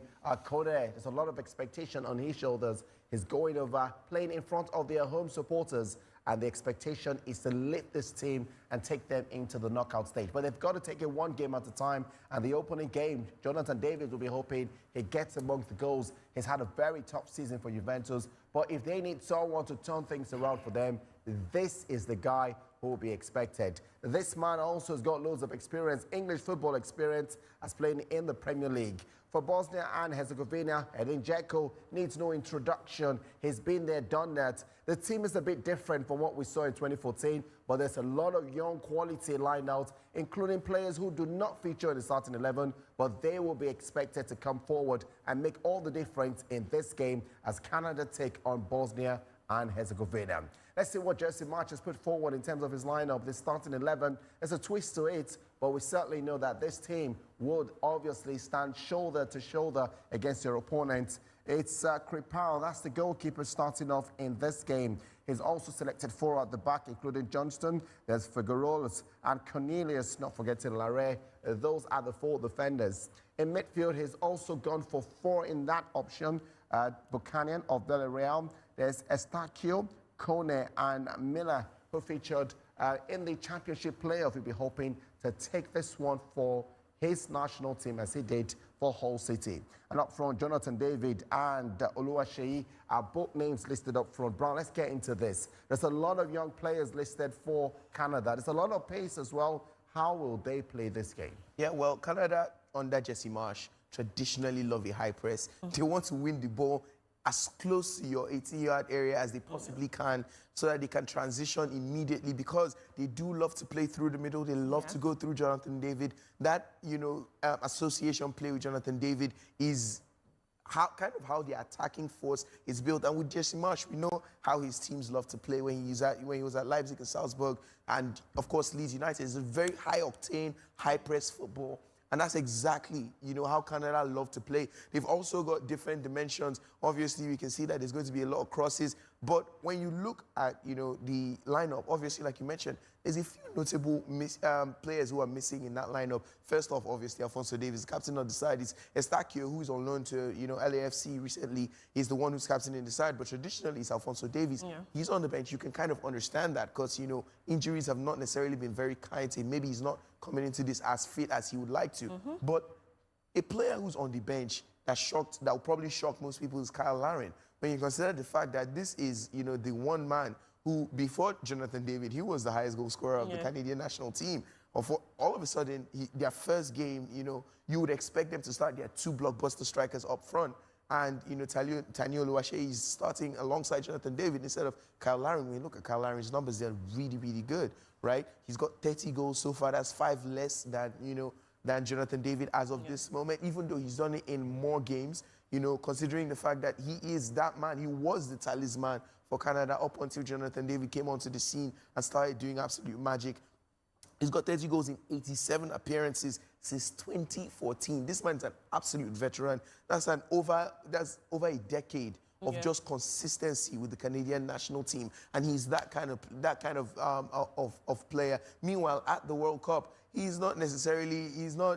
don't think he's been the best, because considering the fact that Canada themselves, they've been on a 8-game unbeaten run coming into this, but at the World Cup, they've not had that much joy, right? So when you look at the numbers that, that he's actually put forward, like I mentioned, he has actually given them 30 goals in 87 appearances so far. But when you look at his stats so far this season, he's played 16 games and he's scored 8 goals, right? Which is a very, very beautiful thing, which means that he's scoring a goal at least once every 2 games. And he's not even a starter for the team. And he's not even a starter for the team. So because he started only 9 games. So Canada are going to be hoping that he's kind of evolving that into the World Cup. And hopefully, maybe he comes off the bench and he does magic. I've got to throw in Jonathan David. Did mention him. Are his numbers as impressive as this, and does he make the difference for Canada? His numbers for the national team are. Because when you look at the fact that, again, like I said, under Jesse Marsch, he's been the linchpin of everything that they've got attacking-wise, because he's a really tall player. He's one of those players who loves to dominate both on the floor and in the air. And he's also particularly dangerous with his back to goal, because, like I did mention, he's very good with associative play. When you're passing the ball through the middle, he's one of those players who loves to just lay the pass off. Somebody else can pick it up, and then he can run in behind and finish. And he's got a specialty, especially with Canada. He's a big man, but how he manages to find space in an already crowded 18-yard area is, the main play of why Jesse Marsch and Canada have been so good, and why they've come into this game with, 8 matches unbeaten, just looking like they are in the prime. And this is their first game on home soil in the World Cup. They're going to want to make a big impact, and Jonathan David is going to be a huge part of that. Enough of Canada. Let's turn over to Bosnia and Herzegovina, Joyce. Let's look at what the manager, Barbares, has put forward. A few changes also to the starting 11. Names that we thought will start do not start this game, but the goalkeeper is Vasilj, starts this one. He's also gone for 4 in defense, including Dedic, Katic, Muharemovic, and Said Kolasinac as the veteran starts at the back. He's picked 4 in midfield, including Basic, Tahirovic, and not forgetting Memic, as well as Bajrak Terovic, who lists this one. And then going up top, where the major shot comes through, Lukic starts in front alongside Demirovic. Again, I understand that there's a lot of strength in this team, but tell us, how will they play this game, and who is their X factor? Their X factor, who would have thought there was going to be the X factor, is actually on the bench. Oh, yeah. Because that's their main player. That's the captain of the national team, Edin Dzeko. But I would understand why he's on the bench. First game, you know that he's not the spring chicken anymore. They want young legs, especially playing against Canada. Like you mentioned, Canada is high intensity. I think what they'll want to do in this game, especially with the formation 4-4-2, maybe they'll want to try to slow the game down a little bit. Not play into the hands of Canada. Because you have players that can also hurt you in this team. You look at their number 20, their winger in Esmir is a young talent. I do not think they'll be in this competition without him. He scored that winning penalty against Italy. So it's somebody that has grown into this team, somebody that they brought in from diaspora, that is evolving in this side. So this is a team, yes, they are not the best tactically, but their pace, they can hit you on the counter. They have players that can, whip in that cross. And you have Demirovic, who was absolutely phenomenal this season for his club side. Was banging in goals. He hasn't been the most prolific in terms of what he has done for Bosnia. He needs to do better. He needs to step up. I think their over-dependency in terms of goal scoring for Edin Dzeko has to stop a little because it's 40 and other players, so other players have to step up because he needs to start getting that form that he's getting for his club side into this team. So if you look at teams like this, and you're looking at the pace, you're looking at how they can, hurt these teams going forward. They are going to know that Canada are going to leave a lot of space behind because they are pressing high. So they are going to want to take advantage of that. Not a lot of the players in this team have experienced the FIFA World Cup, right? Yeah. Edin Dzeko, you mentioned at 40, may not be the youngest anymore, but he's obviously been there. He's done that. Yes. And his resume doesn't lie about it. He's seen it at the highest leagues. Got Schalke promoted into the German Bundesliga. Amazing. Let's talk about him a bit. Doesn't start this game, but we know he can always be called upon off the bench. What should we expect at this age from him? At this age, like you said, it's not a spring chicken. He doesn't have the leg. He doesn't have the pace anymore. But what he brings is experience to the side. He has been at this World Cup before. The first time they came in 2014. Yeah. So he has the experience, even though they only won one game, which was the game against Iran. But the group that they were in at that time was pretty difficult. Nigeria, Argentina, those are blockbuster sides. So he's a player that that can come off the bench and do wonders. He has had a knack for scoring goals everywhere he has been at the English Premier League, in the Serie A, in the Turkish League. You know that he's somebody that you can bring in when the legs are tired. And Canada are not the best in terms of defending set pieces. Agreed. Bosnia, I don't think they have up to 5 players that are less than 6. They are tall. They are huge. So they'll want to take advantage of that. Demirovic too is there that can play off him too. So he's a player that can come off the bench and hurt you. You provide for him, he will definitely score. Somebody who's on the pitch, you mentioned earlier, Badrektovic, is someone who we can't see the growth you've mentioned. Look, how can he also help the side, knowing that he's already done enough for Italy? Yeah, it's been absolutely amazing, especially what he has done from the group stage, the qualifying round and the playoffs. I think what he has been able to achieve in this team, and he's still pretty young.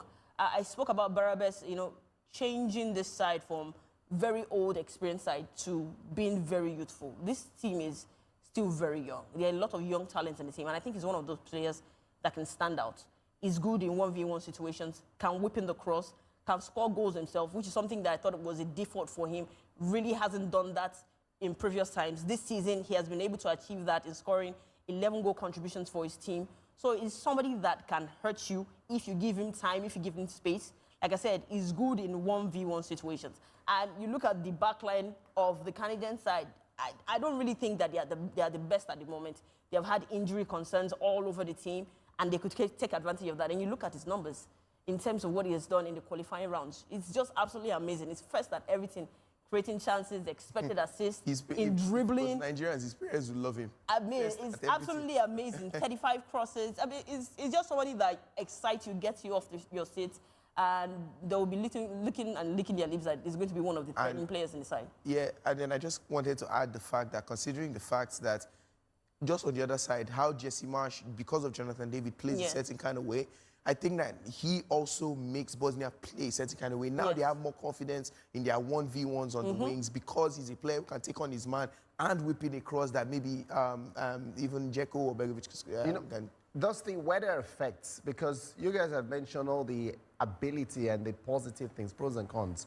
Does the weather come in and play some form of role in this game? Yeah, it certainly will. Not everybody is used to, the weather of the potential heat, but the truth is Canada is a bit more to the north, right? And the European players can they can understand that. Let's also not forget that you're playing against Canadians in Canada. Yeah. They've been playing here most of their lives, right? So obviously there's going to be a slight advantage, but the truth is there are going to be water breaks, and these are professionals. And coming into this game, they've actually been training in positions and places that kind of mirrors these same conditions. So they understand what